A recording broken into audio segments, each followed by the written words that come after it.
It's $431,839. The Alcee War and Pavilion installation.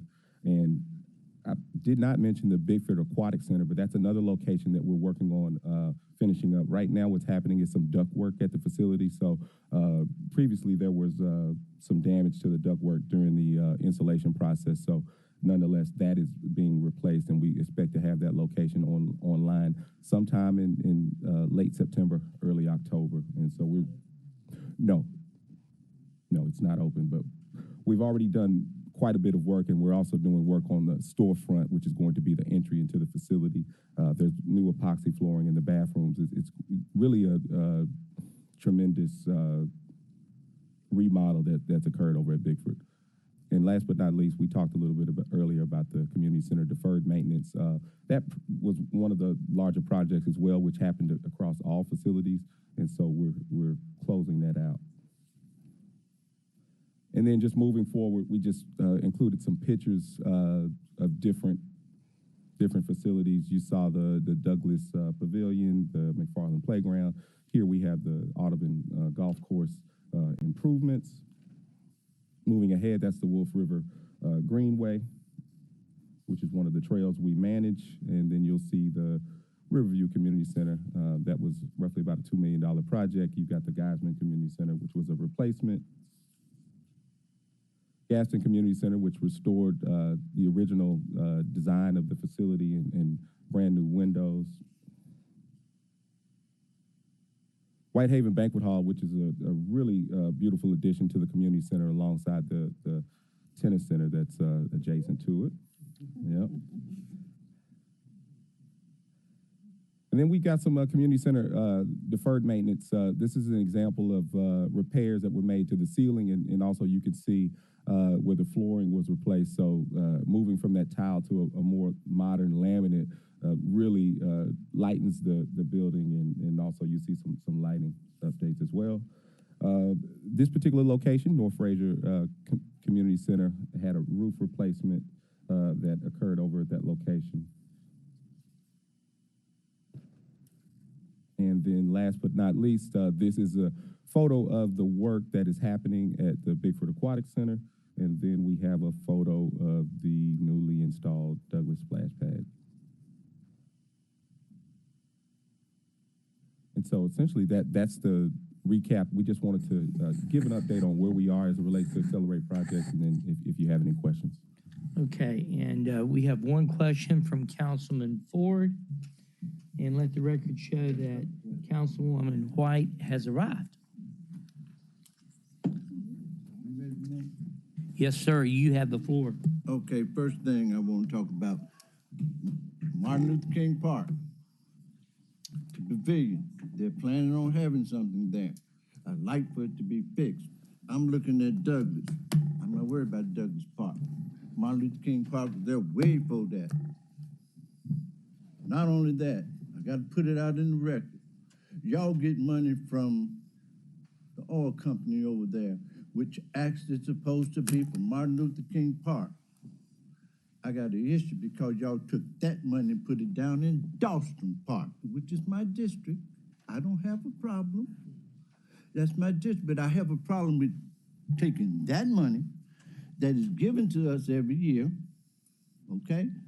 I think y'all might have thought I forgot, but that was 20-some years ago when I was on the council, okay? Valero bought 7 acres of Martin Luther King Park. Never did use it, okay? But they promised us that they were going to give us money every year, and they keep on doing it. But y'all are moving that money, and I got a pavilion, and people want to have something there before Labor Day, and it looks a hot mess. But I'm looking at Douglas Park. It'll take y'all about 10 days to put one up just like this, because it's almost there. I expect for it to be put up. I want y'all to go and get the money that was supposed to be only for that park and put it where it's supposed to be. Y'all, today ain't a good day for me. I'm gonna be on everybody's behind today. Okay? Because I'm about ready to leave this place. But I want everything in order before I go. And that's one thing that I don't like. I'm trying to find every $1 million that's abused around here, okay? Some of these people that we're paying and paying and paying, and all they do is give us excuses because they can get a paycheck every quarter. And I'm talking about millions of dollars that about ready to cease, okay? I'm gonna make sure it's gone before I'm gone, okay? But that's one thing, I want my money back, and I want that fixed before Labor Day. So all these other projects that y'all got, stop it, okay? And go over there and do that, and it's not much to do. But I'm looking at this, Douglas, in hell. Dr. Martin Luther King Park, Martin Luther King Park, you know, golf course over there, you got everything, and it's a hot damn mess. Don't let me turn black today. Yes, sir. Really don't let me turn black today. But like I said, it's not a good day.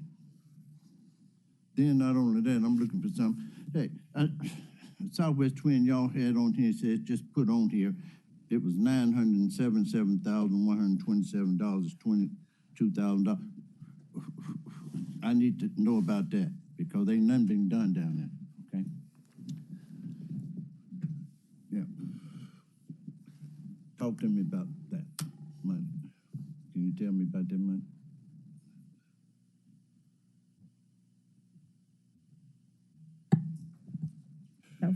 Marsha Allen, Deputy Director of Memphis Parks, 2599 Avery.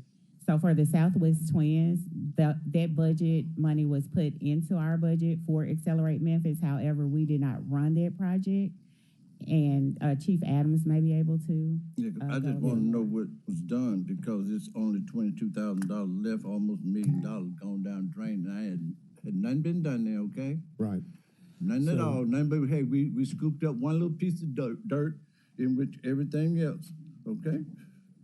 In which we should almost be started putting up some metal. Yes, sir. Some steel. Yes, sir. Everything else, okay? Told y'all, this ain't a good day for me today. But I want to know where every dime is right now. Okay. So with regard to Southwest Twin, we'll get you an accounting as far as their project is concerned. This is not a true parks project, as there was no anticipation of parks building anything on that property at this time. So I'll work with HCD to make sure that we get that information to you. Yeah, I just want to know where the money is. Yes, sir. Okay. It may not have been on here, but I'm looking at it. But I just want to know where it is. Okay? Yeah. Because that $1 million can start everything that needs to be done. Okay? Exactly. I'm going to find this money today. Thank you. Thank you, Chair. Thank you, Councilman. We have Councilwoman Cooper Sutton next in the queue. Thank you, Chairman. What I would like for you to find out and just kind of repeat yourself. I know the last council meeting, we had a lot of questions about the I think it was 400,000. Could you kind of just go back over that a little bit and how that is? Councilwoman White just arrived, and so she had a lot of questions, but just kind of go back with Chandler Park, please. Yeah, so when we met last week, we talked about Chandler Park, but currently our plan with Chandler Park is to complete the installation of the playground as well as the pavilion, and so we will be exhausting that $431,000 on Chandler Park. And our plan is to have that location finished by the end of December. There's another question that I would like to propose. Westwood had $250,000 missing. I would like to know who took that money from them. They're still asking that question. Councilman Ford, I don't have an explanation. I don't know where it is. I don't know what happened to it, but it belongs to them and they want it. And so if we can find out what happened to it, it was some money allocated to them, I think back in 2003, 2004, if I'm not mistaken, Councilman Ford. And they're constantly asking, they want an explanation because it's their taxpayers' dollars. And so I just got a text a few minutes ago questioning that as well. Yes. Yes, sir. Clarity, this is $250,000 to Westwood. Is it the community center? Is it It was the park? community center. Okay. It was the community center. Okay, Chief. and this was back in 2000? I think it was 2003, 2004 when I was in 4. Okay. And Councilman Ford has asked several times, and we just need to know so we can explain to that community what happened, why it was taken, and where it is, and if they want it back. Okay, and these are CIP dollars? That, okay. Yeah, I think so. I'll find Just out. just I'll find out and report back to you and all. report back Yes, to. ma'am. And then the next one is, I concur with my council colleague, Councilman Ford. I just got pictures last night. I think I sent them to you all. And so I'm just excited and looking forward to the upgrade and what's gonna happen. And I know they talked about the pavilion. The bathroom is disgusting. And just putting it out there on the record because it was sent to me. And thank you for responding that that's going to be taken care of. And kind of surprised to hear there was already dollars allocated from the company, from the corporation that was set aside for that park. And so we need to make sure that we utilize it correctly. So thank you all for the hard work that you're doing, and I appreciate it. Thank you. Thank you, Councilwoman. Let the record show that Councilwoman Logan is here.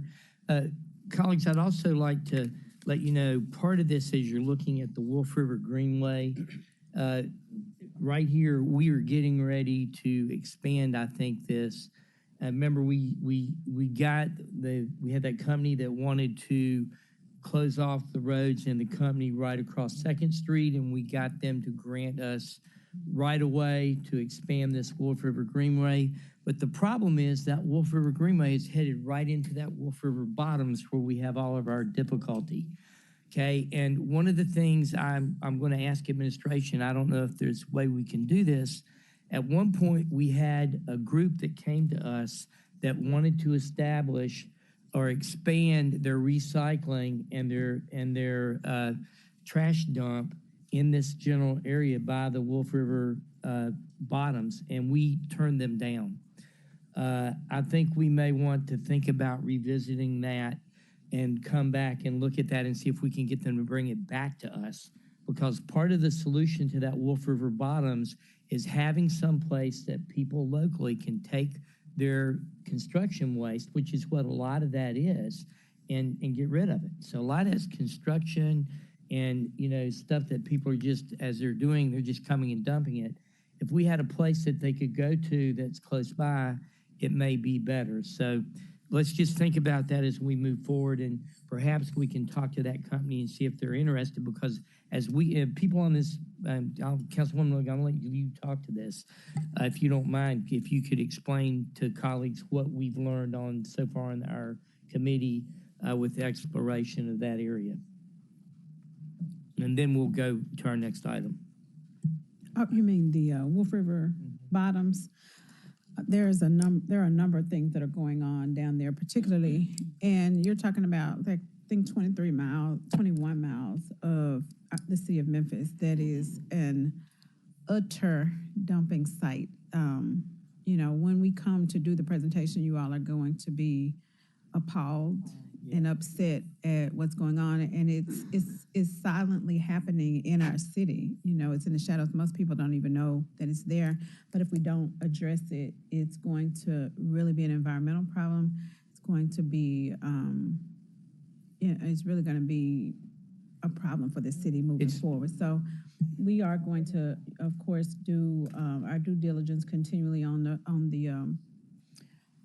this task force, and we're uncovering a lot of things. But one great thing is there are a lot of great minds coming together to offer solutions, and that, you know, we need to really adopt. And so with that being said, we have found that a lot of it is construction. A lot of it is from, you know, contractors just putting things over there, people stealing, you know, metal, going down there, burning it, and so there are a lot of illegal things that are happening that we need to address. And to Councilman Warren's point, we have to find a solution. We've explored that one. That's the option that we might could circle back on, but we have to find a solution for this, for the contractors and the building material and the home projects that are going on and the evictions that are going on that people are clearing out. So we will, of course, bring that to you very soon. Thanks, Councilwoman. The reason that I brought that up is this is parkland. This area is where our Wolf River Greenway is going to be going through, and that is going to be a major, not only a park and enjoyment for our citizens, but also, I think, a tourist attraction, because there are a lot of people out that like to take their families places where they can get on bikes and ride and do things. And this is a potential massive employment opportunity for our community if we can actually get this fixed and going. It's also going to be great for wildlife if we can get it going correctly. And one thing I do want to say, Yes, ma'am. we've spent, when you look at all of the total money spent, we spent about $94 million on the Greenway, and we cannot allow that to just stop, or not see it through and really bring revenue. It touches all areas of our city, and I'm like Councilman Ford. If it was $1 million there, let's take the $1 million and finish the project. So finishing projects, I think, is key for us, and maintenance. We do a great job of ribbon cutting, and that's necessary. But we have to really start looking at building in maintenance into the project, into the ribbon cutting, or else we shouldn't have any, until we can. Buying a house without having determined that you can afford the house. And I mean, the upkeep, the manicure of the lawn, the roof, the trees, the sidewalk, we have to count. And the Bible tells you to count the cost before you, start the project. And so that's one thing that I think we have an opportunity, and it's all of us. We can't sit up here and just start approving stuff and not see the maintenance plan and where the dollars are going to come from and how long it's going to take and who's responsible for it, what division it is. And I'm not saying that you all aren't doing that. We just don't see that side. And so when it comes back around and we're like, okay, well, like the fountains at the Raleigh Town Center, they're beautiful. But if we don't have a maintenance plan, we don't know who's exactly in charge of it. We haven't accounted for the dollars. Eventually, it's going to be an eyesore. So that's where I really want us to concentrate moving forward. And I know, you have a lot on your hands because there's a lot of deferred maintenance, but we have to figure that part out before we start building bigger and new and shinier. We got to go fix what we already have. And it's only fair to the people that live in the communities and use those places that we go back and do that. Thank you, Councilwoman. Councilmen and women, item number 2, and it's now 8:48, and our next committee starts at 8:45. Oh, I didn't see. Councilwoman Walker, I did not know you were in the queue. Go right ahead. Thank you, Mr. Chair, and thank you all again for coming and for your presentation. I had 2 items. So I always say great ideas have a price tag. My first question is for the Whitehaven Banquet Hall. Is there a plan to have signage specifically for the banquet hall? Is there a plan already? So we can discuss internally a plan for signage and bring that back to you if that works. That'll be great. So I just want to share this with respect to signage.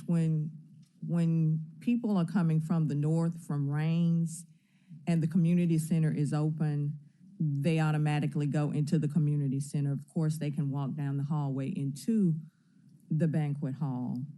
When the community center is closed, they don't have that option. And so they have to walk around or drive around. And also, with respect to the sign, I'm not necessarily particular about where it is. I know 2 or 3 signs will cost more than 1, but also when the people are coming from Mill Branch, when they're coming down Findlay and they're approaching the front door of the banquet hall, if the signage would be on the west side, on the community center door side, they still wouldn't be able to see that. So we possibly need two signs, but if there is one sign, if it can be seen from people coming from the north as well as from the east. And then at the driveway, those little signs that sit at ground level where it says banquet hall parking, I think that would be appropriate as well. Yeah, so it sounds like you're referring to both building signage as well as some wayfinding signage. So if people are approaching the Yes. facility, they'll be able to see it. From either way. Okay. Okay.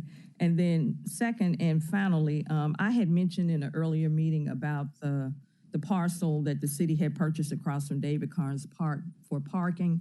And I didn't see anything about that in here, so I don't know if that's premature or it's coming up or I missed it or it's not appropriate for this, but I don't think that particular acquisition and that project is an Accelerate project. Is that correct? That is correct. So this is strictly the Accelerate projects as identified when they were let out for funding and bid at the time that we created Accelerate Memphis. I think we can talk to you offline and address David Carnes and bring you up to speed, and we'll come back subsequently to the committee and give you an update. okay. Thank you all. Yes, ma'am. Thank you, Mr. Chair. I yield the Thank you, floor. Councilwoman. Okay, item number 2 is a discussion of PKA 1001 construction management contract. This is District 4, Super District 8, requested by administration. Director, you have the floor. So if I could just kind of frame this one as well. Within this particular project, meaning Accelerate Memphis, the soft services or the A&E services were funded at a particular level. So it gives the impression as if there's a project. And it's really not a project. It is just the A&E services. And this is what we came to you all last week, last council about. And so director and deputy director were kind of explaining the gymnastics of how to fund this and how we move forward. Because again, in any construction project, you're going to have soft services, which are your design, project management services, and then of course you're going to have your construction services. And so what we're asking to do is to reallocate funds to fund the A&E services, and they'll explain. Yeah, so just to add, previously on July 9th of 2024, the City Council approved the transfer of the funds of compounded interest from Accelerate projects to fiscal year 24. In particular, that transfer allowed us to complete repaving at Hickory Hill Community Center, Marion Hill Community Center, the installation of playground equipment, Bethel LaBelle and McFarland fitness rooms, as well as the Fraser Raleigh Senior Center HVAC relocation. And so what we're requesting today is there are funds remaining that we're looking to transfer of the remaining compound interest towards the remaining architecture and engineering that we just discussed as relates to Accelerate. And so we've identified the total cost that will allow us to complete those Accelerate projects we just talked about, which need to be completed by December 31st. And that total is $456,200, of which we're requesting a transfer of $436,249. Thank you, Councilwoman Logan. I need someone to move this, and I need a second. Moved by Councilwoman Logan, second by Councilwoman Walker. Now we're open for questions and discussion. Excuse me, point of clarification. Yes. This is the resolution that will replace the one that inadvertently got on the full council agenda. Last council meeting, we came, and Councilman White, you had a lot of questions with regard to the transfer money into Chandler Park. Parks no longer need, so we've identified where compound interest was allocated last year, and compound interest will be able to pay the A&E fees. So there will be no defunding of Chandler Park. We will take Chandler Park all the way out. If there is any additional money left, we will then return to you all with the plan on that additional money. Our goal is, if there's additional money, to put them in safety features within our community centers. We're having a lot of incidences where weapons occur, weapons are presented in our community centers. What we want to do is stop those at the door, but at this particular point, we want to see if we can utilize this money once these projects are complete. Because these are all listed, identified projects in Accelerate Memphis. We want to finish those projects. The compound interest was something that we brought back to this body. This body, then we asked for a reallocation of those funds to cover the projects that Director Bolden mentioned, and it's in this resolution. As we move forward, we want to use that money as well. Thank you, Chief. Any other questions? All those in favor say aye. Well, I haven't even had an opportunity to read the resolution. Oh, I'm sorry, I haven't had an opportunity to read the resolution. so we should send this down without recommendation, and we'll vote on it at full council. Would that be good? Yes. And that'll give us time.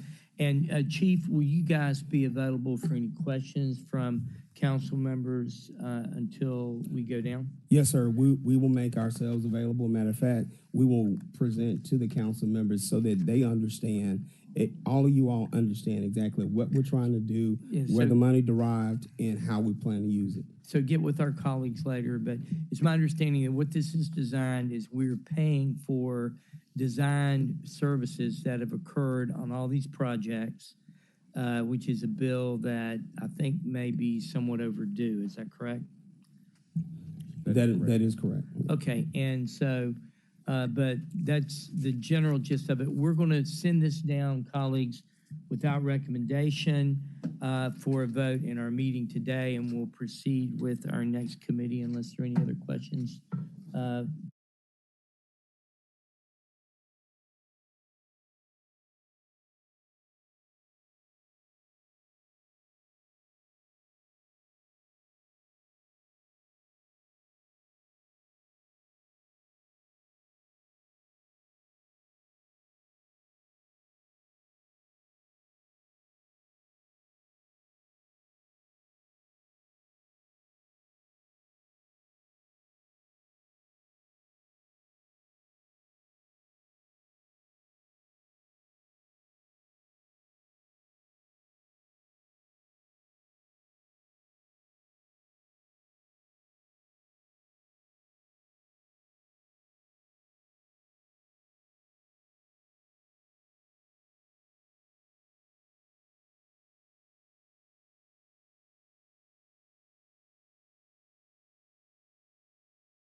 Walker, Present. Councilwoman Logan, Present. Councilman Warren, Present. Chief White, Chair White. Present, thank you.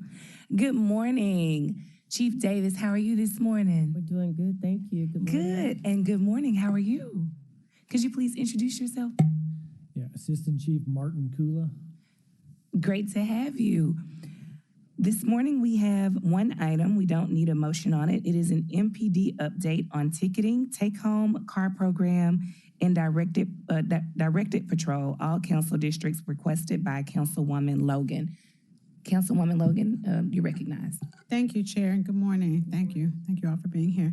I asked for this because I'm very interested in the results of what we've been doing and how we're prioritizing things, just how things are going.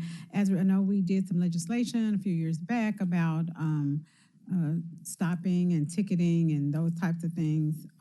We also have had extensive discussion on the take-home car program, and I also wanted to know about directed patrols. These are some areas that we can utilize to help with the problems that we're having as it relates to the driving that people are doing, as well as overall policing, overall safety. A lot of people don't know about the director patrol, and we also want them to know about the take-home car. I want to know what the goals are, the metrics, the outcomes for these areas, and if we are meeting those, if they're working, how often do we review them to see if we need to pivot, or if maybe they have outlived the program. We might need to do something different. So if you could just kind of share your vision of where we are in these areas. I know in other communities, I see a lot of stops and radars and ticketing and those types of things. And I know we had an uptick in that and more patrolling and things. So are we finding a benefit in that? So you can just elaborate. Absolutely. Good morning. Chief C.J. Davis, 170 North Main Street. Good morning, Council. Good to be here and have an opportunity to just talk about take-home vehicle program and just give you a little bit of an overview. And so on this first slide here, we just talk about the fact that we did a study overview in 2024, and the Memphis Police Department conducted a study to evaluate the effectiveness of our take-home vehicle program. And, the take-home vehicle program being an incentive for officers, but at the same time, we wanted to get the most bang for the buck. If we were going to afford the expense of a take-home vehicle program, we wanted to make sure that, number one, the officers were residents of the city, and that there was a process for you to be able to receive a take-home vehicle. Just because you're in the city didn't mean that you automatically got a take-home vehicle. We looked at the officer's performance. We also looked at the officer's disciplinary history. We looked at seniority. We looked at all of those things, and that's part of the selection process for individuals who have a vehicle in the take-home vehicle program. There were also requirements for officers to be able to take care of the vehicle, which was really critically important. Take care of the vehicle as if the vehicle belonged to you. And most of our take-home vehicles are the vehicles that require less maintenance. Officers take care of them, they keep them clean. And so the program is, even though it's expanding, it has shown to be beneficial, that extra visibility. Not just visibility in the neighborhood where that officer lives, but as they commute back and forth, it's more visibility even as they go to and from work into those neighborhoods. So our analysis, the study focused on the impact of the vehicles on crime rates within a quarter-mile radius of officers' residences, comparing crime data from 2022. That was before the take-home vehicle program started. The key findings were that crime data shows an overall crime reduction of 13.99% across various categories, including aggravated assault, auto theft, robbery, burglary, and theft from motor vehicles. Of course, those categories are also impacted by other programs that the city has, not just the take-home vehicle program. So it's hard to just say that those reductions were absolutely because of the take-home vehicle program only. We know that there are several different elements that contribute to the reduction in crime as well. But we feel like that visibility in neighborhoods has been important, and certainly our community members are pleased to see that visibility on their streets. So certain areas experience crime reductions exceeding 30%, in the city, while some locations saw an increase in crime. So in conclusion, although the study recognizes the possibility of crime displacement where criminal activity shifts to other areas, the deployment of our take-home marked police vehicles is correlated with a measurable decrease in crime. Okay. Were you getting ready to continue about the take-home? Actually, yes. Okay. So, and this next map is just really something to really just sort of illustrate. We have some, I don't know if they've arrived yet. We shifted, they were in the process of printing. So we're gonna get you do have them? Okay, y'all you just handed them out? Oh, very good. Okay, so that next slide shows you exactly where the addresses are, where our officers have take-home vehicles. And what we try to do is we also try to take under consideration which areas do not have as many take-home vehicles. And when those officers are up next on the list to receive a take-home vehicle, we take under consideration, okay, well, let's take the Ridgeway Station person next, or the Rain Station person next, or the Airway Station person next. And sometimes that sort of shifts the order in which take-home vehicles are distributed to our officers. Did you want to ask a question, council member, about the take-home vehicle program? Yes, I understand the protocol for it, but what are they supposed to do with the cars? Like, they just go straight home? Are they supposed to, patrol, be involved, or be seen? Is it supposed to be in their garage? Well, we have a policy. We have a policy, and I'll let Chief Kula talk a little bit more about the policy as it relates to how our officers are allowed to use those vehicles also outside of their normal work hours, going back to other work-related or even secondary employment kind of jobs. Assistant Chief Martin Kula, 170 North Main. So yes, we do have a policy that governs the whole program in terms of being eligible for the vehicle, what they must do in terms of being productive officers, being very high productive. They can't be at the bottom. So just being able to have a good disciplinary resume. But in terms of using the vehicle, going back and forth to work, they're not just supposed to be going out using it to go to the grocery store. But on the way home, which we've had many times, officers are going home or coming to work, they actually see something happen, an accident, and they must take action at that time. Okay. If it's on their off-duty hours, and like I said, going home, what they would do is get on the air, advise their car number, and they would call for another car to get there, but they would handle it until an on-duty officer gets there.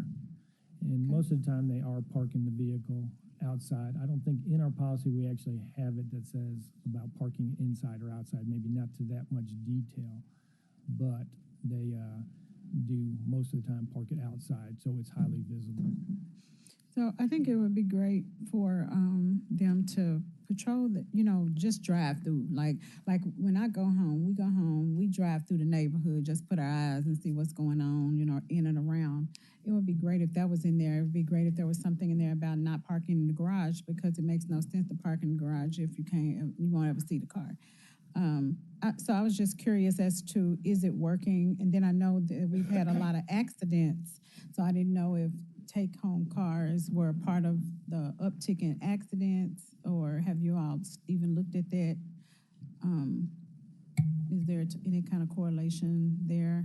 We don't believe right now that the take-home vehicle program, contributes to the accidents. However, when officers have at-fault accidents, they take the risk of having their take-home vehicle taken away from them. Or if there's some other kind of infraction with that vehicle, then that vehicle is taken from them. And that has happened, on a few occasions. We are looking at, as a matter of fact, we're doing research right now on other cities to provide information about what corrective actions are taken as it relates to your vehicle fleet. In the past, when our officers have an accident, sometimes accidents are not the officer's fault. Right. It's difficult to navigate. when the accident is at the officer's fault, what type of disciplinary action really will help to shape or correct behavior as it relates to how you operate that vehicle every day.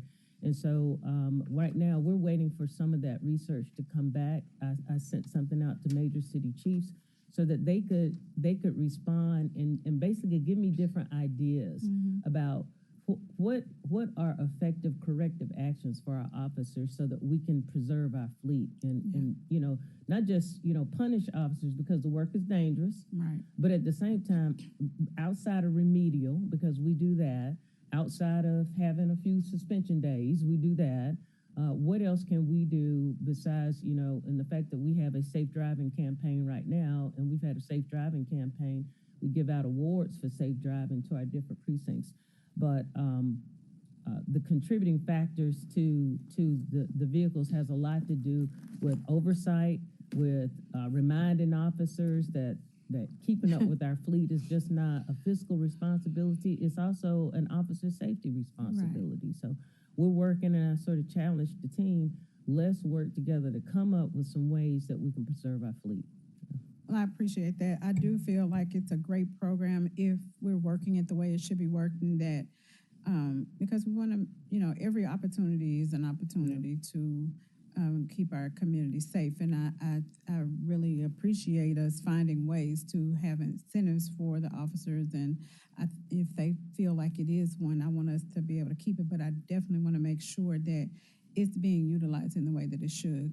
And I've watched, you know, to make sure that I'm not just being biased, but I've watched vehicles in my neighborhood to see how they're, you know, ones that take them home in my extended neighborhood, you know, before I even brought this up, just to make sure, because I'm like, okay, you know, if this is happening all over the city, it might not be as effective as we are thinking it is. So just wanted to make sure that program, because I do know that we spend a lot of money on vehicles and having them out in the community. I know we talked about people, we're not having enough, and so some officers have to wait before others can come and get them. And I didn't know how the take-home vehicles played into that, whether or not, you know, they used it. So I look forward to getting that information back on the study that you all are doing, and just want to make sure that there is oversight, you know, intentional oversight over that program, and that everybody understands why we're doing it. And it's not just your car, you know, but you need to be looking in the community, driving through. That's a level of responsibility, you know, for those people that take it home. So I appreciate that update on that. So as far as ticketing and directed patrol, or if you could talk about directed patrol. Hold on, I think we had some questions on the take-home car program before we move down. Dr. Warren? I just wondered the policy. I'm driving my take-home car. I see someone speeding. I pull them over. I write the ticket. How does that officer get paid for going from being off duty to on duty? Is there a mechanism that they're paid, or is the payment merely the car that they're allowed to drive and they just take that up? How does that work? So if an officer is on his way to or from work and he pulls someone over, and it does happen quite frequently, even before a take-home vehicle program, because we tell our officers, you're really on duty 24 hours. You see something happen, it's your responsibility to intercept. But if an officer stops, he's on his way home, and it's an excessive amount of time. Sometimes tickets take longer. If this turns out to be an arrest, then the officer is compensated for that time, just like he would be if he decided to work overtime. So he just files the time that he pulled over, and then that goes in, and that would be possibly overtime. But so I guess as you're looking at it, are the people with take-home cars getting more overtime because they have take-home cars and they have to work more? I don't know if y'all looked at that, and I don't want an answer now. Okay. I think that might be an incentive for someone who would want a take-home car, even though they're going to be working more. And I like the program. It's, you know, I know that when we have political figures in our city that have been threatened, parking a police car in front of their house has been very successful at keeping them safe. Yeah, because the person doesn't know if the officer's inside or around the house where they are, and the car is a good, so it's got to help make our neighborhood safe too. Thank you, Madam Chair. Thank you. Thank you. I have one quick question before we move down. I don't think there are any other council members in the queue. Looking at the map where the take-home vehicles are, like in terms of and I just kind of compared it to the crime map in terms of crime. It seems like Appling Farms has probably the most take-home cars, whereas some of the other areas that have much higher crime rates have fewer cars. Is there any type of, or I don't want to say policy, but any intentionality in terms of the areas that the cars go in to try to make sure that there's kind of a proportionate distribution of the vehicles across the city? Absolutely, and we do keep up a count of the different vehicles and where they are in the different precincts. That's why we had our analyst team to really just map it so that we could see it for ourselves. And so when I spoke about the distribution, sometimes we skip a person that may have seniority and all of the other things just so that we can go to somebody who is in an area that, we don't have as many cars in that area.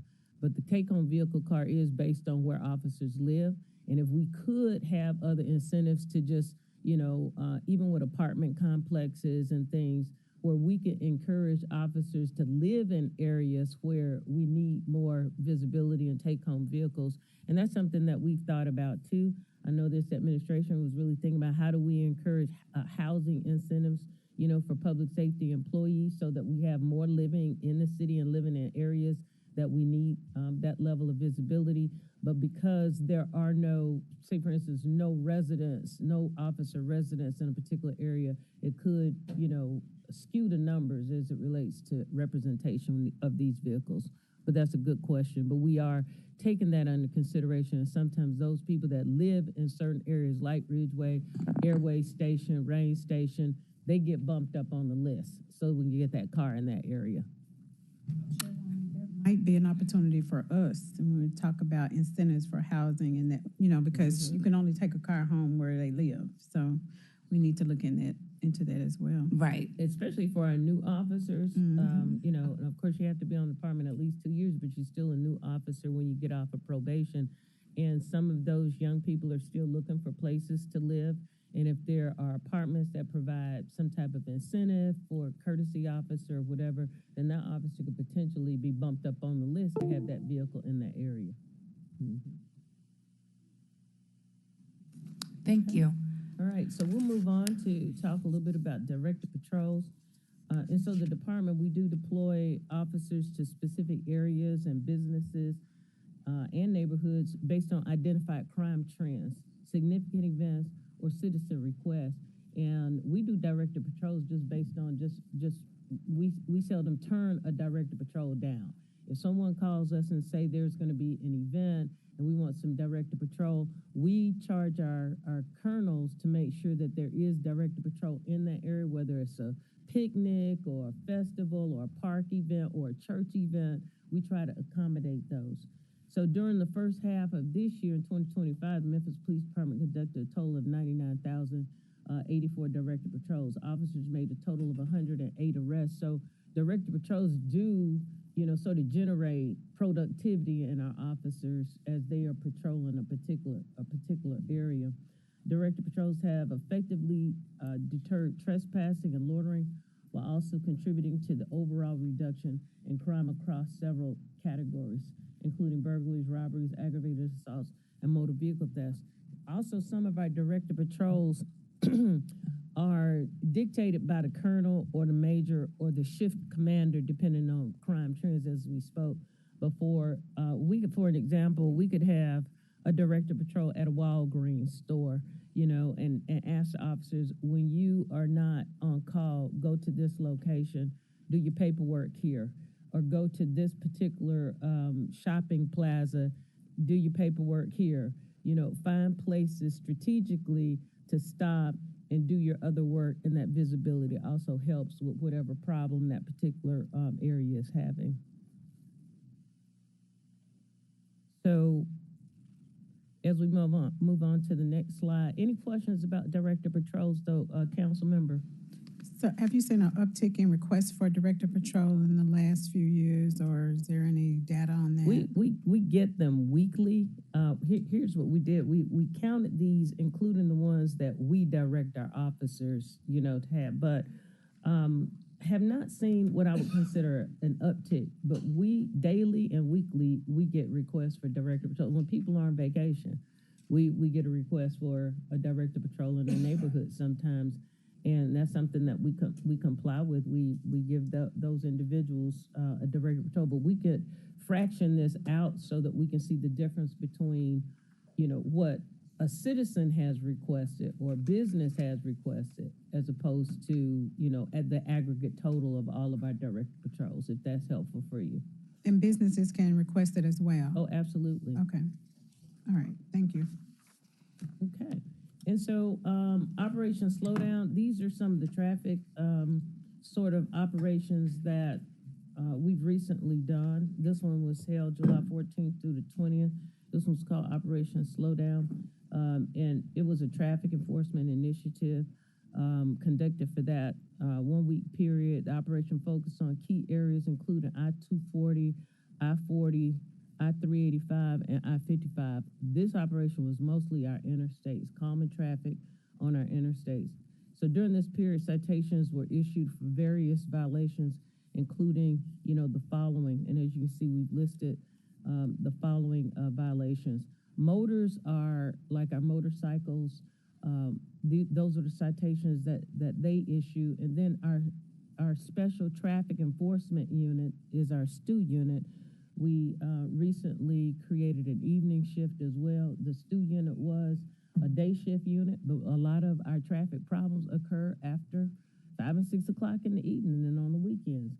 So we recently added additional officers so that we would have coverage in the evenings, during rush hours, and also on the weekends. That was one operation. And then going to the next slide. The next slide is Operation 360. This one was involving Memphis Police Department, Shelby County Sheriff's Office, and Tennessee Highway Patrol. I know most of you have seen the increase in the numbers of Tennessee Highway Patrol. We've talked about that several times over the last few years. And we are really getting to a place where their presence is felt, but not just at certain times of day or certain days of the week. We're starting to see the schedule of Tennessee Highway Patrol in our community every day, and even on the weekends and in the evenings. And that's where we were trying to get to in the first place. I think a few years ago, we may have had 1 or 2 Tennessee Highway Patrols, in our area. We now have about 55 that are actually assigned to the Memphis area. And it has made a difference as it relates to traffic enforcement and calming traffic and helping to free up our officers to do other work besides being on the interstates on a regular basis. But during this period, during this particular operation, the following citations were issued. This was April 24th through 26th. This was a very short 2-day operation, but as you can see, it was a very busy operation, and it focused on the interstates. Right now, we have more Tennessee Highway Patrols that are taking care of those interstates, which has really helped us considerably. So during rush hours, they're very active, not just, in the morning, but in the evening as well. And Chief Cooley, if you have anything to add, you can feel free to jump in. Don't let me hog the mic. Okay. One quick question before you move on, Chief. Well, actually, I'll let you go ahead because you haven't made it to Operation Code Zero with the total numbers from January to July. So maybe you may answer my question, so I'll let you go on. Okay, absolutely. Okay, in Operation Code Zero, another operation, we highlighted these 3 operations because these were specifically addressing traffic issues. However, on a daily basis, every precinct has traffic operations and make sure that our officers are busy, dealing with traffic issues and calming traffic. The ultimate goal is to reduce accidents and reduce traffic fatalities in the city. And of course, to calm, our roadways. So Operation Code Zero encompasses a number of different activities during those operations. It's not just traffic. It's also executing warrants. It's addressing code enforcement issues. Sometimes we deal with businesses. We do various types of CEPTES, community policing through environmental design. We go out and actually do business assessments to help our business owners to understand what they need to do in order to have a safer environment at their business as well. But these are numbers from January through July.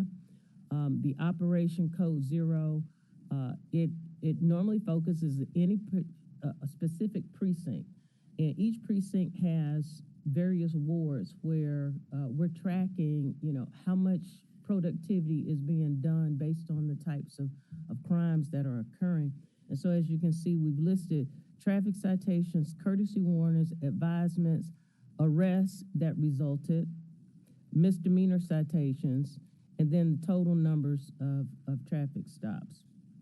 Some traffic stops may have more than 1 or 2 citations. A traffic stop may end up in an arrest. A traffic stop might end up in a person having a citation for 2 different things, whether it could be driver's license suspension or some other infraction as well.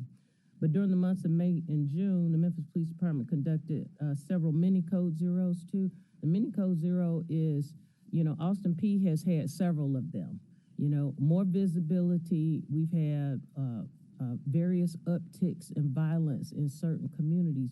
So the Code Zero operation, it incorporates not just traffic, but it also incorporates walk-and talks where officers are actually in certain communities, walking the community, talking to community members, and providing that level of visibility, not just with the police department, but other city officials and group violence intervention workers are also out there in the community with us. Okay. And Chief Cooler just told me we've done 9 full Code Zero operations this year, which means that that's an influx of about 150 to 170 officers in a full Code Zero, and then many Code Zeros are basically just the precinct, and then a few special operations kind of people working with them in that precinct, depending on whatever crime trends to try to suppress those crime trends. Even though all of our precincts are down in crime, we're trying to continue that level of visibility so we can continue to move in that direction and keep, crime, statistics going down, as opposed to celebrating and not keeping our finger on the pulse of what's going on. Did you have a question, Councilmember White, about the Code Zeros? No, I was looking at the numbers, but I think what you said was that the numbers that are reflected in the 2 other operations, Operation Slowdown and Operation 360, are reflected in total in the other operation, that's Operation Code Zero. Is that right? Or are these all different numbers? Different numbers. They're separate numbers. Yes. Different operations and separate numbers. We don't want to. So you add all of these together to get the total number of Absolutely. actual interactions. Absolutely. Okay. Okay. Go ahead, and then Dr. Warren is also in the queue. Go ahead, Lynn. Dr. Warren, you're recognized, and then Councilwoman Logan. Let her go ahead. Thank you. So I had a question about, we're hearing reports of uptick in violence. However, we're seeing the numbers, the arrests you're making, the directed patrols, the ticketing and everything that you're doing, the Code Zeros and all of that. I'm trying, as a council member, I'm trying to get an accurate picture of what is going on in the city of Memphis as it relates to crime and violence in the police department. So I think the majority of the things that we're seeing on TV is like homicide or shootings. And it seems to be particular areas all the time, the same particular areas. And can you kind of discuss that or talk about that or bring some clarity to that and explain on record what is going on? and, I know you can't talk about particular cases or anything like that, but I really would like to bring, because my constituents, are feeling some kind of way. Because every time you turn on the TV, you hear the news, you hear about a shooting or a homicide or a triple homicide or a gang war or this or something's happened at the school. And then, but when you all come and we see what you're doing and we see the data, it's, it's conflicting. So if you could speak to that. Well, I think what's conflicting is, I guess, perception and reality. What people see every day. If we have a shooting in a particular location and that shooting is showed for 3 days of the week or even 5 days during the week, that one shooting, it gives people the impression that, there's still a lot going on in our city. And it's not just the communication and social media platforms that help push out these pictures of violence. When we talk about reductions, when we had double-digit reductions, we're talking about thousands of less crimes than we had in the previous year and the year before that. Right now, we're at a 6-year low, but that doesn't necessarily get the attention of social media platforms and so on. The numbers are real. Our officers feel the difference because they're not running from call to call. We don't have near as many. When you say there's a 40% reduction in stolen vehicles, that's hundreds of cars still in people's driveways or still in a parking lot. It's hard to really just put it into, thank you, you're so kind, Cedric. Thank you. And then there are particular areas of the city.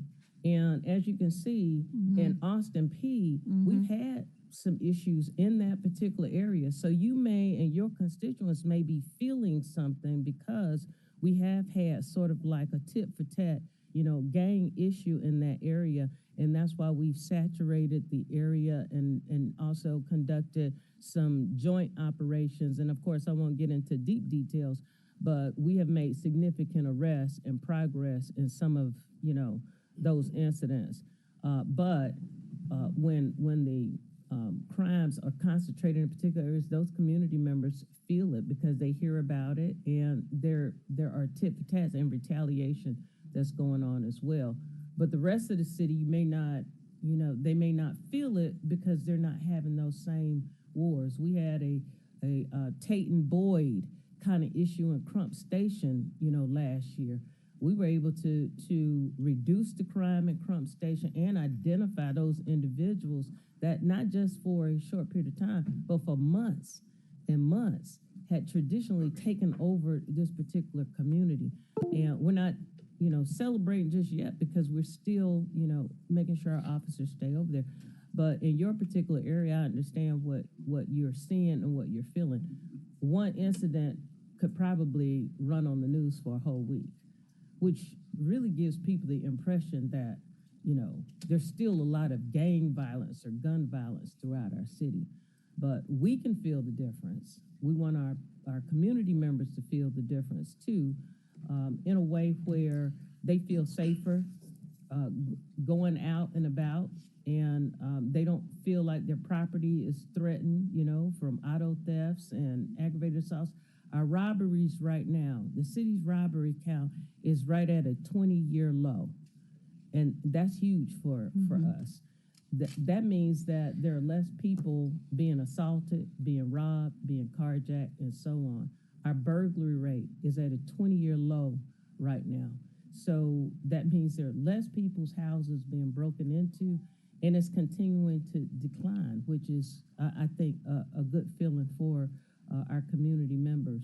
But when we see those upticks, when we meet at our ComStat meeting, we concentrate on where those upticks are, and we put together a plan to try to address it, not to gloss it over or just put a Band-Aid over it, but to get to the root of that particular problem. How do we inform across the city when you see these incidents, and I know we have to move on, how do we as council members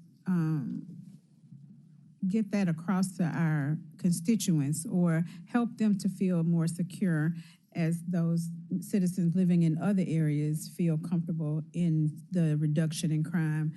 And if they're seeing concentrated uptick and back and forth in their area, are we deploying more officers there? Are we talking to the constituents and letting them know? Do they see us? Yeah. I'm just trying to understand how we're attacking it or making them feel comfortable or safer. So our colonels are meeting once a month with their community members, and we've charged our neighborhood watch coordinators. Now we have neighborhood watch coordinators in every precinct. We've encouraged them to get new community members, a part of the whole neighborhood watch conversation, as opposed to just sending out a flyer or notice and saying, we're meeting here. The same people come to the meeting all the time. We're working to get other community members more involved in that communication, in that email thread of what's going on in the city as well. We're trying to work with our media. That's, that's a tackle in itself, but, we're doing everything that we can to meet with them and have communication with them that shares the numbers and not skew the numbers. We feel like this is a good time for our city to accept good news. We're not where we feel like we want to be, but we are moving in the right direction. Okay. All right, thank you. And I'll reach out to you to get that information, or if we could get like some of the information you shared today and just a message from you that we could shoot out on our social media platforms, and we can share with the community leaders so they can share with the members, even if it's a flyer to pass out to them, letting them know, particular areas to help them feel better. Absolutely. And safer. And we'll avail ourselves to you at any meetings that you have as well, council member. All right, thank you for that. Yeah, and we put together and we pass out these cards.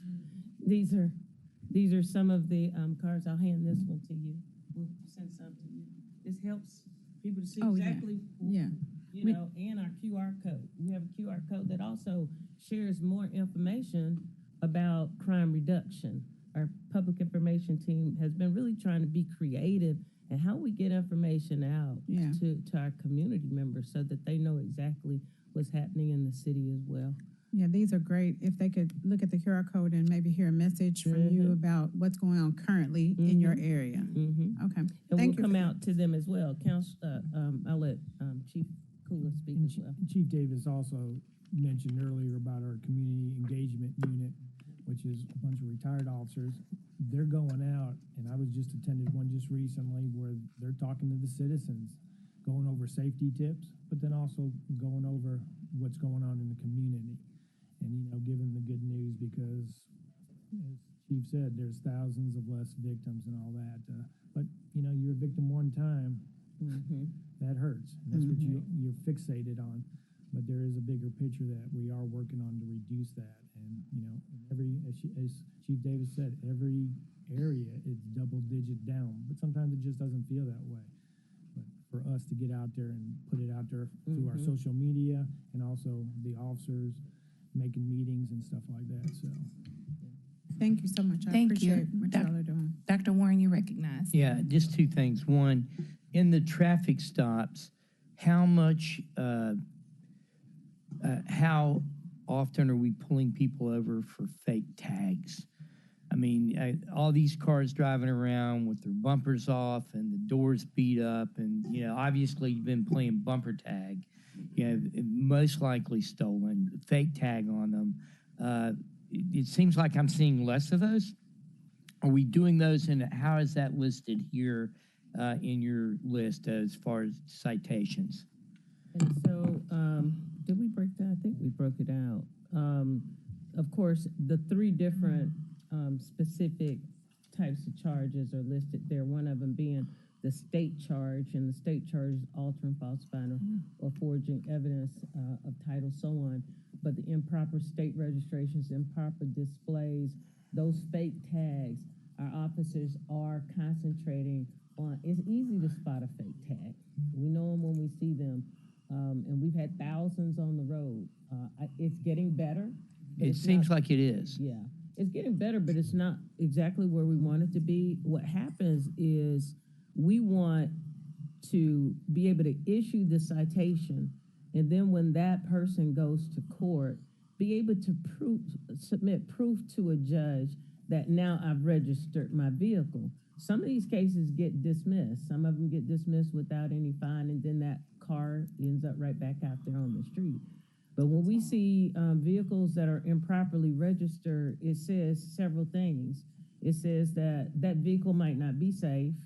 That vehicle that person probably doesn't have insurance on that vehicle. And when those vehicles are involved in accidents, then there's another burden that's placed on that individual that was hit by the vehicle. And so it creates a public safety issue and really economic. How many of those are actually stolen? And many times, I mean, is that vehicles too. 5%, 20%, 30% of those fake tags when you pull them over? We'll have to come back and give I mean, you that. the reason I'm asking is Yeah. that may just be every time you see a fake tag, are y'all pulling it over? Yes, they are pulling cars over more. That's why we increased our traffic unit so that we could have more enforcement on the roads. And that enforcement really, it doesn't just calm traffic. It also deals with individuals. The folks that are committing crimes are commuting on our roads, and they're commuting in stolen vehicles. And some of those stolen vehicles do have, counterfeit tags on them. So Okay. there's always this, this effort to try to make our roads safer. I just want to say that I have noticed as I drive, there's more activity. It's looking good.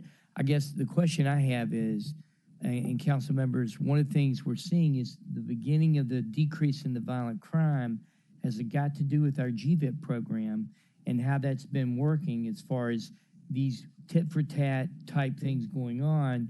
We've had people working, and I don't know if you've noticed, but in the great big beautiful or bad bill, however you want to look at it, $321 million that had been previously allocated for violence intervention has been removed. So I want to know, Chief, how is that affecting us as we move forward?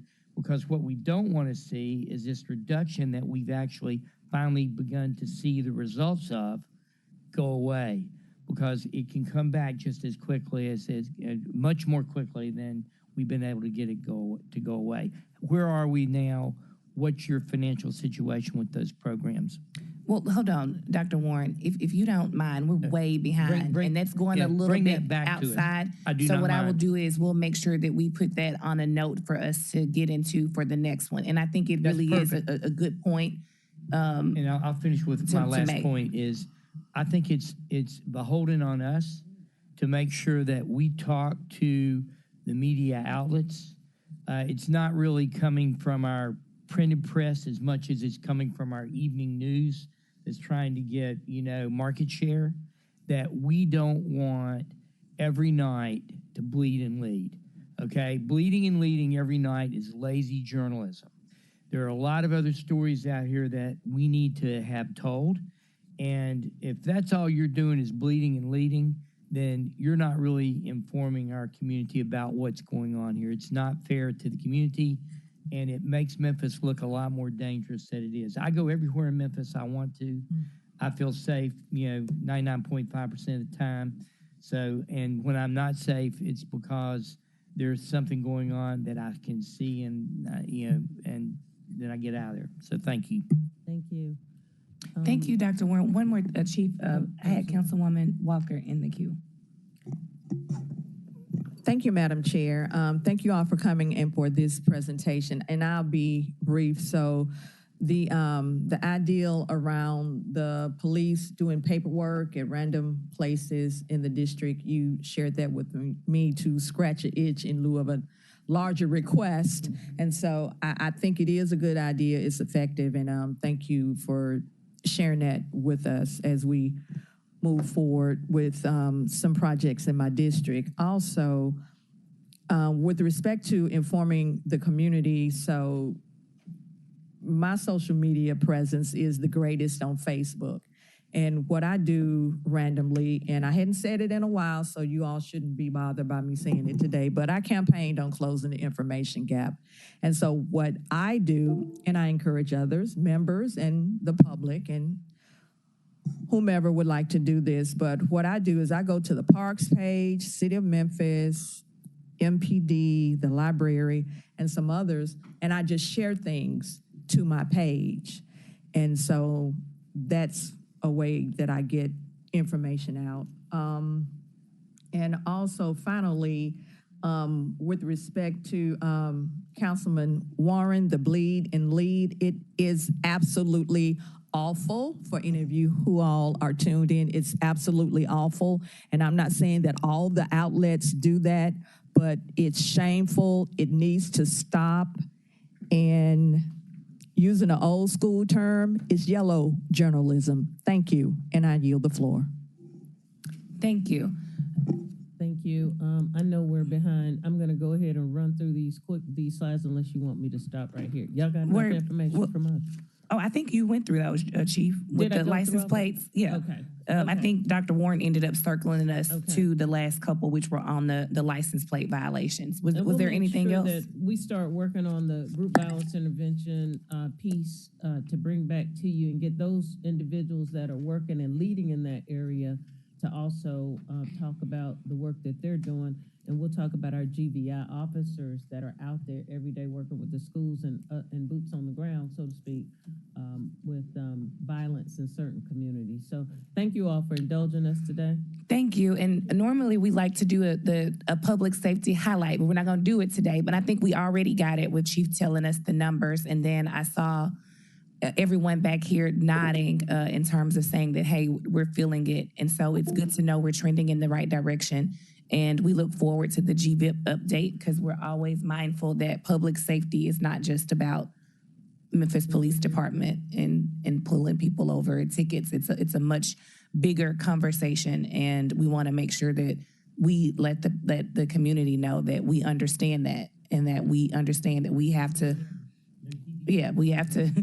put those, well, people are watching, put those resources to those efforts that actually make community safe outside of just policing. But we thank you so much for coming. Appreciate the updates. Thank you all for coming. Thank you for the support today.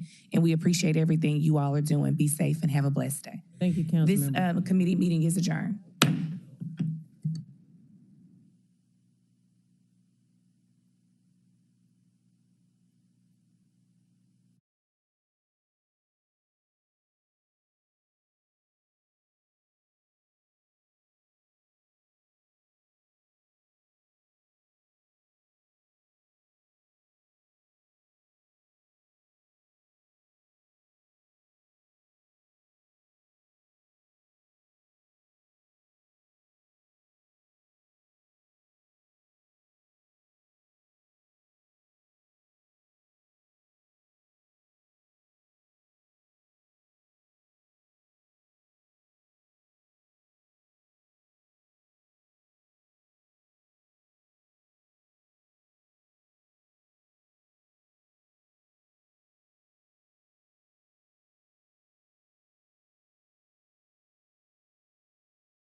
Voices.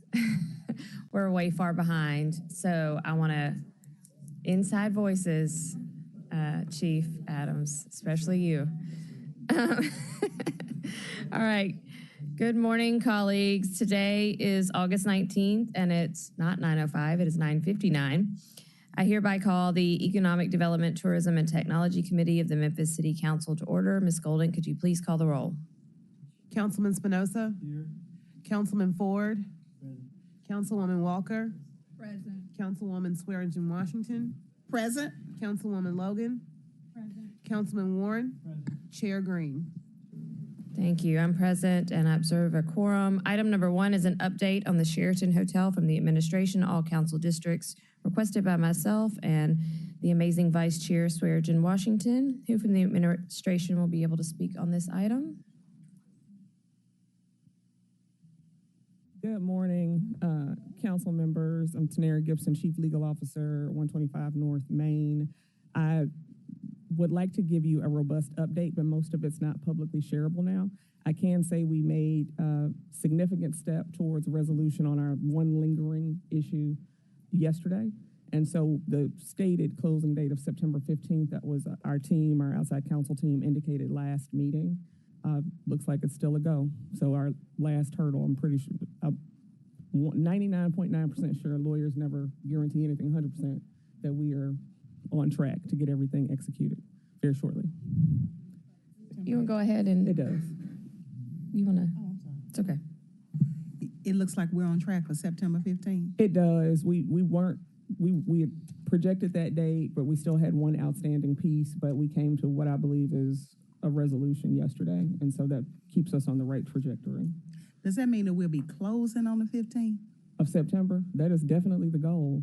The goal was way before then, but you know, a deal this large requires a level of diligence that I can't overstate. And so we crossed every T, dotted every I, probably didn't make a lot of friends along the way, but I want to make sure it's done correctly. And so after we close on the 15th, then the new owners... Well, no, we'll be closing on the purchase of the hotel, and then for about a year, we'll go through pre-development, where the architecture, all that work will be done, and in preparation for the sale. As part of the process, back in December, we had to seek approval, for instance, to shore up the revenue for the hotel. There was a qualified public use facility designation that was tied to the old Lowe's location that didn't pan out, that we were able to have the state approved us transferring to the Sheridan. And so as part of the next step with the state approving the issuance of the bonds for the renovation, we have to get the hotel to a place where it can be transferred. So that requires the pre-development work.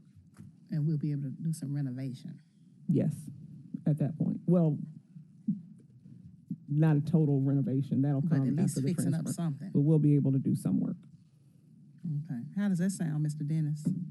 Is that encouraging? Okay. All right. All right. Well, we're excited. We're going to have a party. I will be there from start to finish. Okay. I will. All right. Any questions? Thank you, Vice Chair. Yes, Councilwoman Logan's in the queue. I don't have any questions. I have a request. I'd like to get an updated infographic that has the new dates and the new pathway forward for this project. I think we had 2 of them initially. If we could just kind of update those, one. yes. Absolutely. One was more of a timeline and one was explaining the process. So if we could get one to show where we are right in now. that process now, Okay. and the one for the new timeline. Yes. Okay. Thank you. No problem. That would be very helpful. I agree. That would be wonderful. What I would like to do, since you have, are there any other colleagues that have questions? I would like to reset this into the first date in October. Okay. And hopefully by then, all the attorneys are all knocking on wood. Superstition. Right. You can bring us back those infographics that are requested and the wonderful news that we have closed.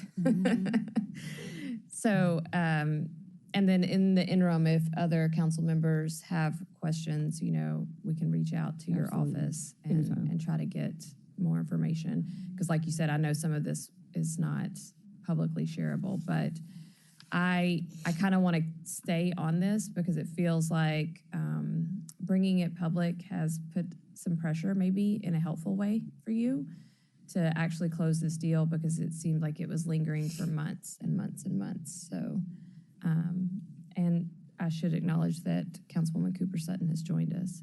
Are there any other questions or comments from Attorney Gibson? I'm gonna try to get us back on track on time. Thank you for your hard work. We appreciate you so much. Thank you, Vice Chair. Appreciate it. You didn't mention that you're White Station class of 96 in your bio. You start wearing a pin. I think so. All right, Quickly, thank you. Madam Chair, if I may, so Yes. the party on the patio, there is a patio on the first floor on the southwest corner of the hotel, and it sits right on Main Street. That would be the perfect place for the party. Okay. I like that we're already, you know, this council. Is what we should We're do. already planning a party. Okay. Thank you, colleagues. Seeing no other comments in the queue, we'll move forward to item number 2. Item number 2 is a presentation on 311 IT update, all council districts, requested by Councilwoman Cooper Sutton. Who from the administration is here to speak on this item?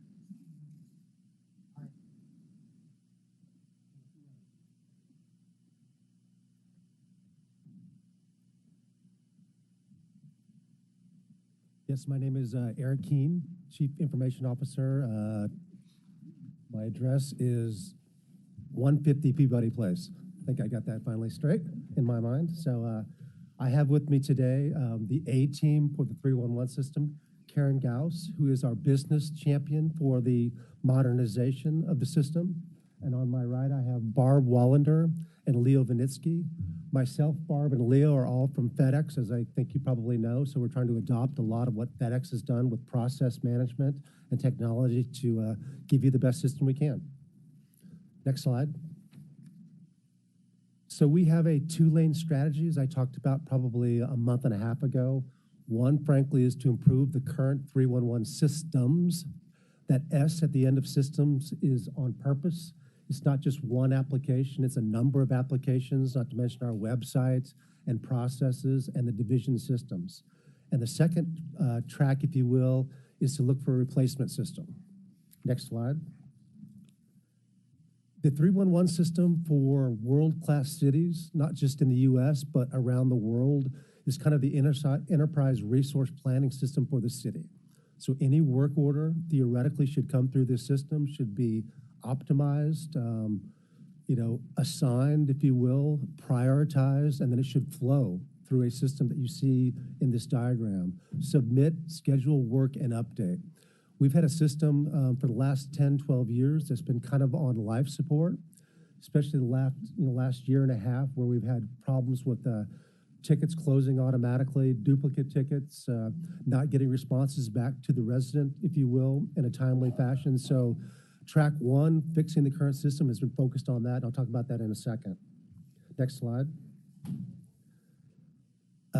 Making improvements to the current system. I'm going to take 2 seconds to talk about these completed items because I think they're huge. But we have upgraded the computer server resources. So we've upgraded the hardware around the current system. We've also implemented server redundancy. So we don't have a system running by itself in a computer room without backup. That's kind of a world-class, design, if you will. We've approached that. We've resolved 39 issues, which is significant because those have been existing for probably about a year and a half, many of those, and Karen can speak to those if you have questions. We've improved 18 things, and again, this came from a list of like 60 things. So working at that hard with the IT team and with our partners, we've made a lot of progress. We also have resolved the issue relative to creating duplicate requests. That is gone, I hope. I guess I can say that with confidence, that issue is gone. And also the issue that really drove people completely crazy, which was trouble tickets closing automatically without a response or a closed loop type of response. That has been fixed also. In the works, we're looking at essentially data, putting data around the current system for self-service, for AI, if you will, for self-service tutorials, to see what other cities are doing, to see what other issues residents have put in before and how those were resolved. So a lot of work around trying to make it more functional, more user-friendly, and more beautiful, frankly, for the residents and also for the divisions that use that system. So a lot of progress in that area. Karen, anything I'm missing? Okay, keep going. Next system, or next slide. The new 311 system. The IT team in particular has done a lot of work in this area for about 8 months. So we've engaged Gartner to help us look at tier 1 systems and tier 2 systems and tier 3 systems. We don't know right now if we can afford a tier 1 system, but Gartner does rank what other cities use in terms of platforms, and we're putting a lot of weight into their recommendations. We have personally traveled to a number of places to visit with the chief operating officer or chief technology officer of companies that provide this platform. So we know through a lot of FedEx connections that we're on the right track. And what I'm pointing out right there is we're not kind of starting from scratch, trying to chase different systems. We're starting really with an approach to business processes, to what the divisions do, to the issues, to what the residents are complaining about, and then fitting the technology to that. But we do know that the technology, the central core of the technology of the 311 system has to be much more robust. It has to kind of complete its duty of getting a submission and kicking that back out with a resolution. And then also hopefully starting to implement a lot of automation. There's a lot of things we can feed into a 311 system without somebody having to do anything. If we see something through a camera, if you will, or through a truck that's got a camera on it with AI, we should be able to start submitting 311 requests to the divisions without any type of resident or visitor interface, if you will. Again, we've worked with a lot of different vendors. We have hired a full-time business process advisor. Her name is Barb Wallander. Barb was a senior VP of engineering and at one point HR for FedEx. She's joined our team about 2 weeks ago. So her focus right now, and she's right now kind of entrenched, if you will, or embedded in the call center team. So we don't have her at the IT office. She's where she needs to be, where the action is or where the problems are, if you will. But she has a great background in engineering for FedEx operational systems and HR, and also a background with call centers. So we brought in people we think know what they're doing, maybe with the exception of me, but with Leo and Barb and Karen, we've got a great team. And again, I just want to stress that our approach is really on looking at the processes, how that should work, what the divisions are doing. As I've talked to you probably 3 or 4 times right now, it's easy to have hundreds of applications running. They're all doing something for somebody, a resident or a division, if you will. But if you have bad processes, you have bad systems, and they start to grow. And you get to the point where you can't keep those things connected. You cannot keep your data in one pot to do things that are very futuristic, like self-service, AI, chatbots, things of that nature. We are on a grid, if you will, or a timeline to have a technology decision done by December, so a couple months from now. But the next couple months are really working on locking down the business requirements. So again, you don't start with technology, you start with the requirements that are out there. A lot of work in that area has been done over the last year, just trying to do things through consultants and through ad hoc meetings. But now's the time to lock those down, those business requirements, and then fit that to the technology solution. Next slide. You might have seen in the mayor's newsletter, I believe it was last week, we partnered with FedEx on a program called QDM, Quality Driven Management. Quality Driven Management is a lean Six Sigma program that FedEx created. I was an SVP sponsor for that for 10 years. I found it to be the most effective tool I'd ever worked with in terms of having different teams talk the same language. So it's a common language. It's a focus on processes, if you will, on waste, improving processes, eliminating bad processes, and then applying people and technology at that point. And that program is also rolling out for the city itself. So there's really 2 tracks. We're using QDM as kind of the project management structure or framework for the 311 upgrade. And we're also using 311 for city employees. And the HR department under Chief Fouché has that. So we've met with FedEx. I just came from there about an hour or 2 ago. They've donated 5 experts from FedEx to work with us. And these are QDM experts from a senior VP down. We met with them 3 or 4 times, and they are on loan from Originally, Mr. Smith, God rest his soul, and now Raj, working with us to roll this program out. The idea is to have a Lean Six Sigma program that works at every level. So whether you're driving a police vehicle, or you're in finance, or you're developing software solutions, or you're developing, solutions for public works, we're all using the same nomenclature, the same framework, the same lean business case to see what makes sense, what doesn't, what's valuable, what isn't. And I think it'll be very effective. And I will say it'll only be effective with your support, with the mayor's support, with the leader's support. It's not magical, but it is effective. And we're trying to get kind of a grassroots approach to people wanting to get certified, get that QDM expert badge, if you will. It's an external certification. And I can tell you for a fact that it'll make people's jobs better.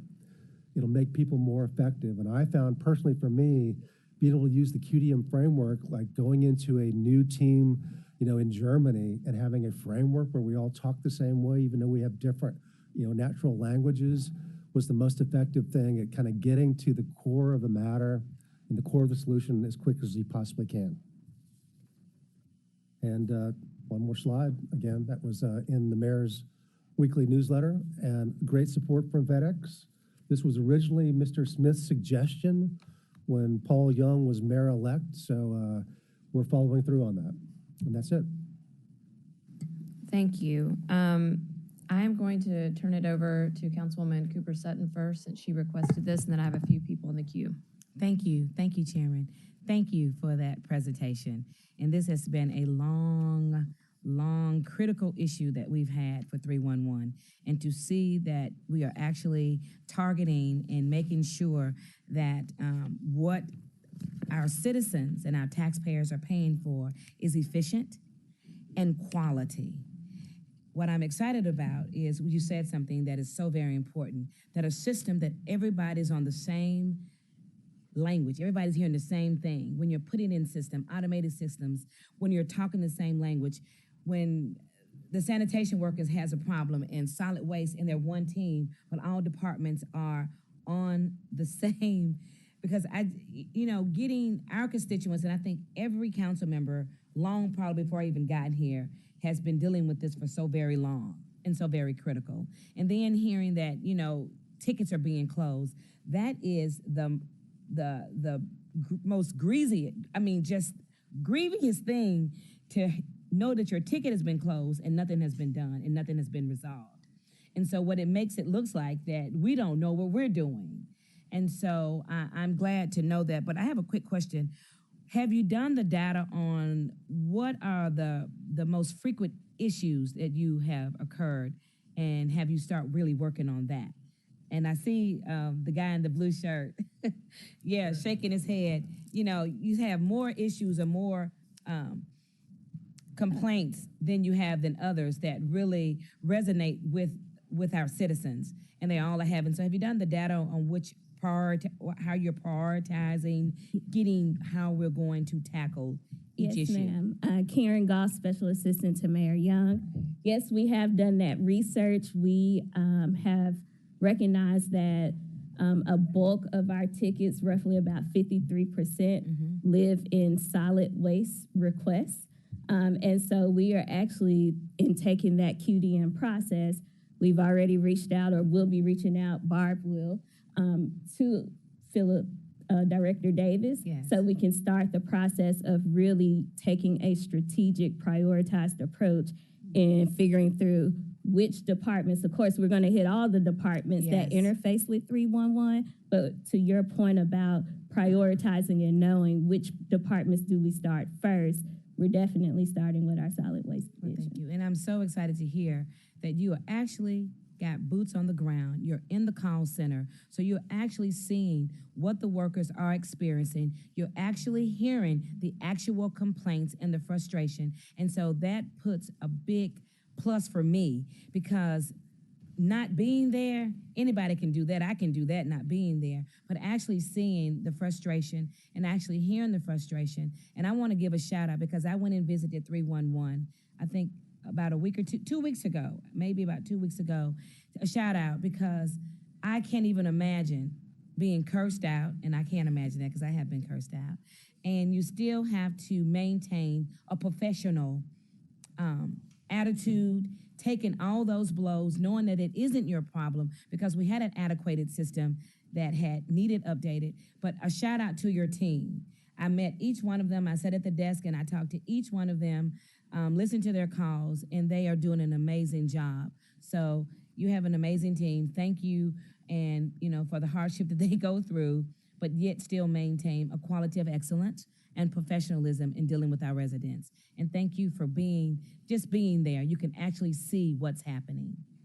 And one more thing that I didn't mention, which I know will be a word that you appreciate, Chief Adams, Chief Person called these the red dots.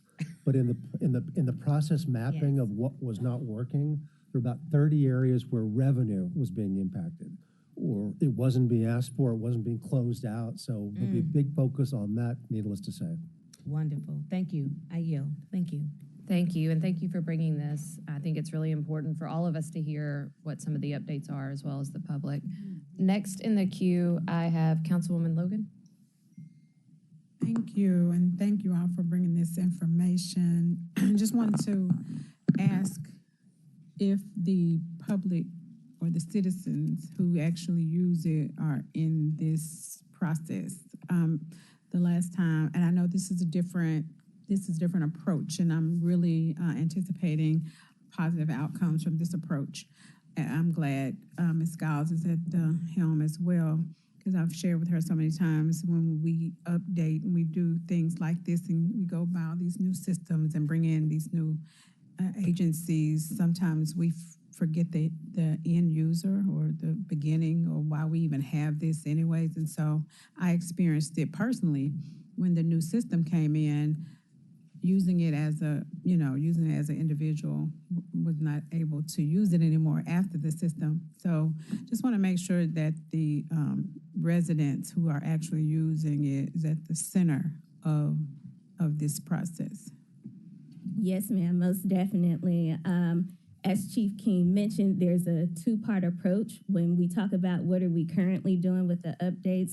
One of the things that I've expressed to IT is even as we work to enhance our current website, it is very important to me that we do have our, what I call our frequent flyer 311 users be a part of the conversation in the tester phase, so to speak, before we go live.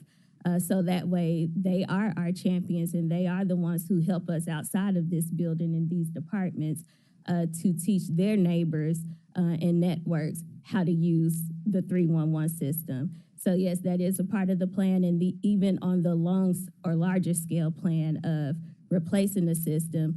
Again, I've talked to Barb when it comes to what I would like to see and how we roll this out. Community is definitely a part of the equation, because what I don't want is for us to make such a significant investment into a system and then we learn it doesn't work for the people who need it the most. So, yes. I appreciate your hands-on knowledge of the community and what the needs are, and making certain that it's baked into the system. And I do, regardless of how involved the system is, complicated it is, or how many layers there are internally, and that needs to happen that way so it can work the way we need it to. It needs, that it'll be very simple from the start, for the community to use and access, and that we can send out individual information. A lot of times, I hear that I tried to reach someone, I didn't get it, or we'll say I'll just use solid waste. I always ask them, well, can you send them an email? Can you send a text if there's going to be a problem, if there's an issue? There needs to be a way that it's a communication tool built in as well, not just a system that is stoic or just, not to where one-sided. So it needs to be both ways. And any system that we have that's public facing, using public dollars, the public needs to be able to access easily and get their information to the correct person. So we all, I feel, I also commend 311 because they have to deal with a lot. They're just the call center. Then they're going to send the information out. But everybody feels the 311 is, where it starts, and they are the ones managing all of that. And so I want to make certain that we're able to share with our community, and they're able to understand, and those community meetings are going to be vital. So thank you. I appreciate you all working together, because this side is that piece is just as valuable as the internal upgrades that we're doing. But that automation in the systems, that's key. So thank you as well. We welcome you. Thank you, Councilwoman Logan. As somebody who used to answer phones at a hair salon and work the front desk, I appreciate that comment, because nobody wanted to tell their hairdresser they were mad at them, but they all wanted to tell me. So I feel that. Last in the queue, I had Councilwoman Pearl Eva Walker, but she has stepped out. So while she's out, let me ask a couple of follow-up questions. The first is on your last comment there about communities. Are you planning to go to our PGA meetings and, give them sort of an overview and a briefing? It can be quick, yes or no, because we're real far behind. Yes. Okay, great. Yes. The other thing, you said we're looking at other cities and we visited other cities. Can you give me just a couple examples so I can go look up who those are? What, Mr. Dean? Comment on that? Sure. Somebody, anybody. I just want to see what we're comparing to. Yeah. It should be on, and give us your name and address, please. Good morning, Leo Vinitsky, 150 Peabody Place. The comparable are in size as well as in complexity. So we've seen Riley, we've seen Reno. We're now looking at Chicago as one of the examples, and Albuquerque is another example. The super big city, whole different set of complexities. So we're looking at the city comparable, but we're also looking at, well, what are their worst issues? So, ours 53% is solid. What is their worst issue? And is that comparable to our worst issue? And so when we identify our business requirements, we can visit with them, we plan field trips to say, okay, well, how did you do this? How did this work for you? What were your lessons learned? So that we don't have to learn everything hard way. We can learn from others and benefit from their experience. I love that. And I know we all go to National League of Cities, and so that's one of the reasons I brought that up, is so when we go to those conferences, we can talk to council members from some of those places about what's worked or what hasn't. No reason to reinvent the wheel. We did talk a little bit about the current system, and these were kind of vague terms, but I heard 38 issues and 16 things had been fixed. Can you just give me an example of something that has been improved or fixed in the current system? Yes, so like Chief King mentioned, one of the issues we had was just around the duplication of tickets. We recognize that in neighborhoods, there are multiple people that live there, and so a lot of times you will have multiple neighbors calling in on the same thing. And so we've gotten to a point where now our agents, are able to, when folks call in, they're able to look into the system and see, we already have tickets on this, ma'am, sir, so therefore we're not going to put any more in. And for any already existing duplicate tickets that were already in the system, I believe the team has already gone through and closed out the majority of those, so that way we only keep one. But they are being told that. Yes, residents are being told that there's already a ticket. And in I'm on looking these at you, specific and Doug McGowan's behind you, so it makes me think when MLGW power goes out, everybody's like, everybody call it in right now so they know that all of our power's out. So I wonder if that's some of our just culture here is everybody report it so that it seems like it's a big issue. But that's good to know. It's, on the other end, what we hear is, it just got closed out, as long as we're communicating back. Ms. Barbara, I don't know your last name, but will you come up? I have one question for you too, and then I'll be done. So you talked about Mr. Smith and the memorial, and one of the things I found most moving and special about that event was they had somebody who had been there since before day one, employee number 219 or something, and then somebody who was like employee number 6 million and something. So I appreciate you coming in as the new person to give us this perspective. You've been sitting in the call center. First, you'll have to give us your name and address, but you've been sitting in the call center for 2 weeks, and I want to act like these people aren't here. Tell us what you're seeing immediately in your first 2 weeks.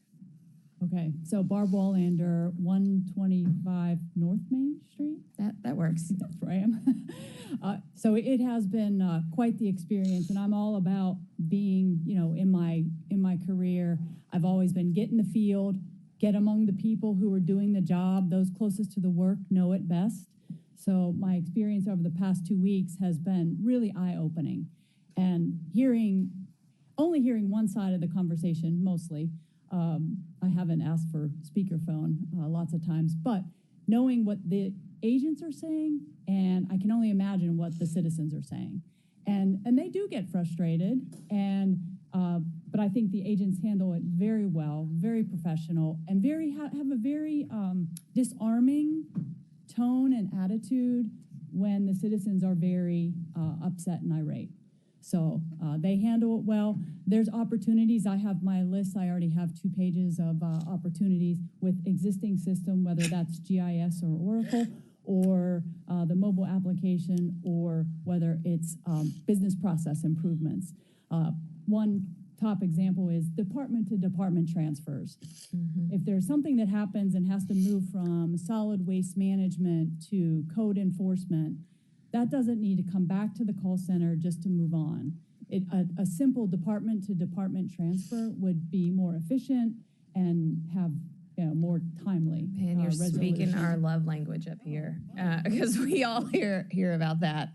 Well, I appreciate that, and I appreciate your fresh perspective, and we're excited to have such incredible experts from FedEx on our team. Do you want back in, Vice Chair? Okay. Vice Chair, you, and then now that Ms. Walker's back, we'll have her. Thank you. Chief, what were you saying about December? December is our deadline for the next technology choice. So where we go with the kind of the core application that moves these these work requests, that's when we'll have that decision done. Okay. So again, I have to stress that the 311 system is a bunch of different systems.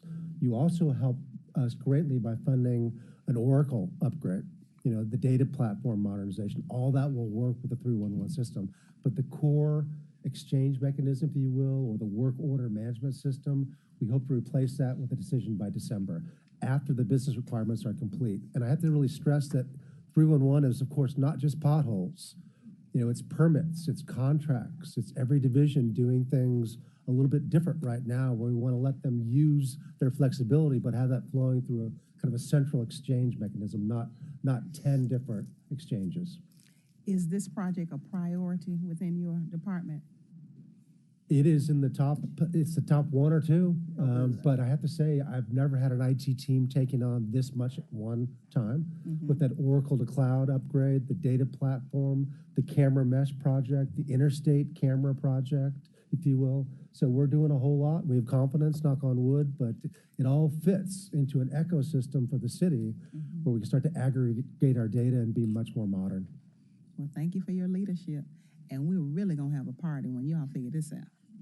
I mean, it's going to be maybe bigger than the Sheridan party. It is. I don't know where we're going to do it. Pearl, let us know. Councilwoman Pearl Eva Walker, you're next in the queue. It will be my pleasure to figure that out. Thank you all for coming. I am so excited. Welcome to your new team members, and thank you all for what you all have been doing thus far. On a personal note, I co-facilitate the PJA monthly meetings for Whitehaven with your colleague, Ms. Anise Robinson, who does a wonderful job. And I am just so excited about this. And we told the constituents, that the help was on the way, and we had these IT upgrades coming with the 311, and a lot of my sentiments have already been shared, but just again, thank you. I'm excited, and I'm just looking forward to what all this is going to mean to the constituents and as well as 311. Great. I yield the floor. Thank you. Thank you. Councilwoman Logan, you had one last question? Well, is this in the budget? This Yes. upgrade and all of this is in Yes. the budget? Okay, it's in the IT budget? It's in the IT budget, Okay. yes. Does that include? We all just deeply exhaled. We all just went, Yeah, I wanted to make sure, because when you started talking about all of the changes, there are a lot, even the tablets that the workers use out in the field, talking to or getting information from. So, it might be new tablets or devices and all of that, and I didn't remember seeing that in the budget for this new system, but if you say so. I wouldn't say specifically there are devices or tablets in the budget, but I don't think we need that. I mean, people have devices and tablets. It's a matter of using them better, or actually clicking to close something out, if you will, and probably using more mobile phone technology, versus some tablets or unique kind of proprietary thing. I think you can start to leverage what everybody's got in their pocket. I just meant equipment in general. I just used that as an example, but as long as all of the software and all of the devices and everything, the work and everything is in the budget, that's all I wanted to know. Okay. Thank you for that. Yep, you're welcome. all right, seeing no more business before this committee,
All right, good morning, everybody. Today is Tuesday. Welcome to the Memphis Light, Gas, and Water Committee meeting. It's Tuesday, August the 19th, 2025. Ashley, would you please call the roll? Councilwoman Logan. Councilwoman Logan. Councilwoman Ford. Councilwoman Walker. Present. Councilman Dr. Warren. Councilwoman Swearingen Washington. Present. And Chair Spinoza. Here. All right, we've got two items on the agenda. Item number one, discussion of MLGW fiscal consent agenda. President McGowan. Thank you, Mr. Chair. Doug McGowan, 220 South Main, President CEO, Memphis Light, Gas, and Water. To date, you all have approved $267 million of spending for MLGW. Today, we're requesting about that same amount, $268 million. The majority of that is bond proceeds in the amount of $250,000 that you will consider as a separate matter, bringing us to $536 million total for the year. I'll move into the consent items. Number one is voice and data services in the amount of $518,000. This is a 2-year contract that consolidates all of the AT&T support for our various phone networks that we have. This is, like we call it, the plain old telephone system, as well as the voice over internet protocol. And this connects, obviously, all of our facilities together and allows those phone systems to work when customers call us. The next is a SCADA and EMS update. That is the energy management system. That is the controls that we have over our facilities in the field. This is a $5.5 million contract, but it's over 6 years. And what this is doing is updating our SCADA system to include new capabilities. As we've talked about before in the past, we're modernizing our electric distribution system.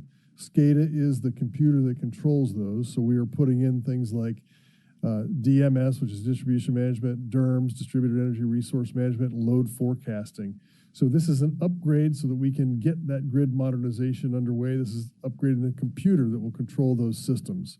So critical, that's why it's a 6-year contract, because over the next 4 years, we'll be putting all those things into place. The next is a Hitachi wireless maintenance services in the amount of $1.1 million. Again, this is a 4-year contract. This contract supports the software and firmware of what we call wireless routers in our Tropos network. Now, what does our Tropos network do? That connects our system operations center to the facilities in the field. It allows our electric systems to communicate with each other. It also allows our meters. That's how we collect the information from the meters that comes back to our billing system. It also allows us to monitor our water systems remotely, so we can see the status of our water systems from our system operations center. So this keeps our Tropos communication network working. Next is ESO Special Maintenance Material Storage Building in the amount of $6.3 million. Now, this is a planned storage facility that is part of our electric upgrade. You have pictures here. This is a sealed bid, and Standard Builders are going to build this for us. It will be constructed out just on the corner there of Covington Pike and Raleigh-LaGrange. The pictures that you see are a substation and our system operations at MLGW University. As we are upgrading our electric systems, we are receiving new parts. As you see on the picture there, you see several pictures of circuit breakers and relays. Today, they are sitting out in the elements in those crates, and those crates are breaking down. They also are not able to be connected up to the heaters that are necessary to keep the components dry. So a new facility will be able to store all of these critical electric components inside, keep them connected to electric service so that they can be heated, so that they stay in good condition before we put them into the system. Today, we don't have any open facilities to store them. The next is on-call consulting in the funded amount of $1,063,000. Again, this is a 2-year contract with Smith, Seckman, and Reed. These engineers provide us additional support for things like stormwater drain system improvements. This is not our expertise, stormwater and drain. Also, the expansion of the North Service Center. They are helping us with that build out at the North Service Center. So these are engineers that ensure the things that we're not expertise in, we don't have expertise in, they provide that for us. The next is Brunswick Center repaving. We have largely a gas operation out in the community of Brunswick. If you follow Brunswick Road all the way out. You'll see this out there just on the west side of Brunswick Road, very near the Bartlett water pumping station, but inside, but not inside the Bartlett territory.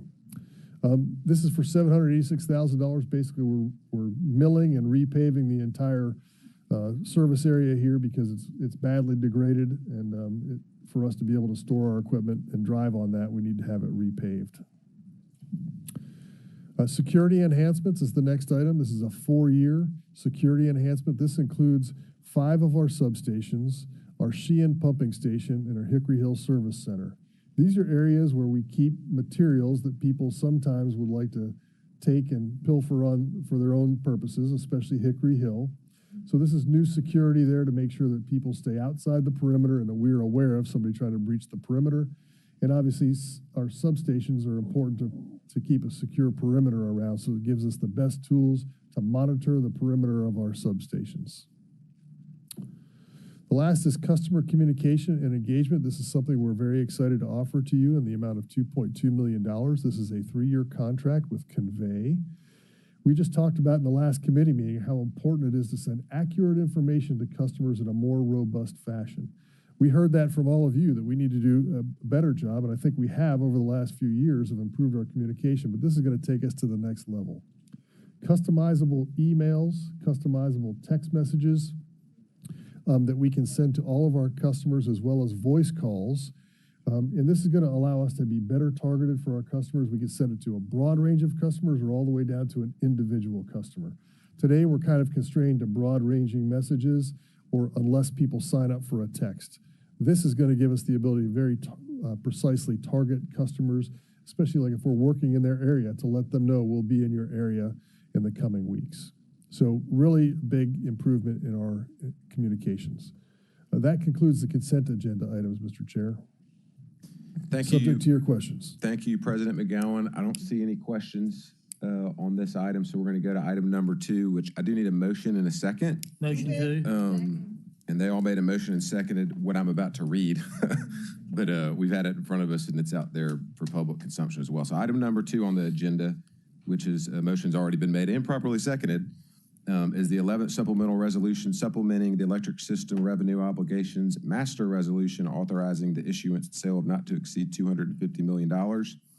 Principal amount of electric system revenue bonds, Series 2025, establishing the terms thereof and the disposition of proceeds therefrom, approving the sale thereof by negotiation, authorizing the preparation and execution of a bond purchase agreement, and paying agent agreement, authorizing the preparation, execution, and distribution of a preliminary official statement and a final official statement, appointing a bond registrar and paying agent, and authorizing officers of the city and the division to take all necessary steps to accomplish the issuance, sale, and delivery of the bonds. Sponsored by yours truly, I guess, all the committee, the MLGW committee. Sure. So with that, President McGowan. I think there's 2 parts to this. Number 1, what are you using the money for? And then number 2, why is the city council considering this? And I'll let Mr. Wade talk about the second part. But in short, our board proposes this, and then the city council issues on behalf of MLGW. So I'd just like to talk about what this is for. This is a $250 million bond issuance. You will recall when you approved the 2025 budget for MLGW's electric division, this bond issuance was part of that, and it was included in that.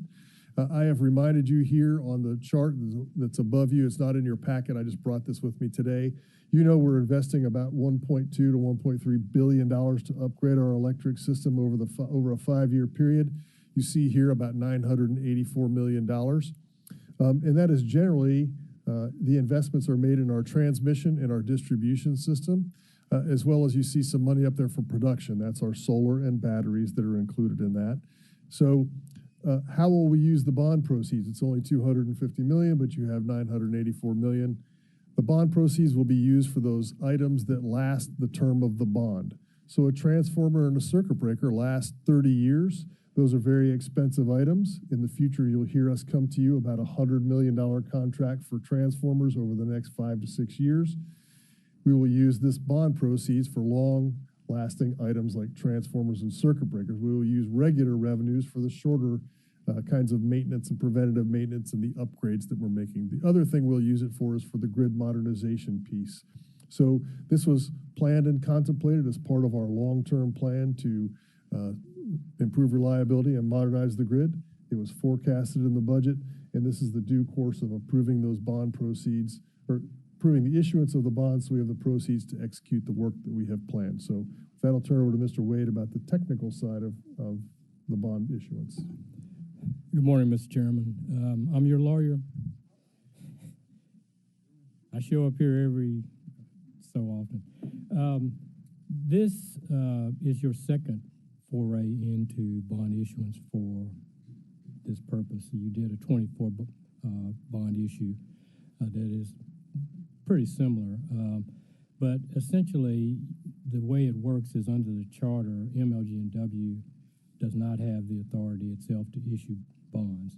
It basically has to recommend to this body that they do so and identify what they're going to use the money for. And then basically you adopt an enabling resolution that allows the process to go forward to raise the money to get this done.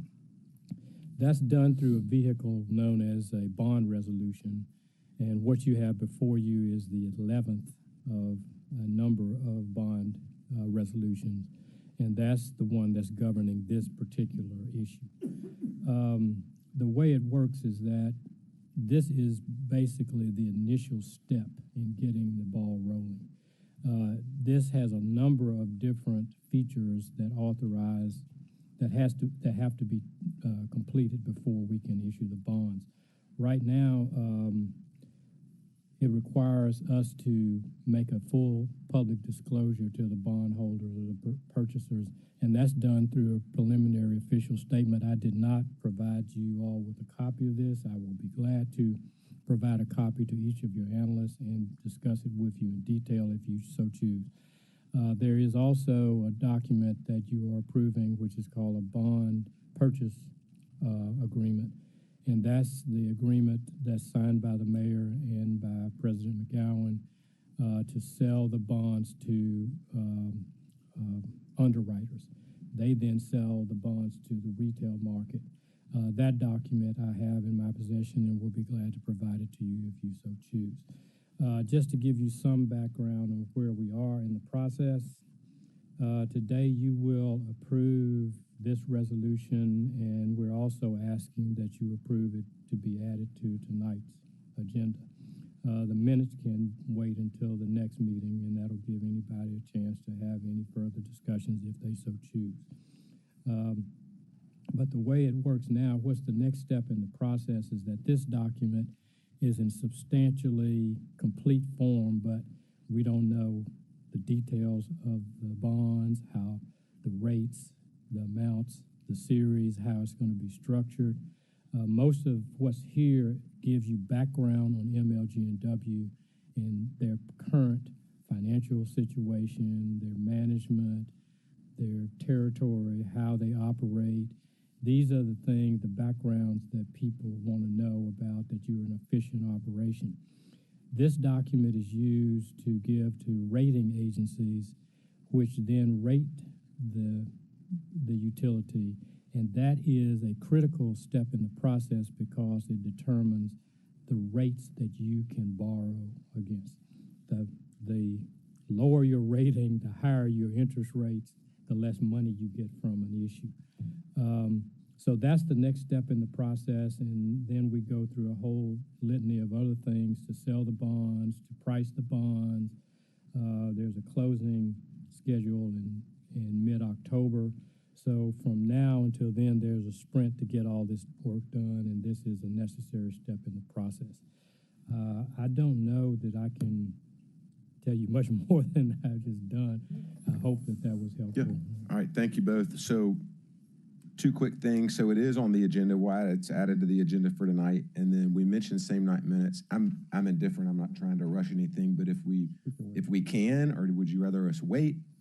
Is there, from a process standpoint, I know we could add it, or can we? We're not pushing. We'd prefer to wait and take the normal course that can be considered tonight. Understood. Thank you. All right. Questions, comments, council members?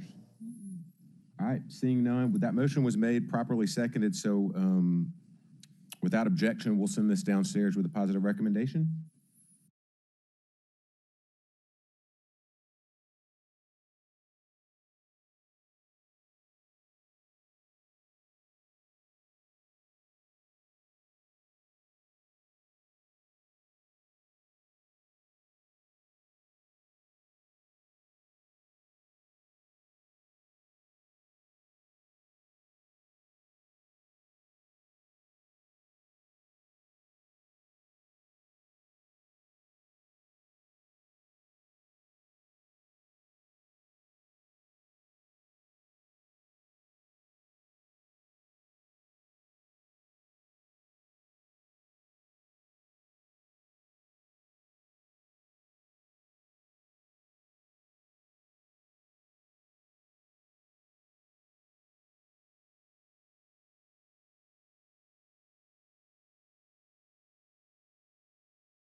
Call the roll. Councilman Spinoza. Here. Councilwoman Green. Here. Councilwoman Cooper Sutton. Present. Councilman Warren. Present. And Chair Logan. Present, thank you. Colleagues, we have 4 items on the agenda.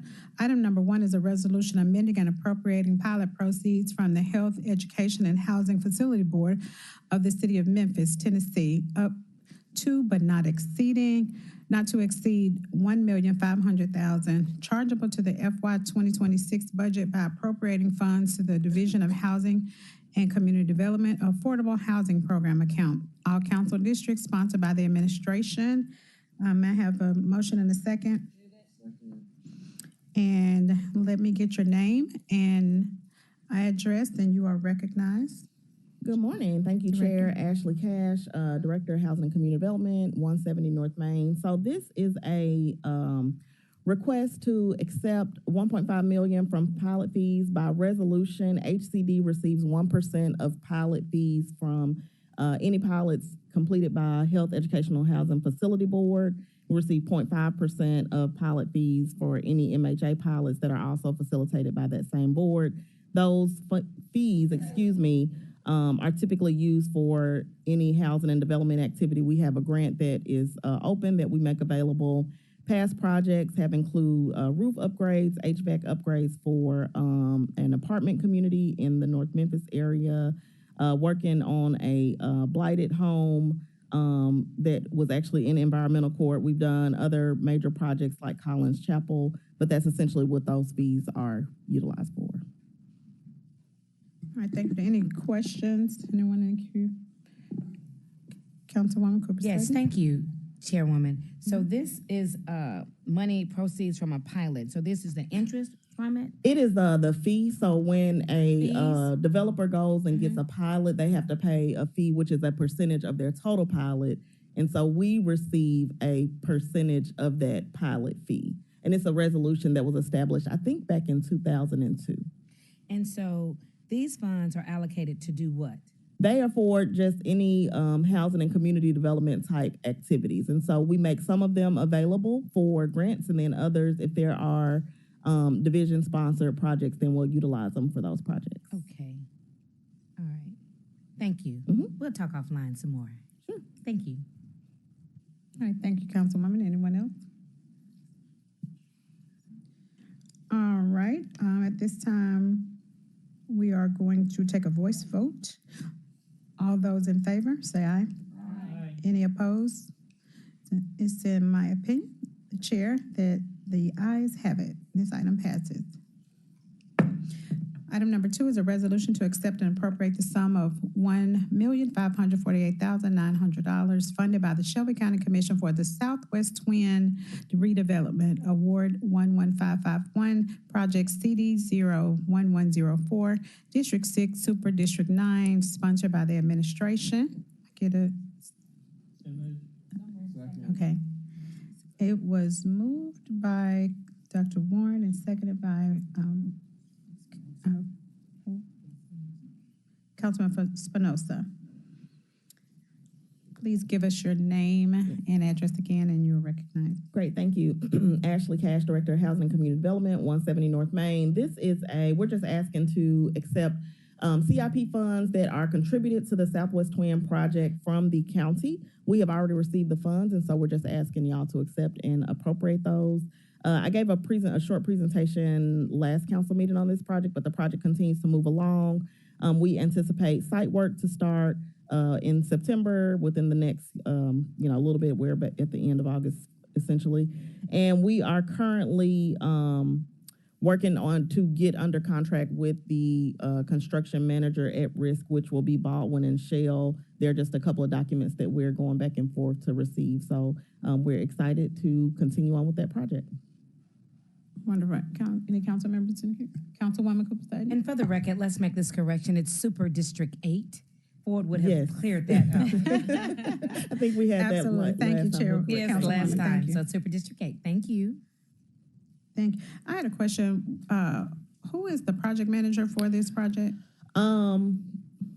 project manager is Our World Project Management, and the architect is Aaron Campbell with Aaron Patrick Architects. Okay, so I was having a discussion earlier with the administration, trying to understand when we say project manager, what does that mean in terms of our internal workings of keeping up with the project? It depends. I mean, so it can depend on the type of project, but in the case of Southwest Twin, what Our World is providing, they are working directly with all of the vendors of the project. So the architect, the CMAR, the furniture provider, the AV equipment, essentially to help us build out an overall schedule. They help to make sure that the projects and tasks stay on task. And then as the project starts, as the actual construction starts, they are a secondary set of eyes to make sure construction is happening as needed. They're working closely with HCD team and with other teams that are involved, but we just don't have the time to facilitate this type of project that an outside entity is able to bring. And so whenever we have a project, we get different project managers based on what the project is and the scope? Correct, yes, ma'am. Okay. We do that, and we do it based on the scale. There are some projects that are smaller that we can manage, but others that are a little bit more complex maybe include multiple buildings or of a certain scale, then we would get that third party to help us with that. And so your role or HCD's role is to make sure that the project manager is doing what the project manager is supposed to do. We do, and we do all the internal stuff. So contracts, any kind of contracts, pay requests, anything associated with working with our IT department internally, any kind of internal coordination. There's still a level of work outside of managing the project manager to keep the projects going. All right, thank you for the insight. All right, we're gonna take a voice vote for this item. All those in favor, say aye. Any opposed? It's in the opinion of the chair that the ayes have it, this item passes. Item number 3 is a resolution approving proposed consolidated plan PY 25 FY 26 annual action plan and appropriating federal entitlement funds to the PY 25 FY 26 housing and community development budget. All council districts sponsored by the administration. Request for same night minutes. Can I get a motion? Okay, it's been moved by Councilman Spinoza and seconded by Councilwoman Green. Go ahead and give your name and address. Yes. You're recognized. Ashley Cash, I appreciate that. Ashley Cash, Director, HCD, 170 North Main. So we are bringing today our annual entitlements for FY26 program year 2025. And I have just a handful of slides here. Happy to go into detail. Oh, this is missing. Okay. This is missing my other slide. So this is essentially what we have received from HUD.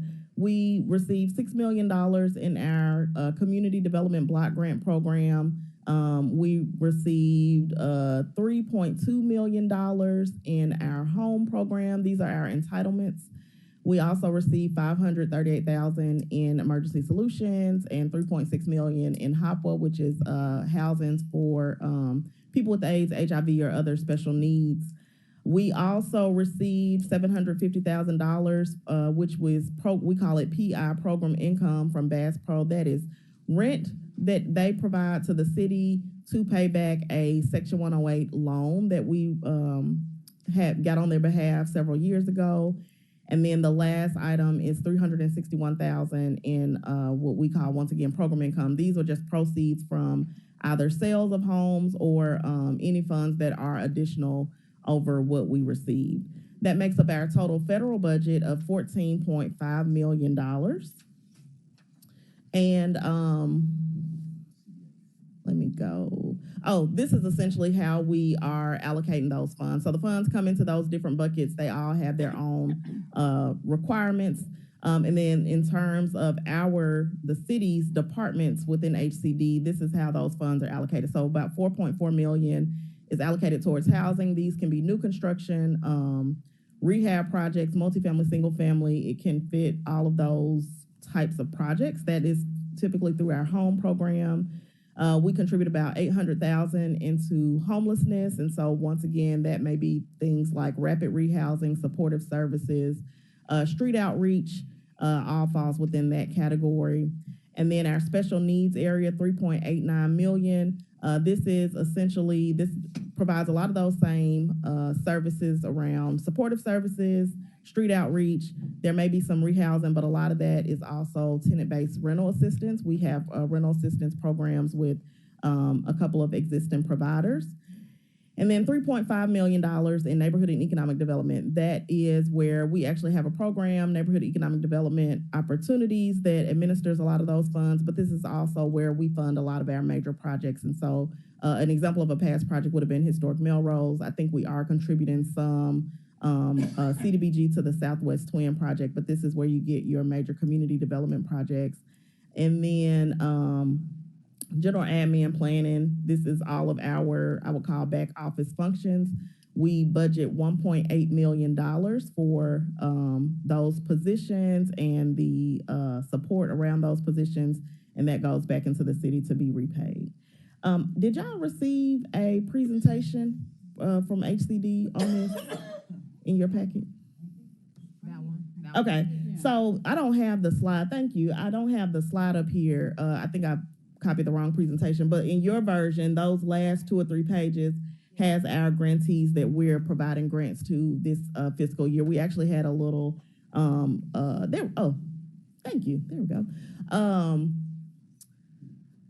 Yes, and so I'm not gonna read all of those, but y'all do have them all, and obviously they're available for the public, but these are the categories and the agencies in which we are providing for this upcoming, or this current fiscal year that we're in. And so at I think the last page, you can go to the next slide, has what we call our neighborhood partnership programs. And so these are typically agencies that are they may be doing non-housing related activity, but they're community supporting activity. So we wanted to make sure you have that. I also sent, I think a couple of months ago, our annual report. So the last 2 years, HCD has been doing an annual report just so that we can visualize and be able to share with you all in the community the impact that we've all done together. And so I only sent it via email, but we'll get some new copies printed and just make sure you have that. We want to make sure that we're being transparent about the projects that we have. But that is the presentation. We're asking y'all to accept and appropriate those funds. I'm happy to respond to any questions. Okay. Can you go to the slide before this one? I don't have them, but yes.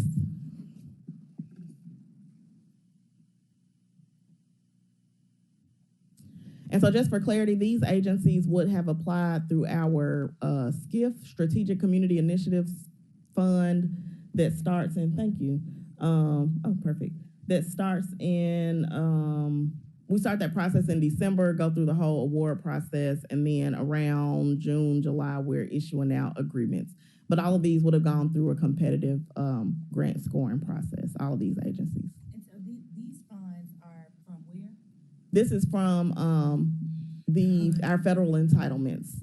These funds are from our federal entitlements. So these are like the first, let me go to mine. The first 5 are funded through our HOPWA program, Housing for Persons with AIDS, HIV. Home is a program type. Home ARP is a funding source that we have that we're funding Agape with. Community Alliance for the Homeless is receiving CDBG. They always receive some CDBG for being our continuum of care provider, as does MIFA. They operate the homeless hotline. And then the CSG is Community Services Grants. We put those out every other year. That's coming also through our CDBG fund. And ESG is Emergency Solutions Grant. That's an entitlement that we receive on its own. We receive $538,000. The slide before this listed the pockets of money, the federal entitlements that she's mentioning now. Maybe on this slide, have another row that shows the pockets of money. From. Yeah. Okay. And if you could send that to us. It's different programs. Do you mean the 2 slides you saw earlier, or this slide and the next one? Is it the same pocket of money?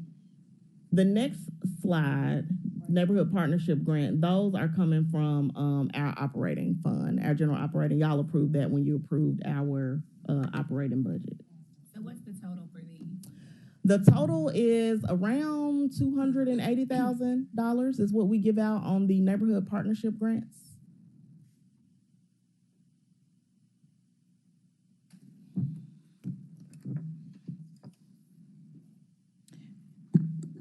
Okay, we had Dr. Warren in the queue. Anybody else wants to get in the queue? Thank you, Okay, Madam Chair. Councilman.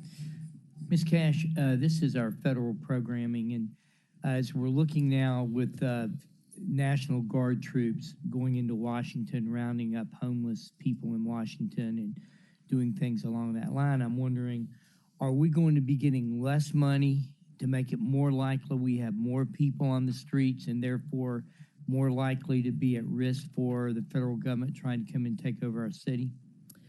That's a great question, some of which I just can't speak to because I don't know. But what I do know is we received essentially the same level of funding for our homelessness services this year with our entitlements.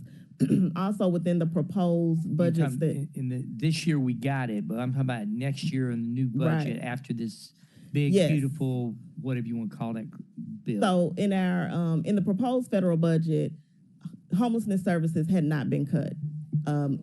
They had not been recommended to be cut, is what I should say. There were other federal entitlements that were recommended to be cut. The areas of homelessness were not recommended to be cut.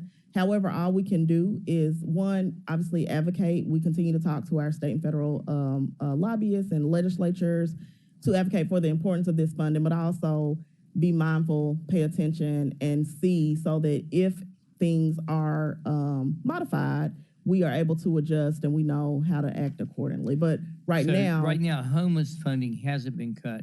What about housing and other funding to help us with people who are temporarily homeless or people that need? Do we have a housing issue? The amount of money you've been getting to help with housing people when they need to be housed? Yeah, I would say, in terms of funds provided for people experiencing homelessness, it has not been cut, but it is not enough. So we, any additional support around serving that population, that community, because we only get about 538,000 each year to serve the service providers who are doing the work, and that would include any hotel stays, that would include some operating for those. So it's just not enough, and it is a challenge. How much are you actually spending a year? We spend every dime, all of that, 538. Spend all of that, and then what else what other funds do you have that you spend on it? We put some, so like the CDBG that you see there, I think that probably totals up to about another 500,000 that we're providing with the continuum of care and for the referral hotline. And then there's another bucket of funds that is called Home ARP. It's a one-time funding source. We have been able to help some agencies to kind of bump up what they've been able to do. But once again, that's a one-time source. It'll be out in 2030. All right. Thank you very much. Thank you, Madam Chair. Anyone else? All right, our last item is. I'm sorry, Councilwoman, I was in the Okay, queue I'm to ask a sorry. question. You were in there a long time, Councilwoman Cooper That's Sutton. okay, thank you. I just want to know on the slide where it says your awardees for FY26, how are they determined? So they apply for our grant. They apply in December. They have to meet minimum criteria. So things like providing a budget, project description, they have to align with the activities that they're applying for. And so thinking about emergency solutions grant, there's a cap on different activities within that. So they kind of have to all be in that bucket. We go through that process. We do an initial, we being HCD does an initial review to see who meets the criteria generally. And then we have scoring committees that actually review they represent different areas across the city, different departments. So they might be in the community development space. They may be a homeless service provider. They may be a representative of a development group. But there are different committees that make up, and then they go through score. We make the final decision, and then we provide the grants based on who meets the score, starting from the high score down to essentially when we run out of funding. Okay. And your neighborhood partnership awardee FY26, is that the same criteria? It's is a this the different same? criteria, but it's the same process. It's the same application system and it's the same process, but they have, each one of those where you see type of funding, they all have different criteria to meet. So what does TBRA mean? Tenant-based rental assistance. And that would be where you may give, I'm trying to get an example. I think we provide some tenant-based rental assistance, we call it TBRA, to Case Management Inc. And so they may get $100,000, and that means somebody who qualifies can work directly with them to be housed up to 2 years using that tenant-based rental assistance funding. So I just want to ask you, I see case management, it's just a lot of organizations that I previously worked with in my prior life, my past life. However, once they get that money, is there any documentation that you are required to see that these funds are being used appropriately? Yes, so we do a couple of things. We have a compliance department that is reviewing files. So on the program side, the program that administers that fund is called our homelessness, HSN, Homeless and Special Needs Department. They're going out, they're reviewing, making sure that the entity is doing what they're supposed to be doing. And then the following year is when those transition into our compliance department, where they're doing a risk assessment. So we have a essentially a key to say, based on these factors, your risk is low, medium, high. We do a formal monitoring, which means we're looking at documentation like payroll. We're looking at expenditures that they are qualifying for to make sure that they're valid. And then, by the way, before we pay invoices, we look at all of those expenditures to make sure they're eligible and in the agreements that we sign with and through them. But yes, we have a robust system to make sure that we are compliant. Compliance. And what does STRMU mean? Short-term rental, STRUMU. Short-term rental, what's the M? Hello? Short-term, it's essentially rent assistance, but it's short-term rent assistance. I'm just forgetting what the M means in that particular program. So that is with Friends for Life. Yes, sir. They have a master leasing agreement with us, where essentially they work with different landlords across the city in order to provide that STRUMU assistance. Yes, thank you. Mortgage and utilities, short-term rental, mortgage and utilities. We have a lot of acronyms. I'm really good with a lot of them, but every now and then I get caught up on some, so I apologize for that. Yeah, Yes. yeah. When you And send so- it back out again, she's gonna send it out again, Councilwoman, Yeah, to I got include it. all of those And we can- pockets, so Yeah, we yeah, can study it. Yes. Now, I will plug on our annual report, we do have a couple of pages at the end that defines all of our acronyms because okay. it is a lot. But we'll decode this for you all. Thank you, Okay. Chair. All right, Chairwoman, thank you. Thank you. All right, council, we have one more, council members, we have one more item, number 4, a resolution appropriating.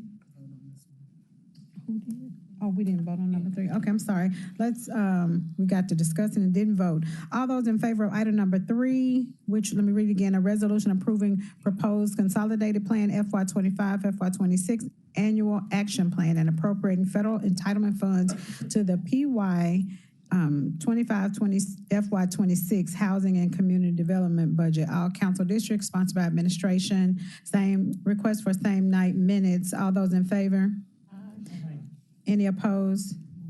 It's in the opinion of the chair that the ayes have, and this item passes. Finally, we have item number 4, a resolution appropriating bond proceeds and accrued interest in the amount of $1,412,836.69 for additional project costs in connection with the Fairgrounds Tourism Development Zone TDZ Award 11559, Project CD 18300, District 4, Super District 8, sponsored by administration. Request for same night minutes, please.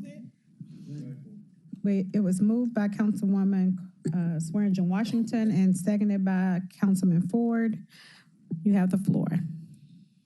Okay, great. Thank you, Ashley Cash, Director of Housing and Community Development, 170 North Main. So this is a request to ask to essentially appropriate appropriate existing TDZ funds into the Liberty Park budget. We're not asking for any new money. We've essentially reached the cap on what we initially came to council and said we were going to contribute to the project. And so, let's see, can I get on the screen?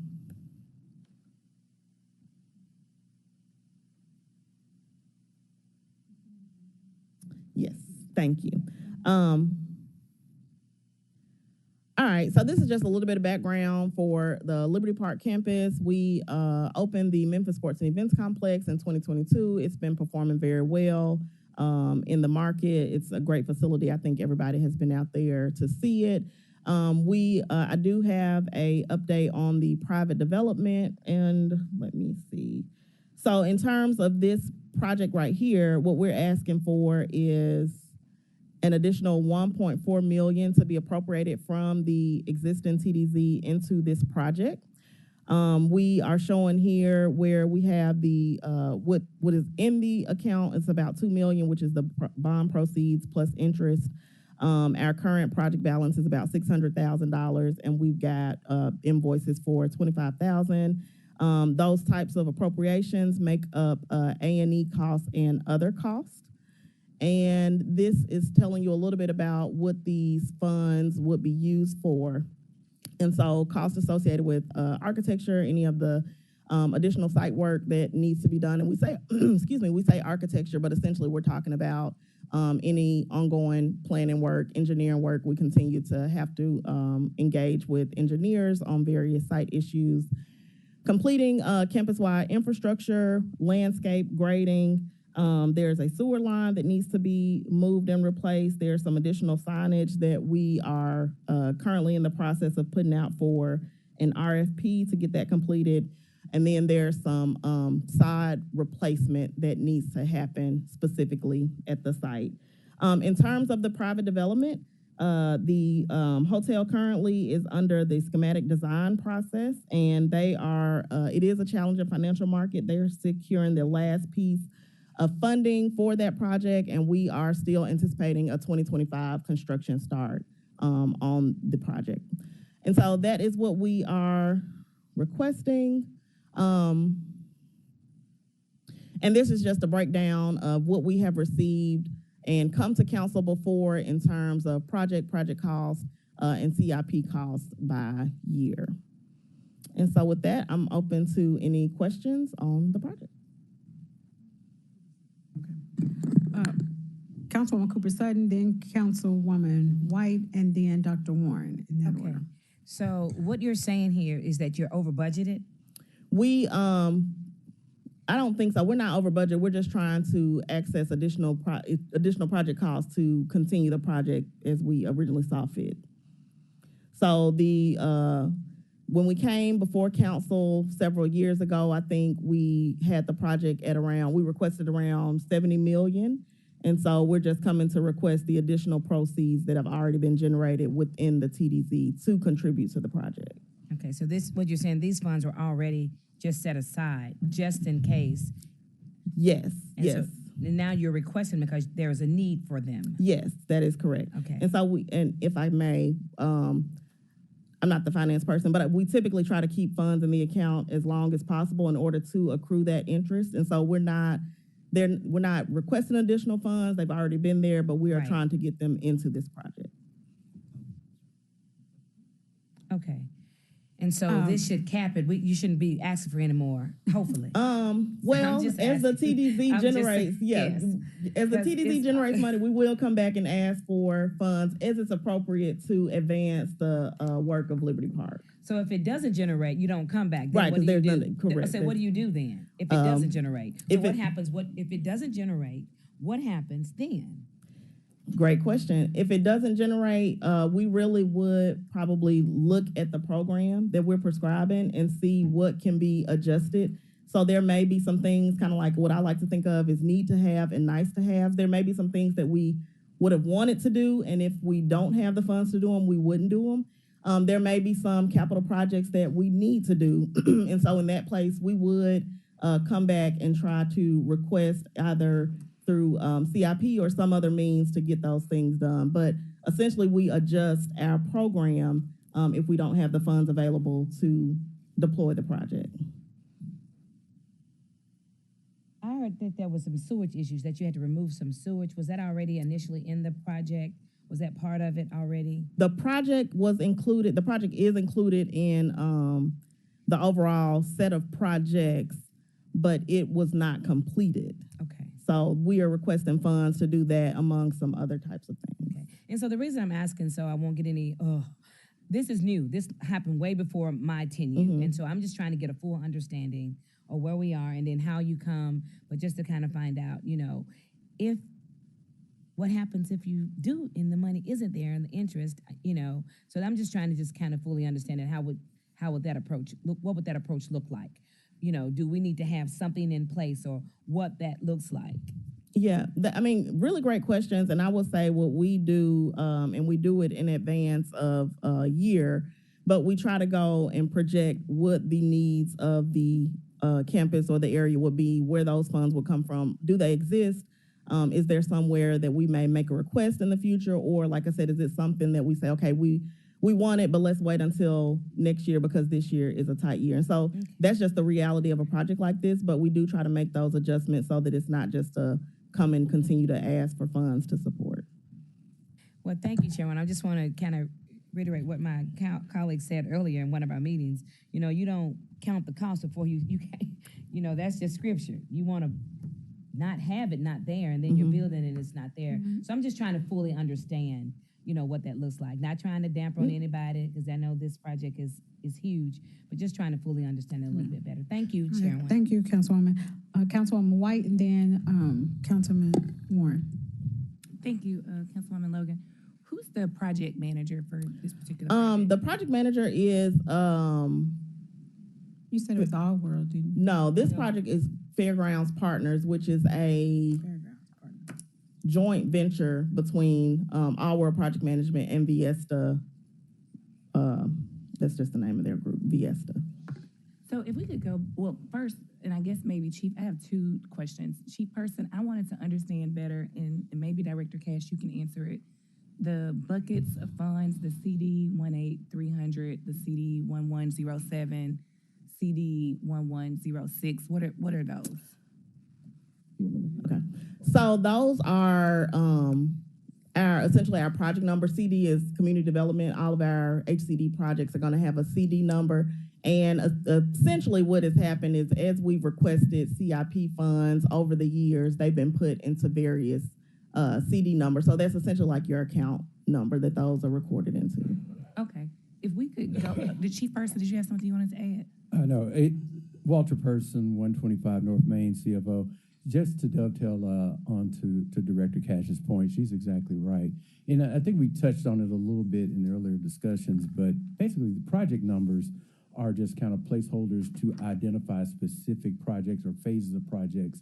And those are specific projects under the auspices of Director Cash within the Liberty Park effort.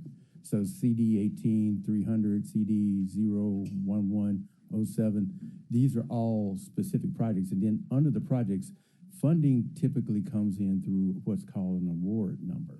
So you'll have award numbers under that provides funding and that supports the funding that you see there.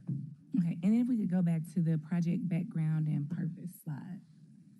So the bond proceeds and interest accrued, that is the money that we borrowed, and then the interest that's accrued on the money that we borrowed. Is that right? That is correct. Yes. Okay, and that's the amount that's there now.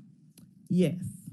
And then the current TDZ project balance, what is that number? That's why I'm not. The 600,000. Yeah. That's what's available like in our accounts now that we have that we can spend.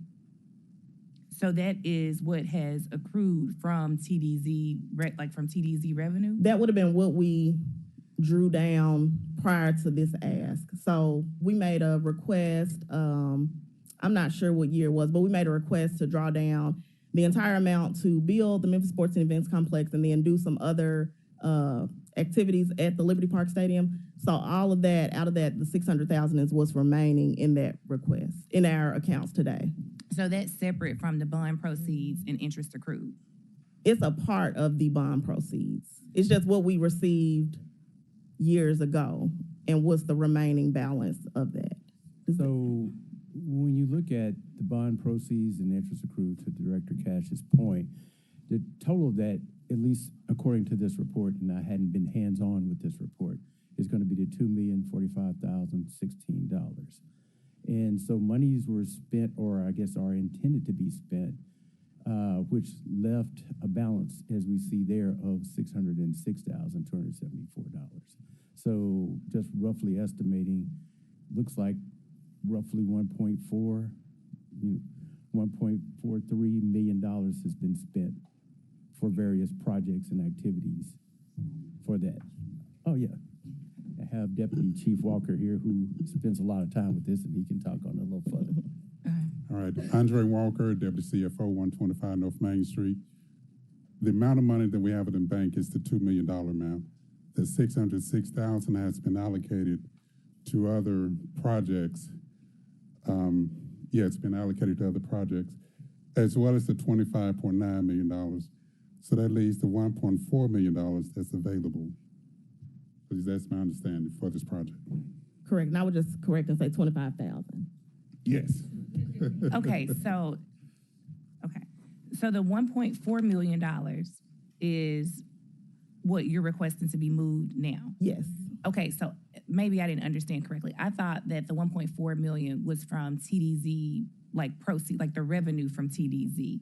No. So that's not what it is. This is the amount that was there from the bond proceeds, less what has been allocated somewhere else, and you're requesting for it to be appropriated for the remaining part for infrastructure. Yes, that is correct. Okay. Yeah, thank you. All right, Dr. Warren? Yes, so what we're talking about now is only having the hotel built, or are we talking about building out that entire complex? It would be the hotel, multifamily, and the family entertainment, but the hotel Multifamily, and yes, family entertainment, which is the high five. Okay.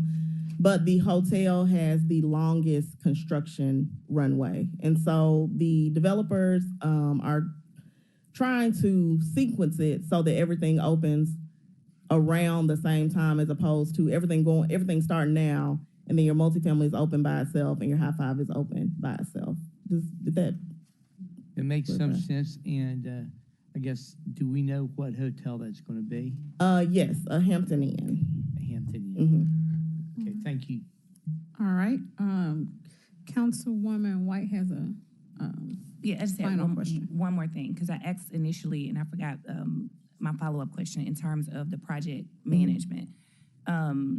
The infrastructure changes that this $1.4 million will cover, is this something that has, I would say, has it been discussed and thought over with the other partners that are going to make up this development? Does that make sense? Because I'm really concerned about, and it's a simple question, but a lot of times we overlook that simple kind of collaboration and communication to make sure that the infrastructure changes that we're getting ready to make actually meet the needs of the other entities and businesses that are going to make up this whole development. So I'm interested to know what their input and insight has been into these proposed infrastructure changes. Yeah, I think that's a really great point. And so part of that is what our project management team is helping us to do, to have those conversations. So they're looking at the site designs, the concepts, and the infrastructure needs of the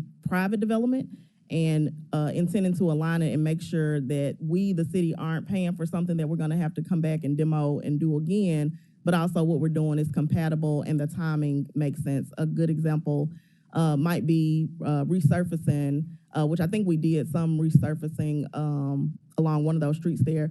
But, things like that, you just want to be careful to time it appropriately so that you're not doing it right before construction, and then your construction trucks come and break up the ground and everything, and then you have to do it again. So we are having those conversations. Part of the sewer upgrade is because of some of the capacity that is needed at that multifamily and hotel site. And so these conversations are happening in an effort to make sure that we're all aligned on the final infrastructure and the needs. And then the other thing I'll say is we are holding, or we have budgeted an amount for sidewalk improvements, but we're not going to go in and do those sidewalk improvements until the site is relatively complete, because we know that's something that we would have to redo if we did now. So we're considering those types of things. I think that's a really great point.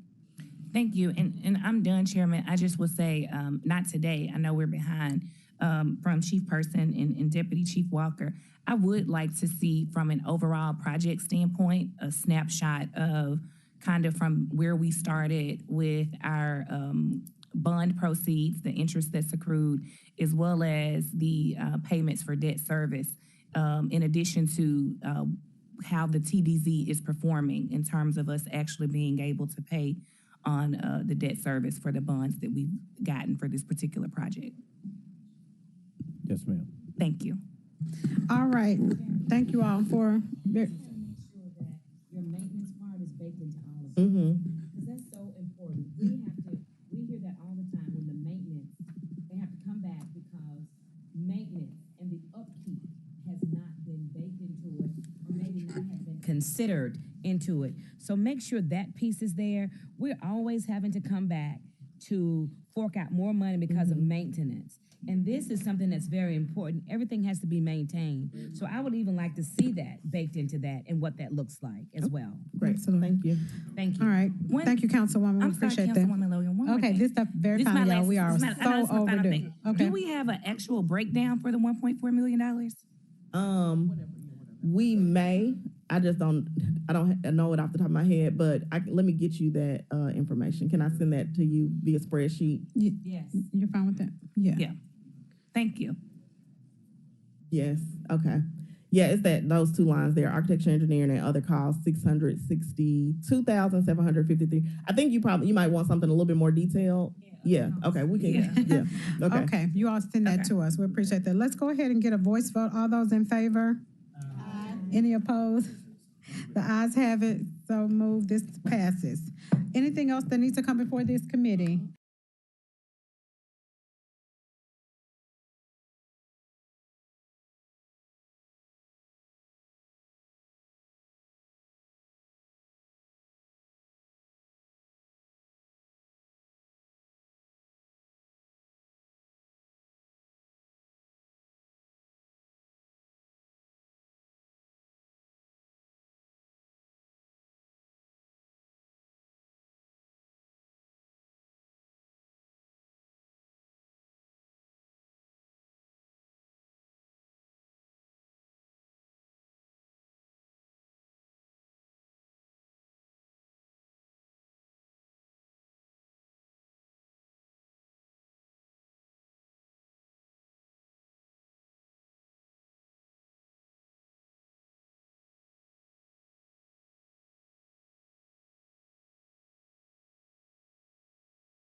Resolution transferring appropriate construction funds in the amount of $987,904.67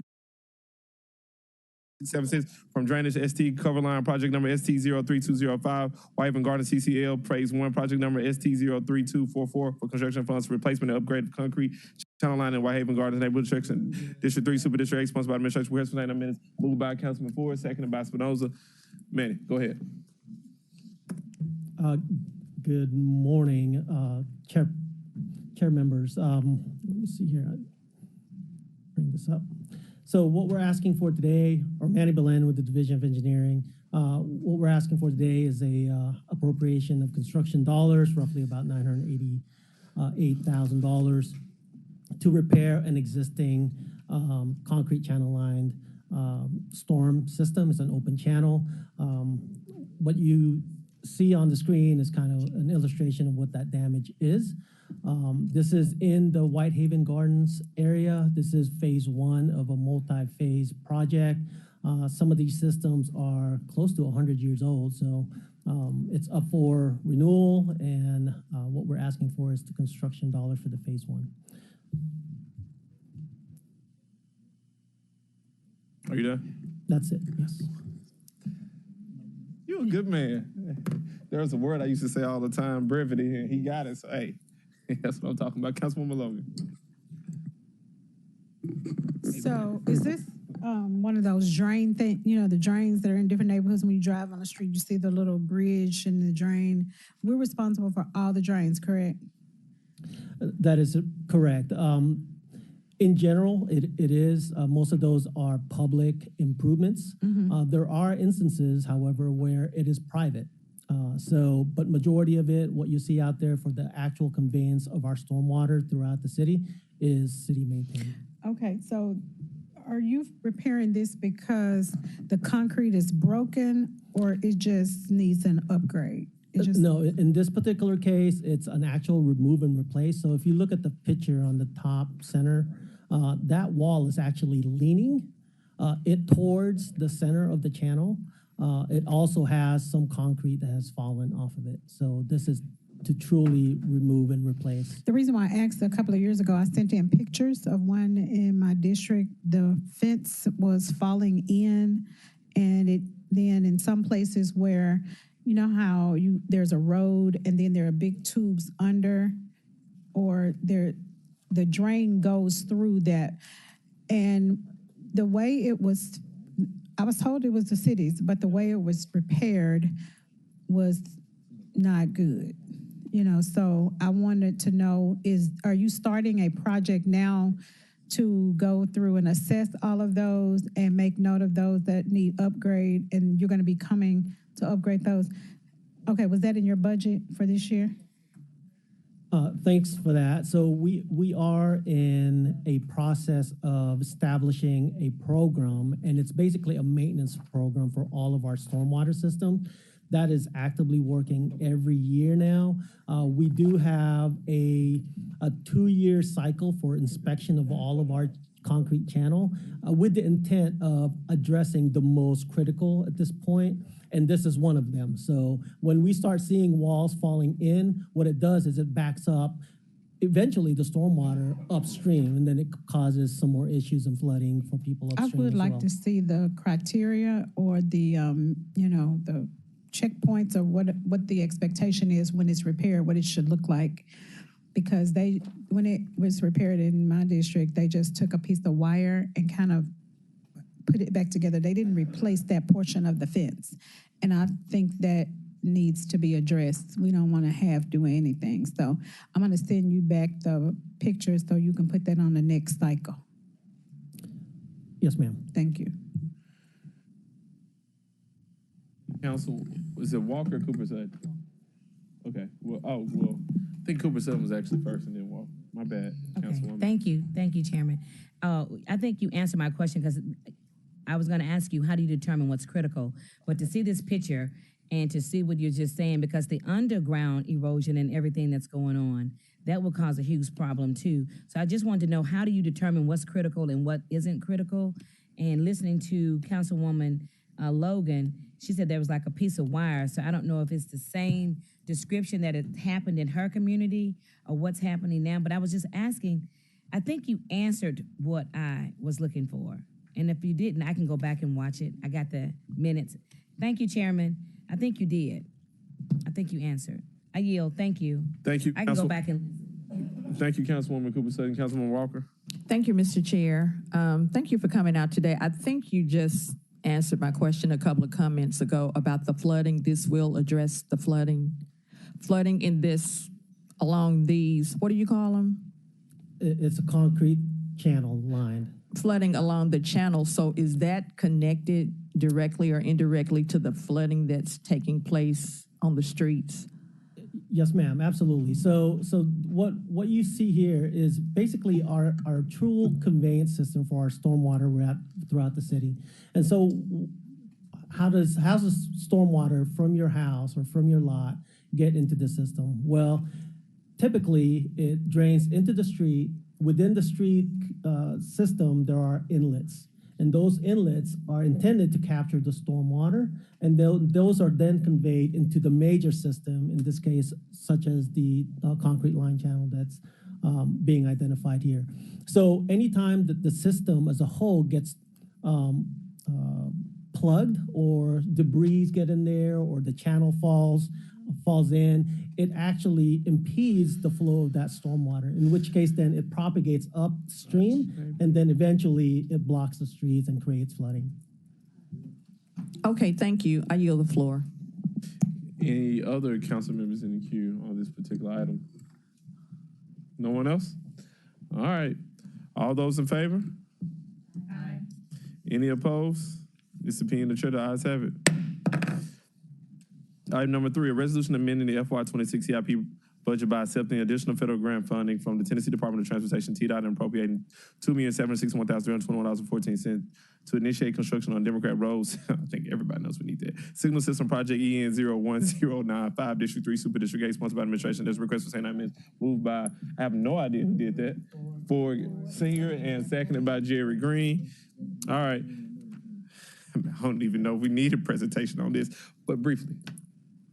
Yes, sir. Thank you, Manny Belen with the Division of Engineering. So what we're proposing here is to accept an additional roughly $2.76 million from the state. The intended use for these funds is to interconnect a lot of our traffic signals along Democrat, basically from Airways all the way to Lamar, with the intent of hoping to do a better traffic flow in and around that area. Well, anything's better.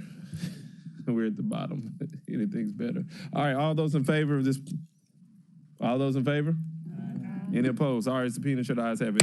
Thank you. Item number 4, a resolution transferring appropriate funds in the amount of $77,350.87 for project number PW01136 to fund structural engineering services cost of 9 John Creek's Bridge repair, project number PW02039, District 4, Super District 8, sponsored by administration. Request for St. Minutes. Moved by Ford Senior. He's on the roll today. Seconded by Councilman Dr. Warren. Question, 9 minutes. Go ahead. Yes, sir. Again, Manny Belen with the Division of Engineering. So what we're asking here is for design money. The state does an annual or biannual inspection of the multi-bridges within the city. We received earlier this year a notification of the condition of the Knight Arnold Bridge over Johns Creek. At that point, the instruction was to close portions of that Knight Arnold section. And so what you see there on the bottom left is kind of the picture that shows the reduction of that lane. So we're anxiously waiting to go ahead and the design for the bridge repair. What we're asking for is roughly about $77,000 for that effort. At some point in the future, once the design is complete, we will come back to the body to ask for additional money for construction. So with that, we ask for your approval. Any questions? We already moved it. So we good? All those in favor? Any opposed? It's a P and the chair, the ayes have it. Thank you, Director Blinn. Item number 5, Safeways. Come talk to us.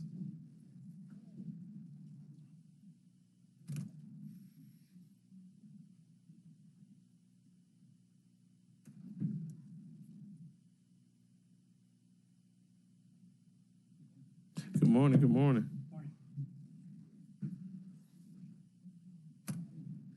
All right, so it's a presentation from Safeways requested by me. I don't know, all of my days seem to be blurred. Maybe 6 or 7 months ago, maybe a year ago. I think I had a meeting with them.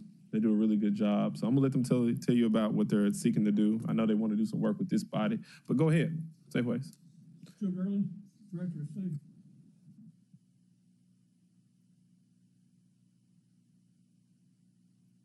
Hit the button. Okay. Do it again. Okay. Joe Gurley, Director of Safeways. Joe Gurley, Director of Safeways, 6064 Apple Tree Drive. Scott Pierce Ledbetter Jr., Safeways Executive Chair, 395 Goodwin, Memphis, Tennessee, 38111. And may I give you this, it was left out of the presentation, it's the maps.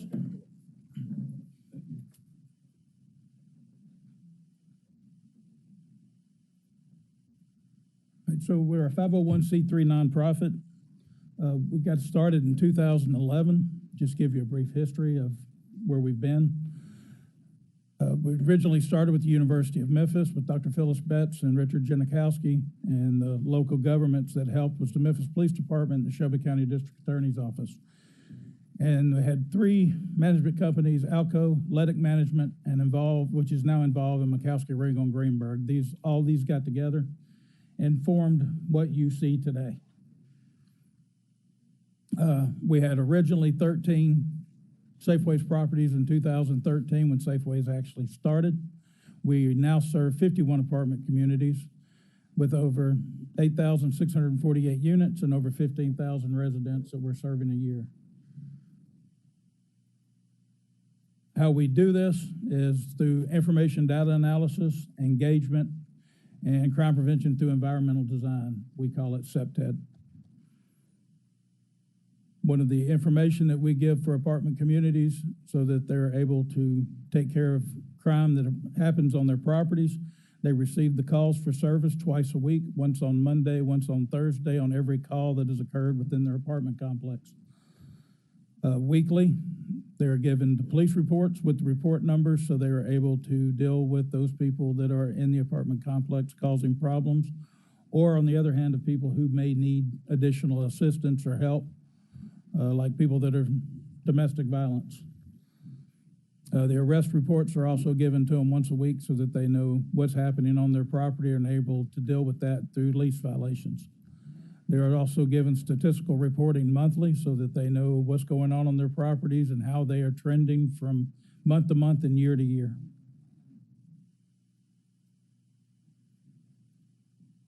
Safeways clients are also encouraged to participate in apartment managers' meetings of their precinct. Keep getting away from the mic. Participate in neighborhood watch and conduct community meetings. SEPTED is an internationally recognized crime prevention reduction practice. SEPTED uses the environment to influence and manage human behavior. It has also been proven to reduce both incidents and fear of crime. Safeways field staff are all certified in the application of crime prevention through environmental design, and they have to certify every 3 years. In 2017 is when we began our pedestrian safety and lighting projects. Our first ones were started with the Downtown Memphis Commission. The first 3 were in the fall of 2017. They were bounded by Bill, Wagner Place, Tennessee Crump, and B.B. King, the downtown area. Spring 2018, we then did the Poplar Corridor and south of that to Interstate 40, and then in the fall of 2018, we did the Poplar Corridor and did the north side up to I-240 East. The 4th project was with the Edge Medical District. In fall of 2018, we conducted pedestrian lighting assessment bounded by Poplar Avenue, I-240, 4th Street, and Dr. Martin Luther King Avenue. The 5th project was with the Community Development Agency, the CRA, covering 4 communities. In spring and fall of 2019, Safeways conducted pedestrian lighting assessments of Smoky City, New Chicago, Uptown, and Brickford communities. Quick question. So after you conduct these studies, what do you do with them? All of the given them, that's coming up next. Okay. I'll show you what happens next. Okay. Just going through where we have done. The 6th project with Klondike land trust, that was in the Klondike area. We can go to the next one. The seventh project was with the Soulsville Foundation in fall of 2023. That was from E.H. Crump to Lamar Avenue to Bellevue to Trigg and then over to Lauderdale. Then we also did another one for the Binghamton area, which we completed in the fall of last year. And our proposal is for the Glenview neighborhood, timeline September, December of this year. All right, so we conduct a comprehensive pedestrian safety and lighting project assessment.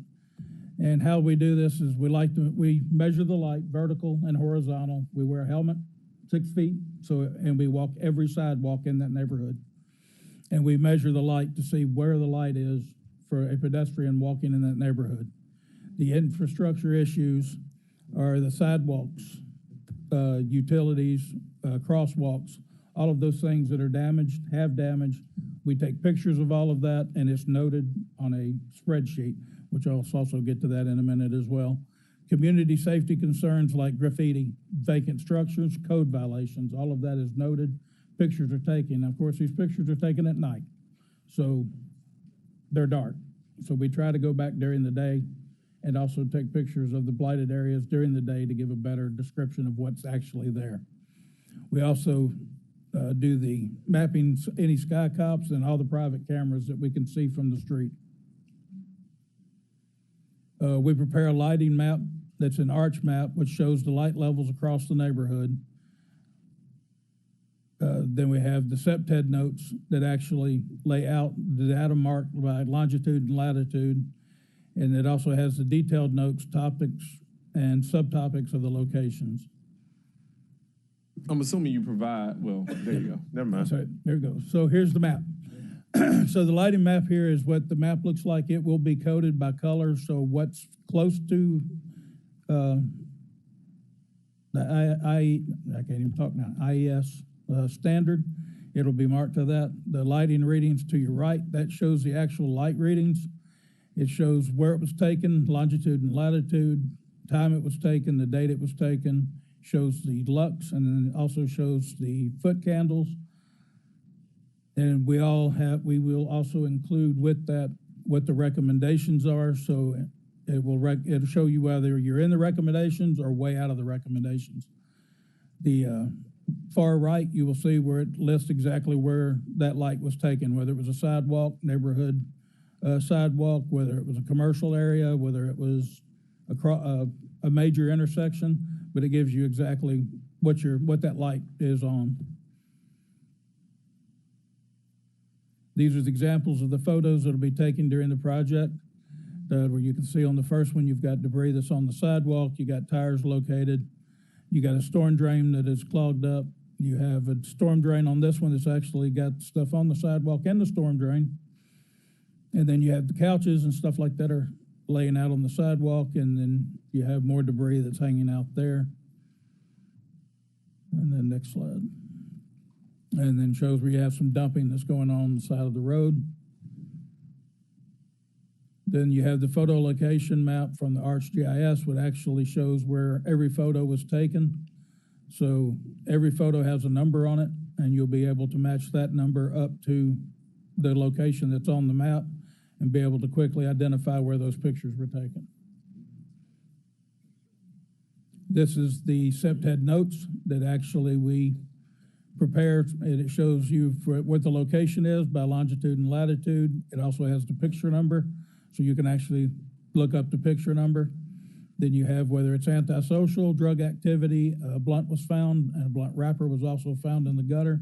It shows where that was at, so it identifies drug use at places. You also have broken, uneven pavement. It shows damaged signs, trip hazards, storm drains, graffiti, weeds, any weeds that are over 2 feet, and we list them 2 feet, 4 feet, and 6 feet. And then any obstructions to the sidewalk, whether they're broken, whether they have grass growing through them, and then also alcohol use, beer cans, anything that is found during the walk. Stage one would be in preparation, would be the night drive to identify the street lights that are out, report the outages to MLGW, and track the repairs so that we know that all the lights are on before we do the assessments. Wouldn't do much good to do the assessment without knowing, having the lights on. The estimated cost for that first one would be $1,470. The second stage, after the lights are repaired, it would take 5 to 6 sorties and about 15 hours of field work to measure the lighting, to document the safety issues, and finalize the maps, the SEPTED notes, and the data within 5 weeks. The estimated cost on the part 2 would be $20,540. Project rates, the field work would be 5 staff members along with 2 security guards for $575 an hour. The office work is at $140 an hour for 1 staff member. The mapping analysis work, 1 staff member is $240 an hour. Mileage would be the actual mileage, and any field expenses would be actual cost. So the total cost would be $22,000 for stage 1 and stage 2. We have the expertise, proven track record, completing similar products efficiently. Comprehensive approach combines light assessment, infrastructure review, and community safety evaluation, and actual insights and deliverables designed to support community improvement strategies. Questions? Yes. Councilwoman, on you. Yes, I'm excited to hear about the lighting. I know even with Glenview Park, that park is underutilized because it's so dark. Correct. And people don't feel safe. Or you can go running like me in the middle of the night and have a strange person try to chase you. And early in the morning, however. But we're needing some support in that community, and I am excited to be able to support. So I say, hey, let's go for it. So I think this is just an initial proposal. I think initially when I spoke to them, they were talking about doing something similar in various neighborhoods, assuming the council members would choose a neighborhood. I'm in support of their request. I think at this point, if no council members have anything else up, didn't even look, Sometimes I get stuck looking this way. My apologies. I don't know who's first, so Dr. Warren, you're in front of her. Okay. Just want to know what is done with this information and who do you report it to? Us. And then how do we use this information as a city? That would be reported to you, and how you would use that would be up to you, but if you're asking me how I think So you would it's use only, it. you're only reporting it to council. Correct. It's not going to administration. No. It's whoever y'all pick for it to go to. So if you wanted it to go to administration, then you would have to tell me who you would want it to go to. Who in the council called you to give us this report or this, how did you initially get hired by the council? When did we bring you in? I talked to, Councilman Councilman Smiley. You're the one that brought these guys here? I absolutely like that. Okay, can you answer my question about what we're going to do with it and how you came about with this idea? Well, I think Logan brought him first, and then I talked to him after I heard Councilwoman Logan speak to him, and I talked particularly about ways that we can improve community. Because for me, I run random times, and sometimes when my mind starts racing, I go running very late at night. On one particular occasion, I ran through Glenview Park, and I'm almost certain there was a guy chasing me. And I was like, okay, probably should. You were fast. He didn't catch me. I'm assuming it's a he. I don't know who it was. It was dark. And there's no lights. And after hearing this presentation, I said, maybe I should have a conversation with Safeways about what we can do to improve our community. And I think it should be, we should be inclined as council members to want that for every neighborhood in our community. This is just one initial proposal about what neighborhood could be used. I guess my other question was, it looks like you'd already done eight studies. Correct.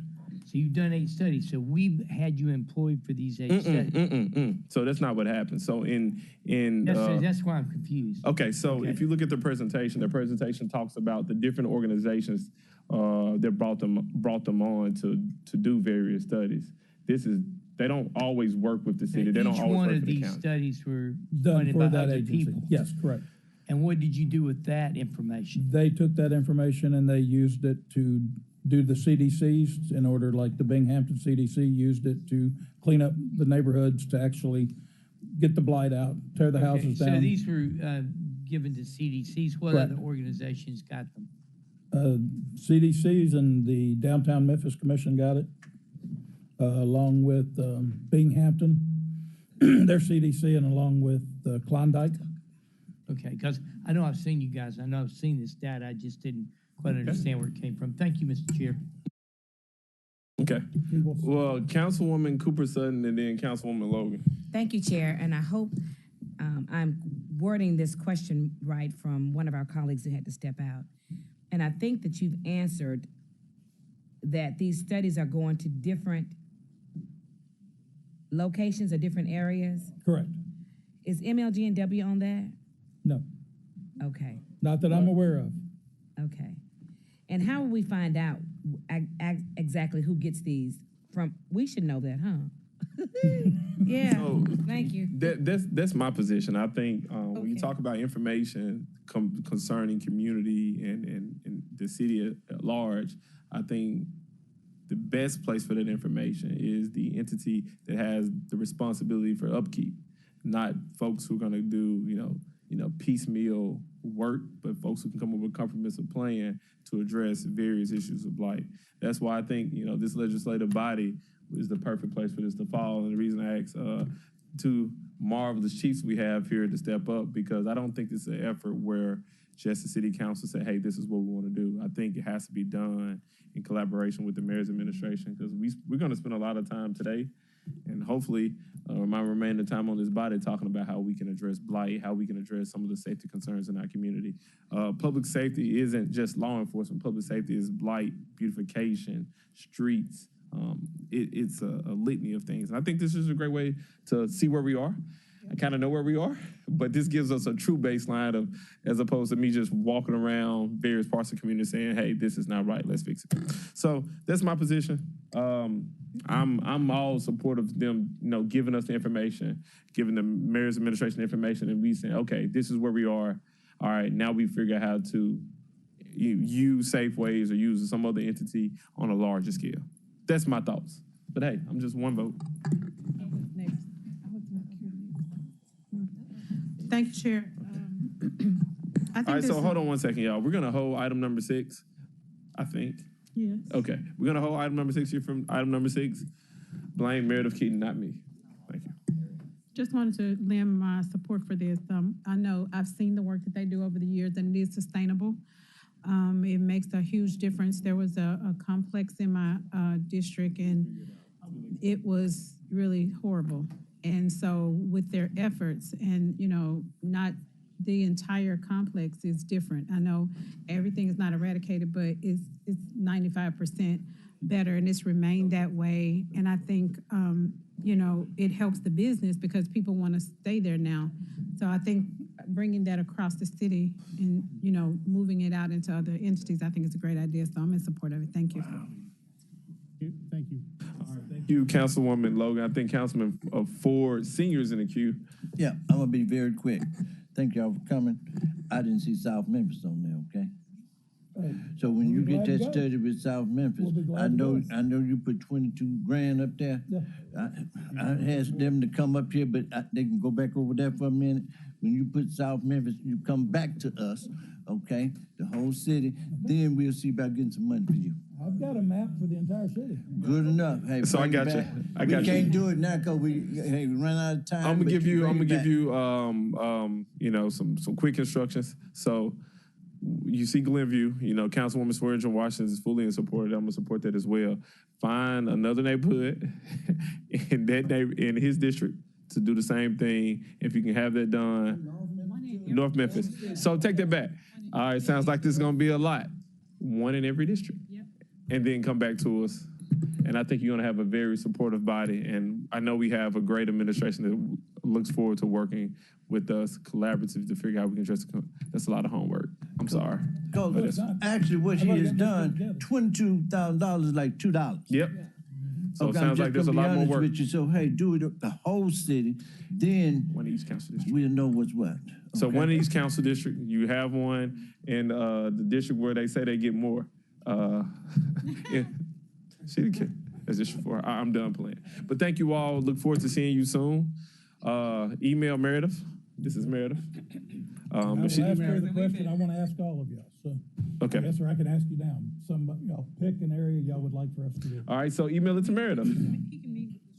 Okay. Yep, or I can meet with each one of you, either one. That's gonna take a long time. So Meredith's gonna reach out to the council members to figure out, for the prospective study, and we'll get it to you pretty quickly. Council members, you hear that?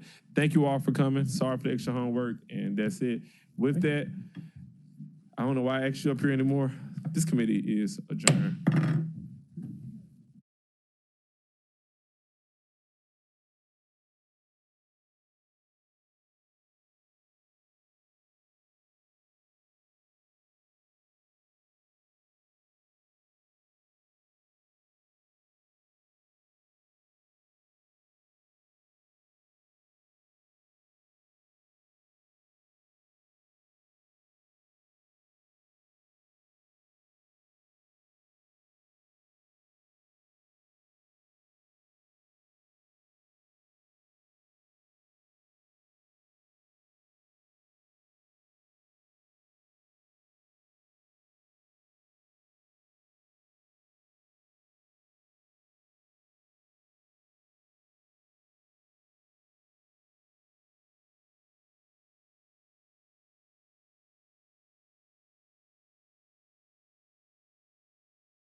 Good afternoon.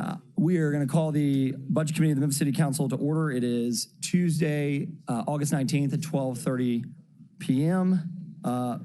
Ms. Murray Sue, would you please call the roll? Councilman Canale. Councilwoman Green. Councilwoman Swearengin Washington. Councilman Smiley. I'm here. Councilwoman Logan. Councilwoman White. Councilwoman Cooper Sutton. Councilwoman White. Chair Carlisle. Present, colleagues, we have a quorum, we have a few items, we have some housekeeping, but due to some time constraints and some scheduling issues, we are going to go ahead and take up items 4 and 5 post haste. Item number 4 is a resolution to allocate and appropriate American Rescue Plan Act, ARPA interest revenue, all council districts, sponsored by Councilwoman Logan. Real quick context, if you'll recall last meeting, $2.8 million was going to be moved from the same account. The council pulled $900,000 back. Councilwoman Logan and I think others had some initiatives. And with that being said, if I could have a motion and a second to move it to the floor.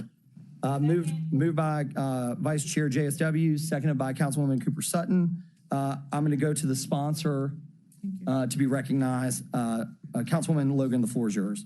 Thank you, Chair. Thank you so much. I appreciate you all for hearing this. And last time we met, we decided we want to kind of slow it down and take some time to really look at this. We did take out the $900 million. We know, as Councilman just said this morning, Councilman Smiley said about Blight being top of mind for everyone and so critical in our community. We want to really move the needle and get some things done. It's good to have some garbage pickup and tire removals and those types of things. But if we want to really move the needle, we need to look at legislation, look at our systems and see how we can improve in those. This is an opportunity for us to do that. I'm going to ask Chief Gibson if she would come on down to kind of explain what we're looking at. We only had a certain amount of people in the legal department that was solely responsible or working on these areas. And I was told that we have over 10,000 blighted, vacant properties or structures. And as we know in our community, so many of those areas are places of blight or crime, places in neighborhoods that are bringing the neighborhoods down. And to address those would really move the needle in getting blight, mitigating blight. And so when I saw that, I thought this would be great to help across the city, not just in one district, not just one-time project, not just an initiative, but create a system in which we could have ongoing blight remediation and mitigation. So the way it was set up, the way we're looking at it of this document, as she will explain, it creates a system in which we can tackle commercial properties as well as address residential as well, and have funding for those people that cannot move the needle, where we know that's where a lot of the bottlenecking is in the court system, whether it's on the environmental court side or whether it's in Chancery Court. It still takes a while if people don't have the funds. And so I'd like to give her space to talk about it. And I also, we'll go to the next after this, but if you could, I'd like to give you the floor to Chief, talk about if you give us your name and title, and the floor is yours. Sure. Tanera Gibson, Chief Legal Officer, City of Memphis, 125 North Main. Thank you for allowing me the space, Councilwoman. So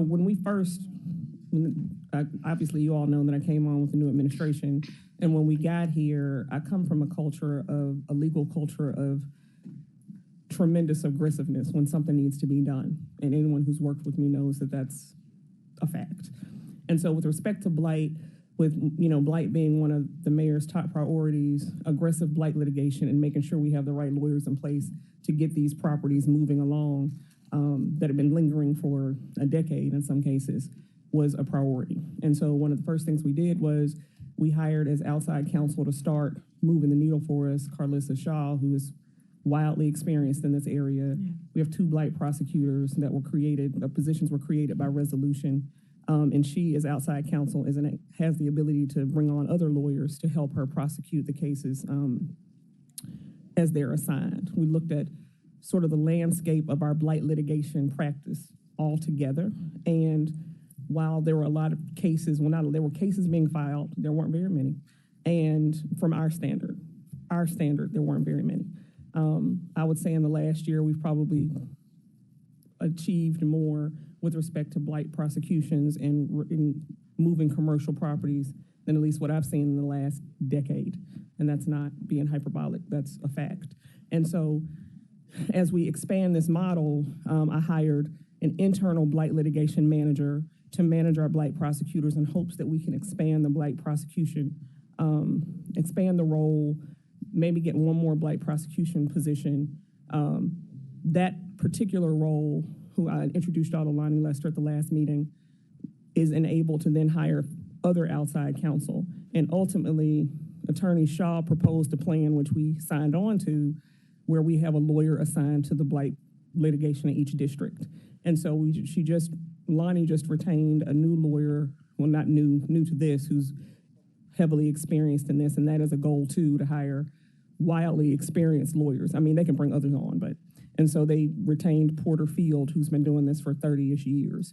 And so trying to change the strategy altogether, enabling us to hire more lawyers. You know, we tackled Serenity Towers very quickly and other properties very quickly, but we need the resources to do it. And so to the extent that we are getting that in place as we take on properties like Serenity, because that was sort of the first huge one in this new model, we became the receiver of Serenity Towers. A lot of times on these blighted properties, you can't get a receiver, hired MHA to manage, and that's prime real estate. And so ultimately, we don't think there's any interest from the owner to take the property over. So as the receiver, we'll be able to sell it.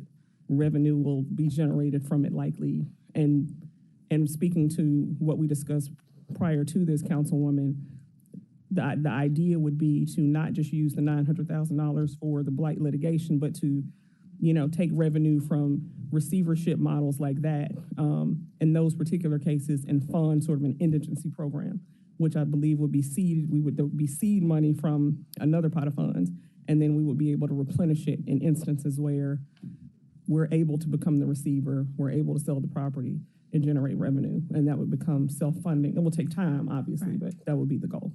And so the goal is to have an internal system that will feed money into that so we can help indigent residents like we did with environmental court. We did the 250,000, but as we know, that didn't last. That they used that up, and we were able to see the work that was done, and now it'll need some more. So to have something a process that will continue to feed in it is what we can do with this, not just one project, but create a process where we're getting those properties off, back onto the tax rolls. And I just think it's a great way to really fight blight and get the properties back in the tax rolls, beautify the communities, and then have a way to get funding from the fees to help those that cannot get the work done.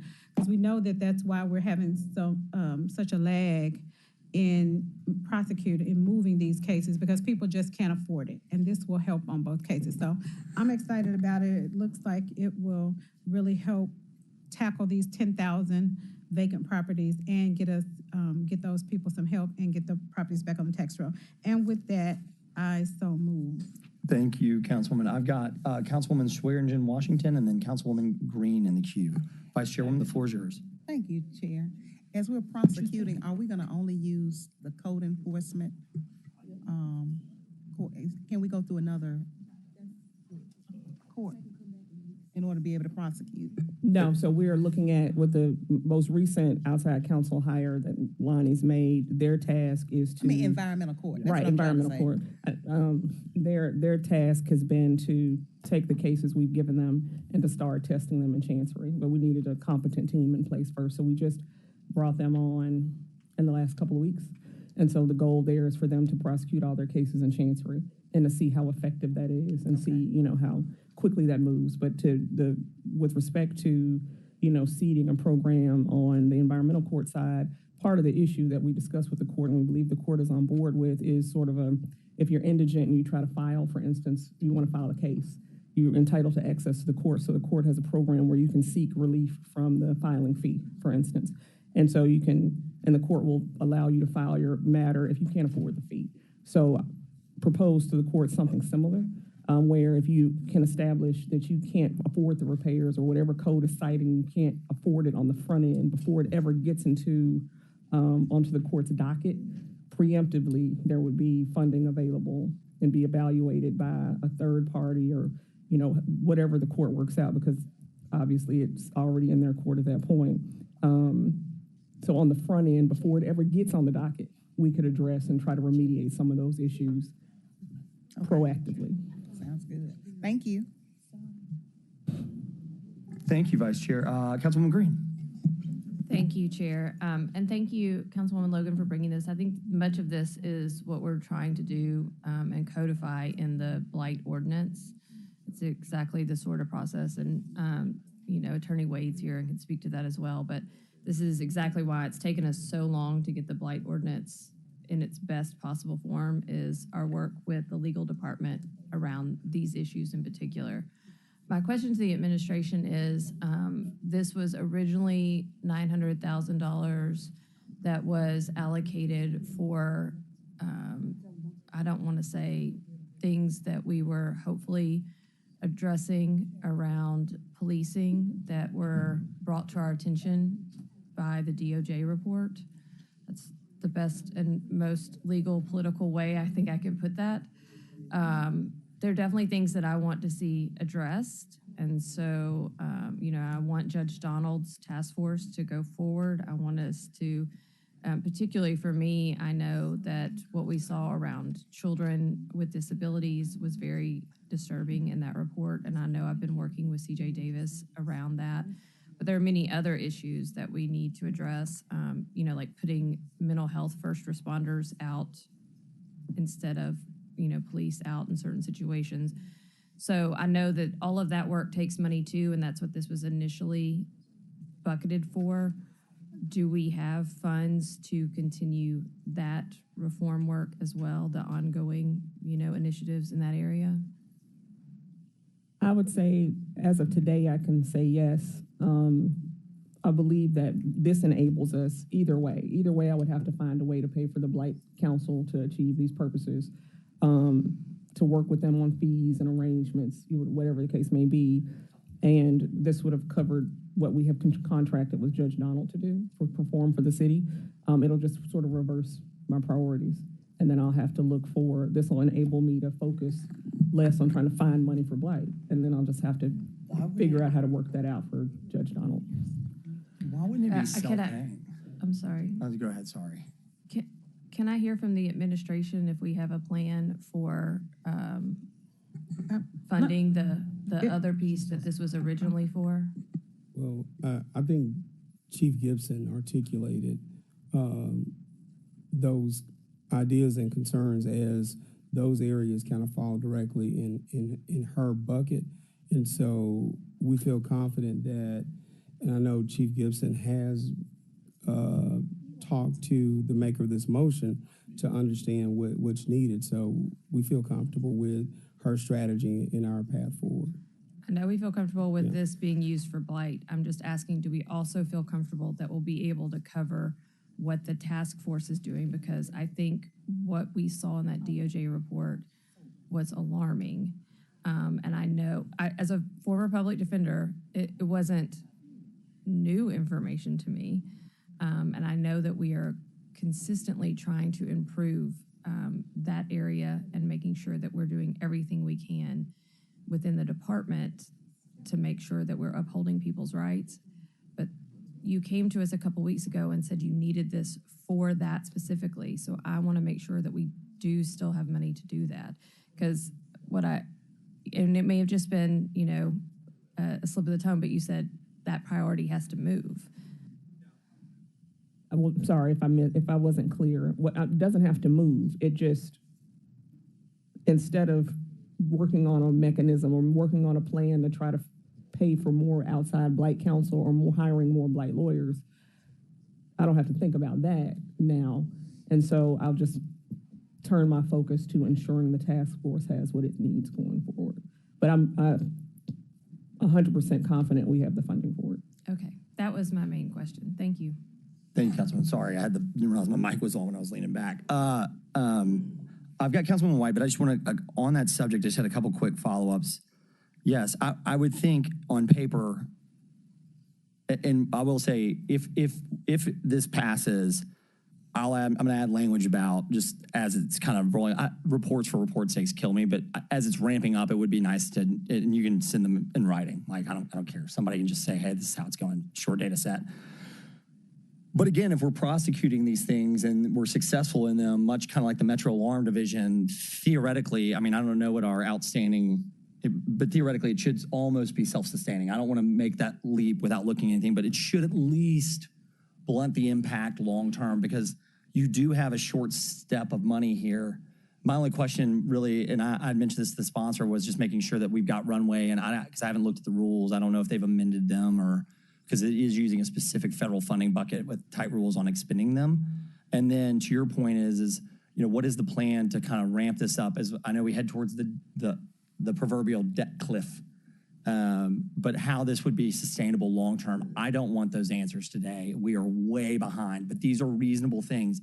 I will say, I was telling myself on the way here, I'm almost done taking big leaps of faith, but your division is one that I have no problem taking a leap of faith in, not to mention it, between my time with the 3Ls in Danny's clinic and the work that we have literally just continued to beat our heads down about, like, getting it done.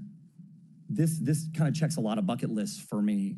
I get to fight crime, I get to clean up neighborhoods, and I get to do it with a relatively small investment spread out over a significant period of time. Oh, and I get to clean up the court's docket, assuming my prosecutors are good and the judge shows up 5 days a week. And that's not to one judge, that's to several. So for me, I see an immediate impact that can be had. We have tried, and I'm not saying that we shouldn't continue to push the level on the intervention programs and some of the things, but in my time here, we have money whipped a lot of that. Now, it could be execution, it could be, again, they're all necessary. There's not one panacea. So to wrap my comment up, if this, and I've got somebody that I built a report that I trust can execute on this, and kind of like a lot of us that had served with Chief McGowan in the last term, you build that kind of like, you've delivered when you told me you've done things. For me, assuming the courts will get going, I see an immediate accretive impact that is measurable out of this investment. Where this, in my experience, where I think we have done our level best to pursue initiatives that we believe will help, we've never really had a way to really tangibly get the data back. And not all the time, but I think on this one we will be able to, and I think it's important to take that into consideration. It doesn't mean that the mayor's proposal for the money lacks merit or shouldn't be considered. It's, I'm not as comfortable in that arena today as I am with this bucket of money doing something that I can touch, feel, and see. I can pull court records, I can pull judgments, I can track everything, and kind of like with Safeways, you can pick a demonstration area. Hell, you can tell her to instruct or request that they only prosecute cases in District 8. So you've got a measurement. I mean, really, the kind of the sky's the limit, but it goes back to, you got to get started with a funding mechanism. You got to build the budget around it, and you got to figure out how you're going to roll this thing out. And I think for me, that's be my only ask of the administration is, are we set on the money as far as the federal government's concerned and when it needs to get out the door?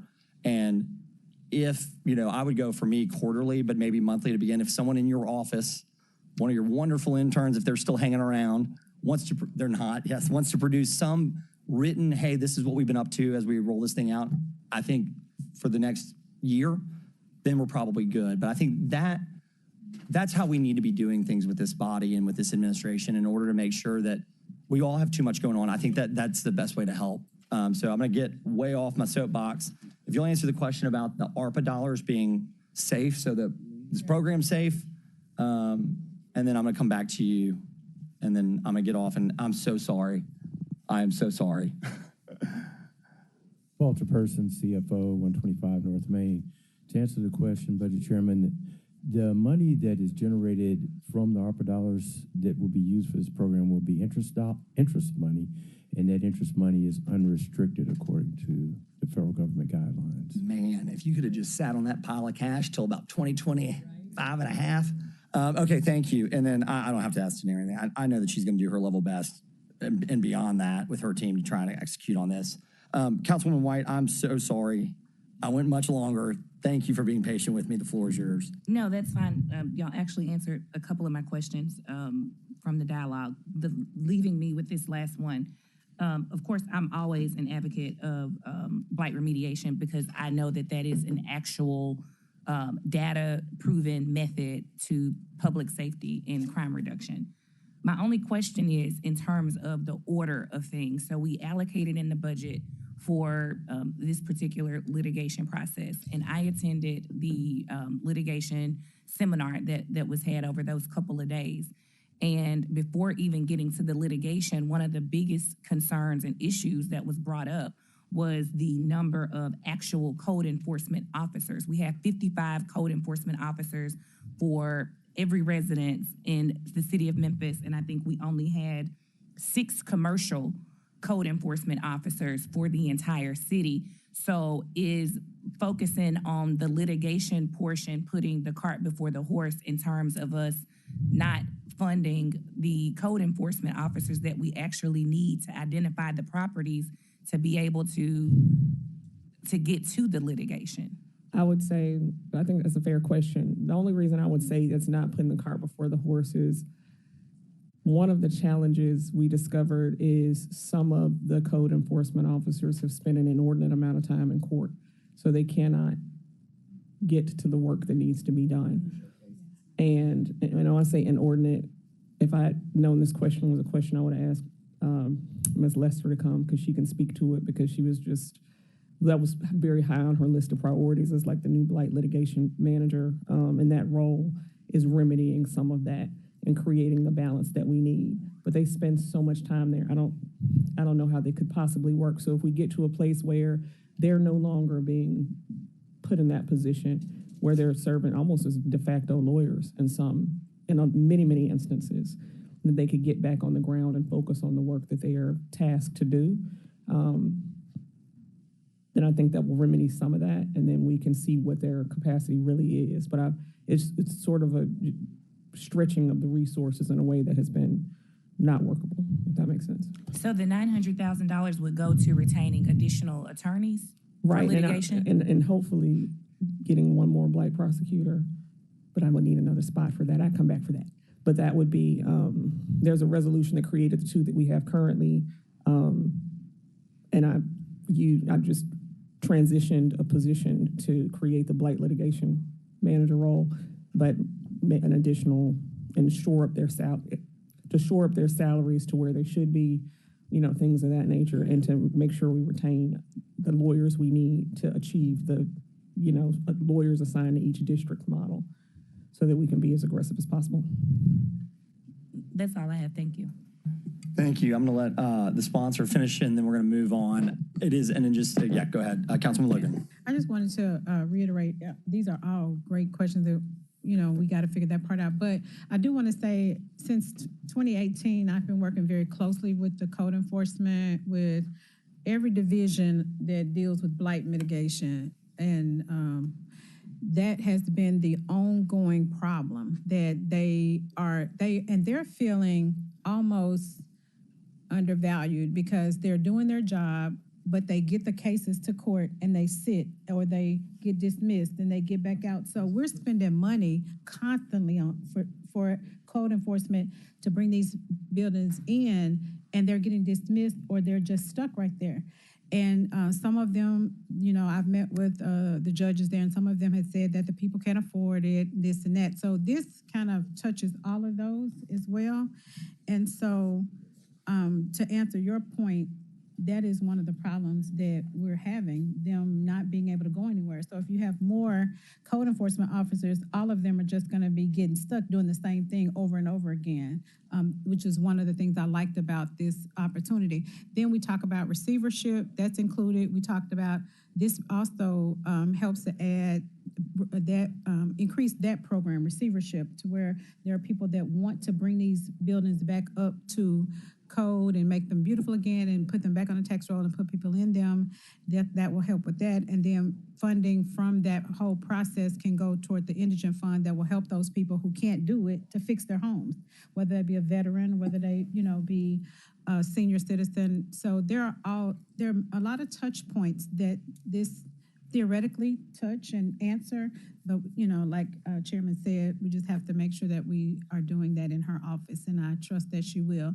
Based on the research that those interns did this summer, identifying those 10,000 properties, commercial and residential, if we just start with the commercial, get those funds, get those back on, do that, those liens, and get that money coming back in, it can start that fund for those indigent residents. So. Yeah, well, last question, and then I know Attorney Wade. Yeah, it's all right. Well, I don't know that this needs to come back. I think it just needs constant. It's a program that hasn't been fully rolled out yet, and so that's what I'm saying is there's a lot of questions that can be answered, but we're running out of time, and I don't know that it needs to hold up the legislation itself. So what I would suggest is that, and I'm going to let Councilwoman White ask her question since we're on the subject. What I would like to do is take a vote. We'll go ahead and get it on the agenda. But and if people have further questions, they can either follow up with emails behind the scenes, or if they would like, and that isn't satisfactory, I'm always happy to have people come and we can have a further conversation. But most importantly, I'd like to keep us back on the schedule. So we're going to do it that way. Councilman White, the floor is yours. Well, I mean, we can move on. I was just a little bit confused when we started talking about and that was another part of my question, the indigent fund. Like, those aren't things that are under your purview, are they? With the Blight litigation, or even the part about it was something about a property tax freeze and helping with houses. Isn't that something that's done through the environmental court? Well, so yes and no. Yes and for the remediation part, okay.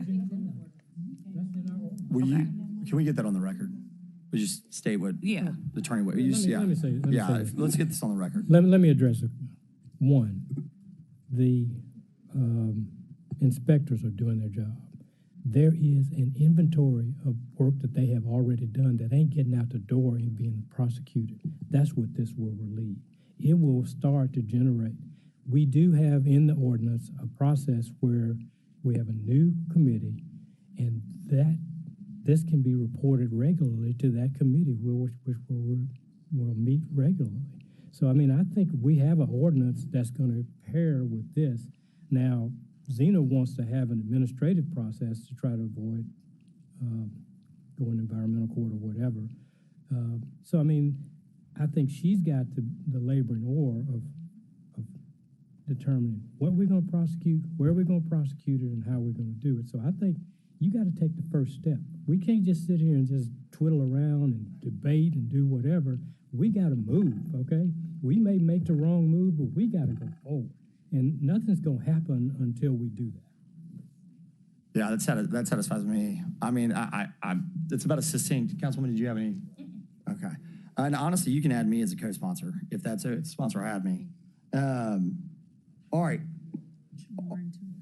What? And Councilman Warren. And any other members, please inform. Yeah? Okay. All right. With that being said, all those in favor of sending this down with favorable recommendation signify by saying aye. Aye. Any opposed, all same rights and privileges. The chair's an aye. This goes down. Well, if that's the case, then let's just move this along. Since this is ARPA interest money and not operating dollars, I move that this be added with same night minutes and into the fiscal consent agenda. Any opposed? Second? Or actually, I'd entertain that motion. Moved by Logan, seconded by Councilwoman Green. So it's approved. All right, we are going to move on to, I had a couple of housekeeping items really quickly. Item number 1, the discussion of property taxes has been withdrawn. We are going to hear item 2, and we have added an item number 7. I'm going to read item number 7, and then we will come back to it in the ordinary course. But a resolution to allocate $200,000 to the Shelby County Environmental Court Indigence Fund to assist in the reduction of blight in Memphis neighborhoods will be item number 7. Going back to the top of the list, you know what? Let me take these, and then we're going to do item number 2 at the heel. So yeah, we're going to take item number 5 since this is tangential. Your resolution or your caption reads a resolution to allocate ARPA interest revenue for neighborhood groups for anti-blight and beautification efforts, all council districts, requested by Council Smiley. That is going to be withdrawn / amended, however you want to use it, to read resolution to allocate funding for neighborhood groups for anti-blight and beautification efforts, all council districts, requested by Smiley. May I have a motion in a second here? Moved by Smiley, seconded by the entire left side of the dais, but we'll call JSW for the record. Councilman Smiley, the floor is yours. All right, so real quick, so at first it read ARPA interest funding, had a conversation with the mayor and chief. There's other funding available that I think is already existing, so maybe more ceremonial than anything, but not to make this meeting long, I'm gonna skip straight to the last, now therefore be it resolved.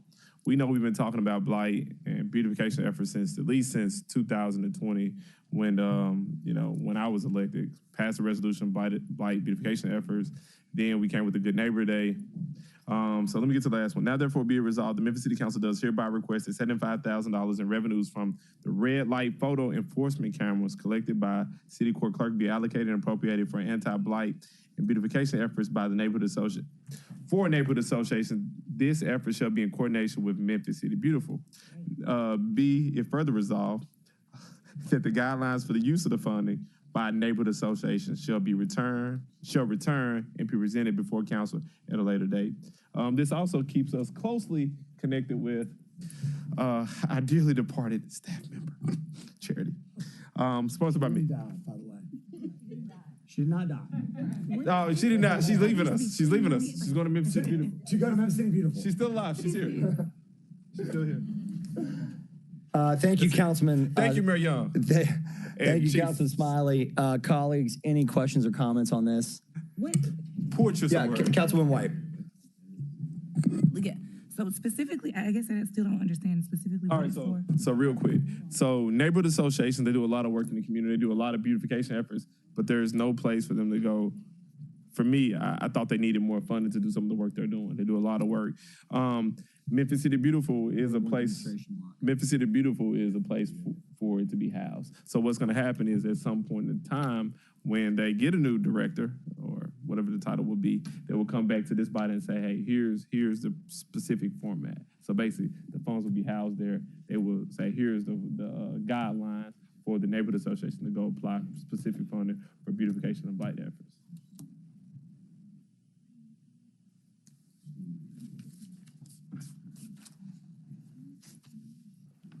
All right. Colleagues, seeing no other members of the queue, all those in favor signify by saying aye. Aye. Any opposed? Same rights and privileges. Seeing none, this item goes down with a favorable recommendation. Moving right along, we are going to take up item number 6, resolution to establish the Memphis City Council Community Grant Program for fiscal year 26, all council districts, sponsored by the Memphis City Council. Moved by, I think, Ford, seconded by Walker. This is an administrative action that we take every year in order to authorize the program. All those in favor signify by saying aye. Very fervent aye there. All those, any opposed, same rights and privileges, seeing none, this item goes down with favorable recommendation. Moving right along, I'm going to come back to, because it's new business. Now we're going to run back up and do, well, hold on. You've got discussion of ordinance number 5953, but I can't amend it from the floor here anyway, because it's on, so they have to do it downstairs. So that's got to go. So item number 2, I think there's no need for discussion. I think the staff and members involved in that have come to an understanding, and they are going to amend that from the floor this evening since it's on. If it wants to be discussed, I think the best place to do it is probably an executive. But that actual substitute ordinance has to take place from the floor tonight. Yeah, well, my point is whatever we say here doesn't do anything other than just set the stage. Mechanically, I can't amend an ordinance that is on our main agenda from this committee. So it needs to happen tonight, is all I'm saying. All right, so I'm gonna take up our last voting business, and then I'm gonna bring up first aid after that. I've got the sponsor, I've got Councilwoman Yolanda Cooper-Sutton has item number 7. This is new business, a resolution to allocate funding for a resolution to allocate $200,000 to the Shelby County Environmental Court Indigence Fund to assist in the reduction of blight in Memphis neighborhoods. Now, therefore, be it resolved that the Memphis City Council does hereby request that $200,000 previously allocated in the Housing and Community Development Division budget shall be used for the Shelby County Environmental Court Indigence Fund. The court must submit a written report detailing the usage of their allocated funds to the Memphis City Council no later than June 30th, 2026, and present on the status of the program in person upon request, sponsored by Councilwoman Yolanda Cooper Sutton. May I have a motion and a second to hear this item? Moved by Swearingen Washington. May I have a second? Seconded by Spinoza. Councilwoman Cooper Sutton, the floor is yours. Thank you. I think this money will be used to start our own for the council. I talked to Councilwoman Logan, and I found $200,000 with the mayor administration help to the program that was last year when they came and did a presentation on how these houses were blighted, and then they were able to have these funds to help renovate the new homes. And so found the money, and I want to make sure, even with Attorney Wade being here, because I don't want to overstep anything with the blight, what we got going on. But I know I want this $200,000 to be, okay, he said that's good. Perfect. Can I ask a point of clarity, both maybe to you, maybe to Attorney Wade? Chair, is it okay? I'm going to say it's okay. This says it's going into the environmental court's indigent fund. The way we have the ordinance written is that we would have our own fund, if I'm correct. That's correct. Because I think there was a lot of questions last year about how it was allocated and what vendors were used, et cetera. So I'm just going to ask the sponsor, are you wanting it to go into, because you just said this is to establish our own fund. Yes. Are you wanting it to go into our fund, or do you wanting it to go to environmental court? Because this is entitled as going to environmental court. So the conversation I just had and bringing this up, I think I want this to talk to Attorney Wade just to make sure to go into our own fund. I think we need to start this in our own fund. Well, here's how you can do that. How? So I think the way that it's written, you're set, except for I would say a resolution to allocate $200,000 in support of the Shelby County Environmental Court. In support of doesn't dictate the wire to be transferred, and then down in your resoluting language, you don't say that it has to be that specific fund, okay. so to speak. It has to be a fund in support of. It has to be used for. What I would say is, I just strike fund out of indigents out of the resoluting language. So then you basically reads. The Memphis City Council does hereby request that $200,000 previously allocated in the HCD division budget shall be used for the Shelby County Environmental Court indigents relief, is what you could put. I would make that as a friendly amendment to the sponsor if she would accept. Yeah. Okay, sounds good. Look, anything easy, hey, because there's been a lot going on. We got a lot of moving parts. No, she's right. Well, I'll give you the background on some of that without getting in the weeds. She probably knows a lot more than I do about it. But we've supported this fund in the last 3 or 4 years directly from the body. Right. And that is the tough part is like other agencies, once it's out the door, it's out the door. And we can put as much language as we want to, but it's aspirational if you don't have a good partner. So I appreciate the collegiality there, and also just trying to get some of this stuff just back under our direct control. It's the only way. And that's what I want. I want it back under our direct control. Yeah, that's right. Thank you to both of you. Councilwoman Cooper Sutton, any other comments? No comments. All right, colleagues, any other, actually, let's take a vote.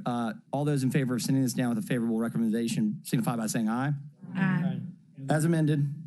Thank you. Attorney Wade. Amended. All those in favor of sending this down as amended with a favorable recommendation signify by saying aye. Aye. Any opposed? Same rights and privileges. Seeing none, this item goes down. No other business for the Budget Committee? Oh, shoot, first aid. I'm so sorry. We have first aid. We're moving fast.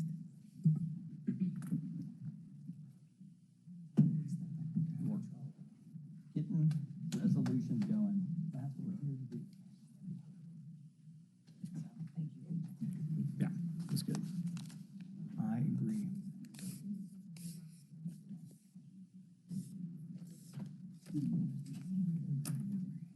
Good morning.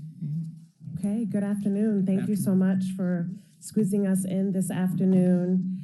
We actually handed out your first State Memphis folders 2 weeks ago, so I'm not sure if you still have them, but all of the materials are in your folders. I was told I just have 5 minutes, so I'm going to go over things pretty quickly in 5 minutes. Again, I'm Dr. Candace Thomas, the Executive Director of First Aid, 1350 Concourse Avenue. This is our Q3 pre-K report from the last school year. So that's January 6th to March 7th, 2005. I'm going to give you a super high overview of that quarter and the outcomes from that quarter. If you do have your slides on page 9, we go over how we use the city and county funds in Q3. So as you'll see, as usual, 92% of those funds were allocated to personnel, salaries for teachers, for teaching assistants, family engagement personnel, et cetera. And so we spent in Q3 $3.7 million of our total budget. And at that point, that was 62% of the annual budget. And just a reminder, last year we invested $9,063 per child. And we have been working to increase that investment to move us toward the high quality standard of $12,500 per child. So for the particular outcomes, enrollment is one of the outcomes that we always report out on. So in Q3 of last school year, we were at 94% capacity filled. So something to significantly celebrate. And in Q3, we added a couple of new First State Memphis classrooms. So we were at a high enrollment rate, and we also added new classrooms. Moving some federal funding around for Head Start allowed us to do so. Regarding attendance, and in Q3 of the last school year, we were at 84% students meeting the attendance goal. And so our students were slightly down in attendance in the winter. This is a similar story to every winter. Inclement weather causes attendance to go down. Last winter, there was an RSV outbreak in Memphis and Shelby County, and along with other places around the country. And so we think that contributed to attendance being down for young students in the first quarter. And then in our last report, you asked us about early literacy. So we did add a slide to give you some context related to early literacy. That's slide 19. And just highlighting that pre-K standards for early literacy for 3 and 4-year-olds are about recognizing and manipulating sounds, expanding their vocabulary, understanding print concepts. So believe it or not, understanding that we open a book up and in English we read from left to right, whereas we've heard some scenarios recently that young students are starting in early childhood centers and they're swiping books, right? Because we do so much electronically and we're not reading. So just a little bit of information for you regarding early literacy on page 19. And then finally, slide 20. You all probably have been hearing about Head Start and a lot happening with Head Start in our community. As you know, Head Start is a federal grant that requires a local match. And First State Memphis is the local match, so city and county dollars are the local match for the federal Head Start grant. And slide 20 just helps you understand the annual award and what's required from the federal government, which is $7.4 million. And those were my 5 minutes. Colleagues, any questions? All right, thank you so much. We're adjourned. Thank you.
Down on the end.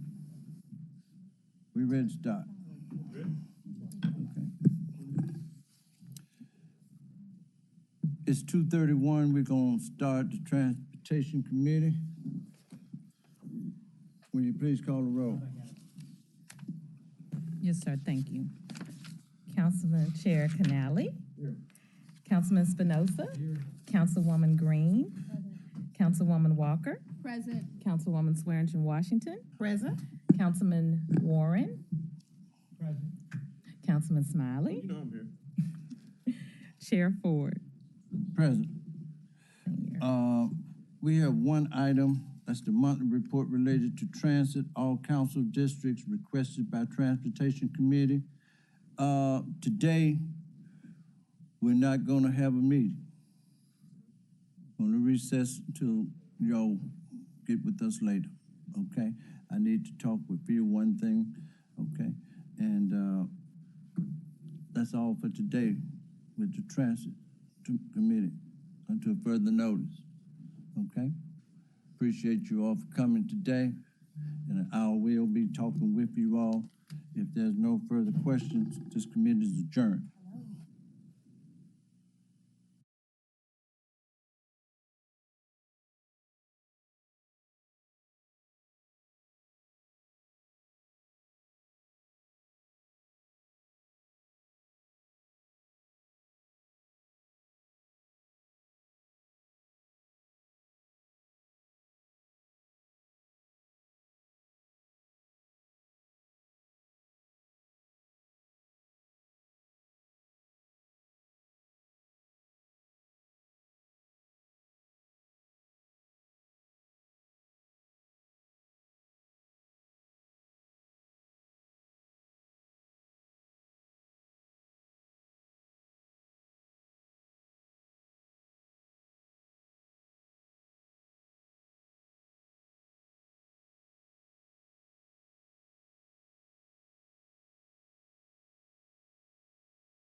Planning and Zoning Committee of the Memphis City Council is hereby called to order.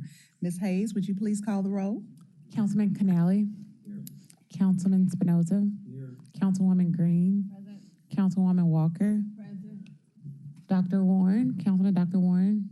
Councilwoman White. Councilman Smiley. And Chair Swearingen Washington. I'm here. Thank you, Ms. Hayes. We have 3 items on the agenda today. Item number 1 is a resolution approving an honorary street name for BJWT District 7, Super District 9. Sponsored by Smiley. There's a request for same night minutes on the consent agenda. Can I get a motion in a second? I would be happy to do this. Second. All right, it has been Happy. properly moved by Councilman Smiley and seconded by Councilman Dr. Warren. Councilman Smiley, you are recognized at this time. BJWT is a great person. I'm happy to do this.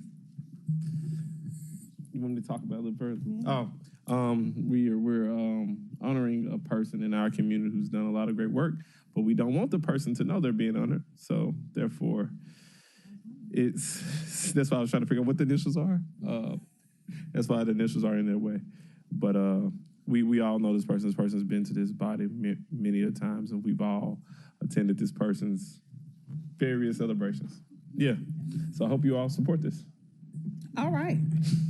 Are there any other councilmen in the queue? Okay, so those in favor, say aye. Aye. All those opposed, nay. It is the opinion of the chair that the ayes have it. Oh, that's nice. I was like, what those? Item number 2 is a resolution approving an honorary street name change on South Bellevue Boulevard between Peabody and Eastmoreland Avenue for BG District 6, Super District 8, sponsored by Carlisle. There's a request for same night minutes on the consent agenda. Can I get a motion in a second? It's been moved by Councilman Spinoza. Can I get a second? Second. It's been seconded by Councilwoman Pearl Walker. All right. Carlisle, no, not here? No. All right. All those in favor, say aye. Aye. Any opposed? It is the opinion of the chair that the ayes have it. Okay. Item number 3, there's a discussion of ordinance number 5954 related to the zoning of social service institutions. All council districts requested by Councilwoman Easter Thomas. This is the third and final reading on the regular agenda. Is Miss Councilman Easter Thomas anywhere around? Okay. One thing I wanted to ask, has this gone through the Land Use Control Board?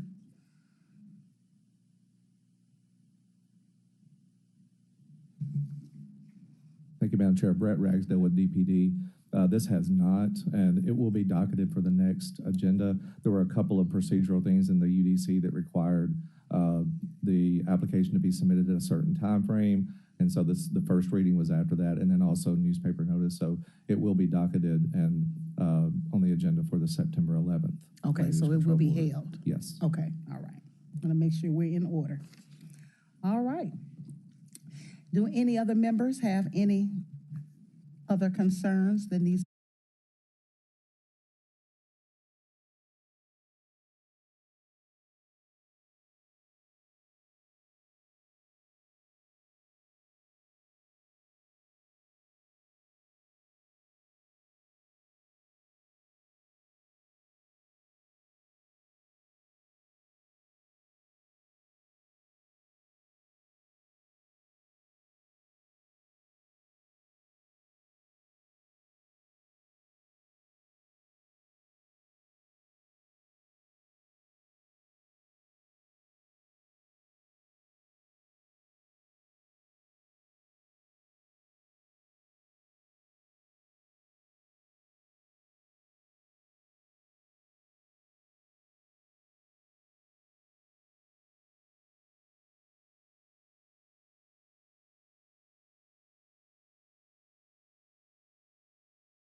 executive session. Ms. Hammond, would you please call the roll?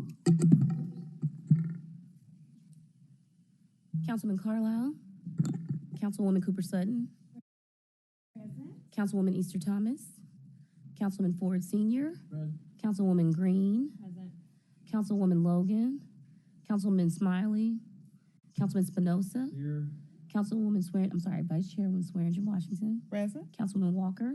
Present. Councilman Warren. I do that every time. Councilman Warren.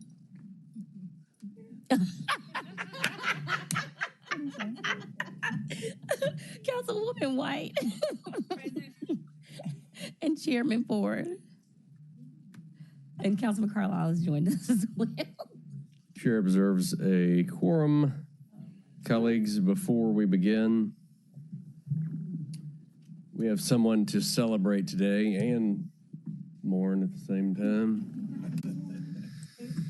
We want to extend our heartfelt congratulations to Charity Cole as she is taking on a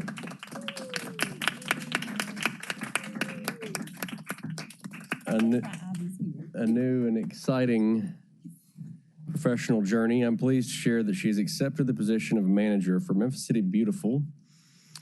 While her resignation as legislative analyst is effective this Friday, August 22nd, we know that she will continue to serve the city of Memphis with the same dedication, professionalism, and heart that she has brought to the council. Charity's work in supporting our legislative initiatives, strengthening communications, and providing thoughtful analysis has been a tremendous asset to our team. I've said it more than once this year, unfortunately, but we have a great team. It's a testament to our team. It's a testament to our team that they are getting noticed and taken away from us. So, we truly are blessed to have wonderful staff, and I've appreciated everyone very much, and I have tremendous respect and admiration for everybody. For me personally, and for our vice chair, JSW, we've had the blessing and opportunity to work closely and personally with Miss Ivy Johnson and Charity Cole this last 8 months, and it has been an amazing blessing for me to get to work closely with them, both of them. I know today is about Charity. But Charity's been tremendous. I've of course worked alongside her for several years, but never got to work as close as I have this year in this capacity. And she has been a blessing to me and the vice chair, and we appreciate her more than she'll ever know. She is always a friend of this body, and we just want to say thank you, and we wish you nothing but the very best in your next journey. You'll be missed, but you'll never be forgotten.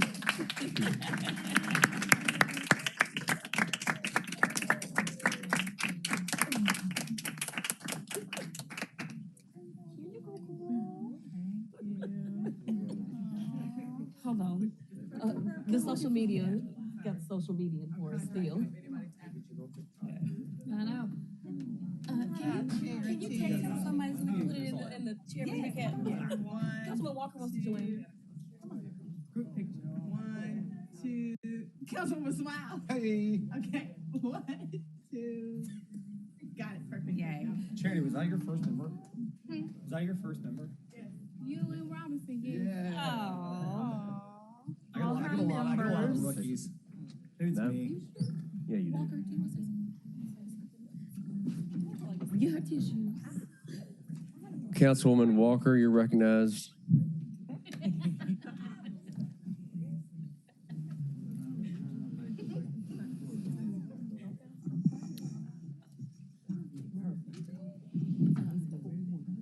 Go ahead, Councilwoman.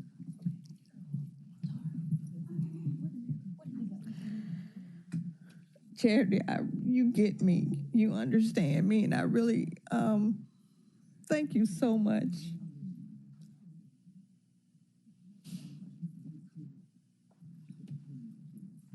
The way I show up, you said that. You used the word passion, and I had that word on my campaign literature. I know you get me, and I'm really gonna miss you. You have just, I enjoyed working with you, and I wish nothing but the best for you. And I'm gonna try not to stalk you. But you're an awesome young lady, and I just can't thank you enough. Thank you. Councilwoman White, you're recognized. Thank you. And I didn't want to go behind Councilwoman Walker. I wish we had a reverse so that she could get the last say.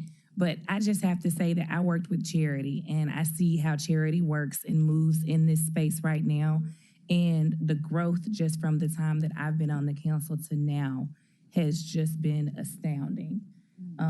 The level of leadership you've taken, the innovativeness, you just being able to just, the sentiments that Councilwoman Walker just expressed is just a true example of the growth that you've shown. And people say the sky is the limit, and we say it and it's cliche. I really want you to know to push yourself to the limit. You're graced for this space, and you push yourself to the limit, and God will fill all the gaps. So you're limitless. Do it all because you can. All right. Thank you, Councilman. Vice Chair, you're recognized. Uh-oh. Well, we're just proud of you, Charity, and we want you to continue to soar. Your creativity, your flexibility, your standard of excellence, it is just most appreciated, and we're going to miss you so much. I wish it was a way that she could do both positions. We should be creative and think out of the box, Chairman, that she could do both positions. She could work for the... Absolutely. There's some labor law. Oh, is it? Oh, okay. Well, it's going to be a loss. It's going to be very difficult to replace you. And I'm just so thankful that I had the experience to work with you. And I'm a phone call away if you ever need anything. All right. Dr. Easter Thomas. Thank you, Chair. We are, I won't say losing, but we are giving one of our best. Loaning? Okay. We are giving one of our best to be able to better help another department in the city the same way that you were able to help and support so many council people here. So, Charity, you are going to do wonderful. Thank you for your time here and your time in 7. Right?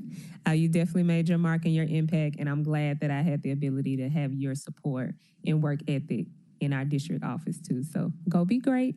We're very, very proud of you.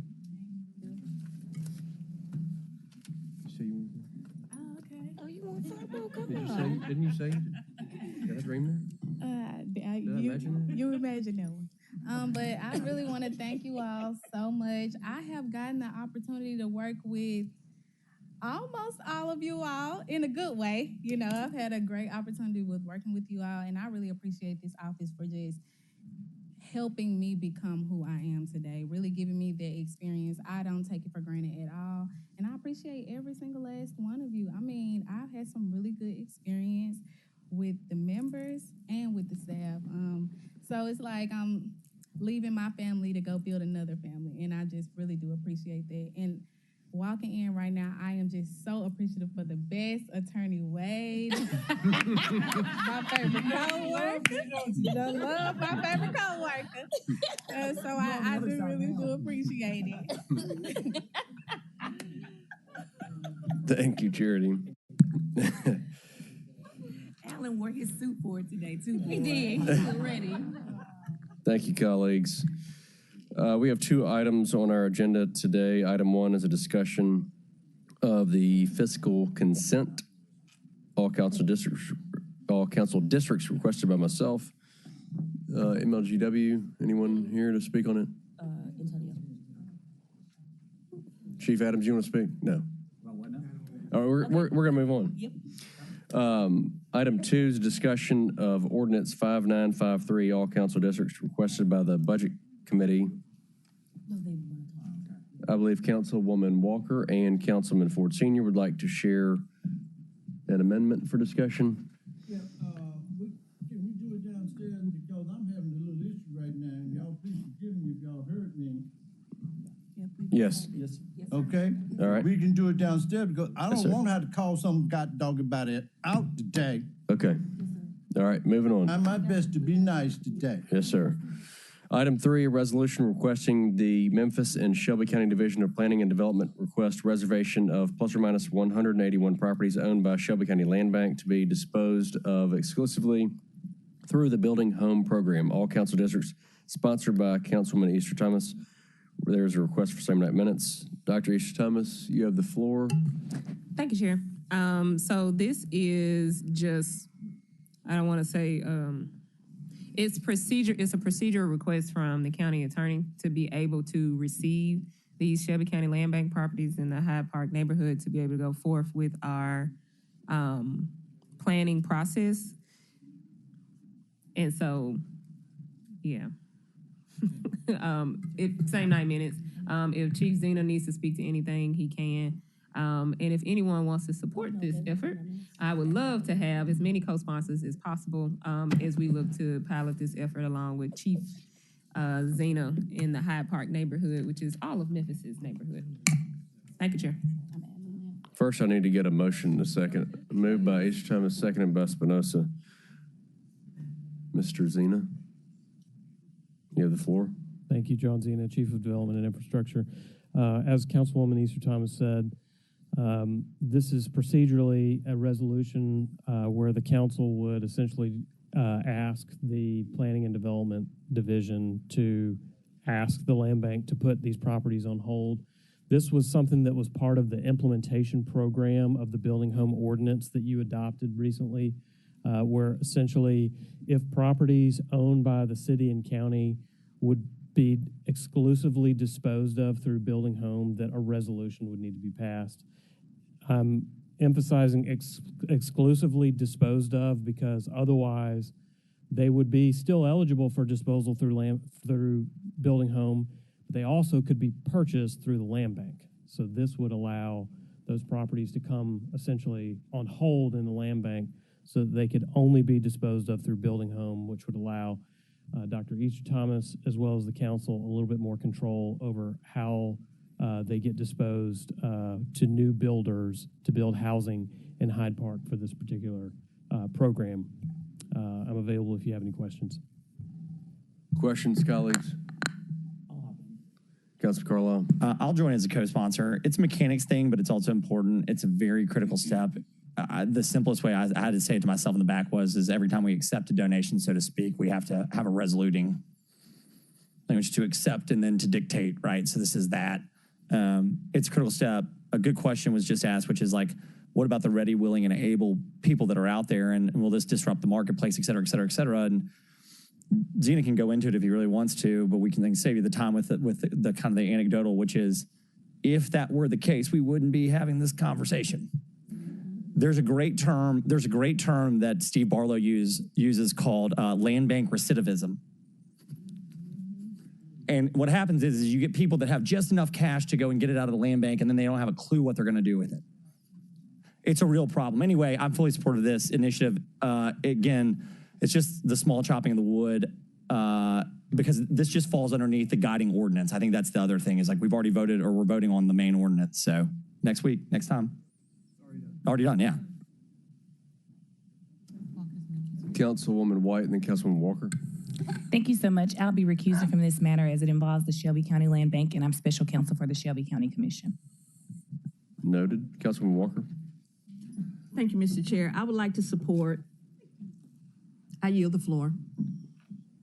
Councilman Spinoza. Thank you, Mr. Chair. You can put me down as well.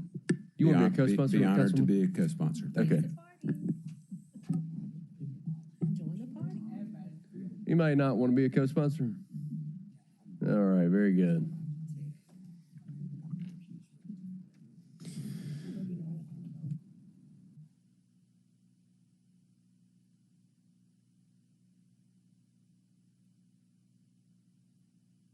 That brings us to our add-on items, 2060-33, 26, resolution approving the use of compounded interest from Accelerate Memphis bonds to cover project management and architecture and engineering fees.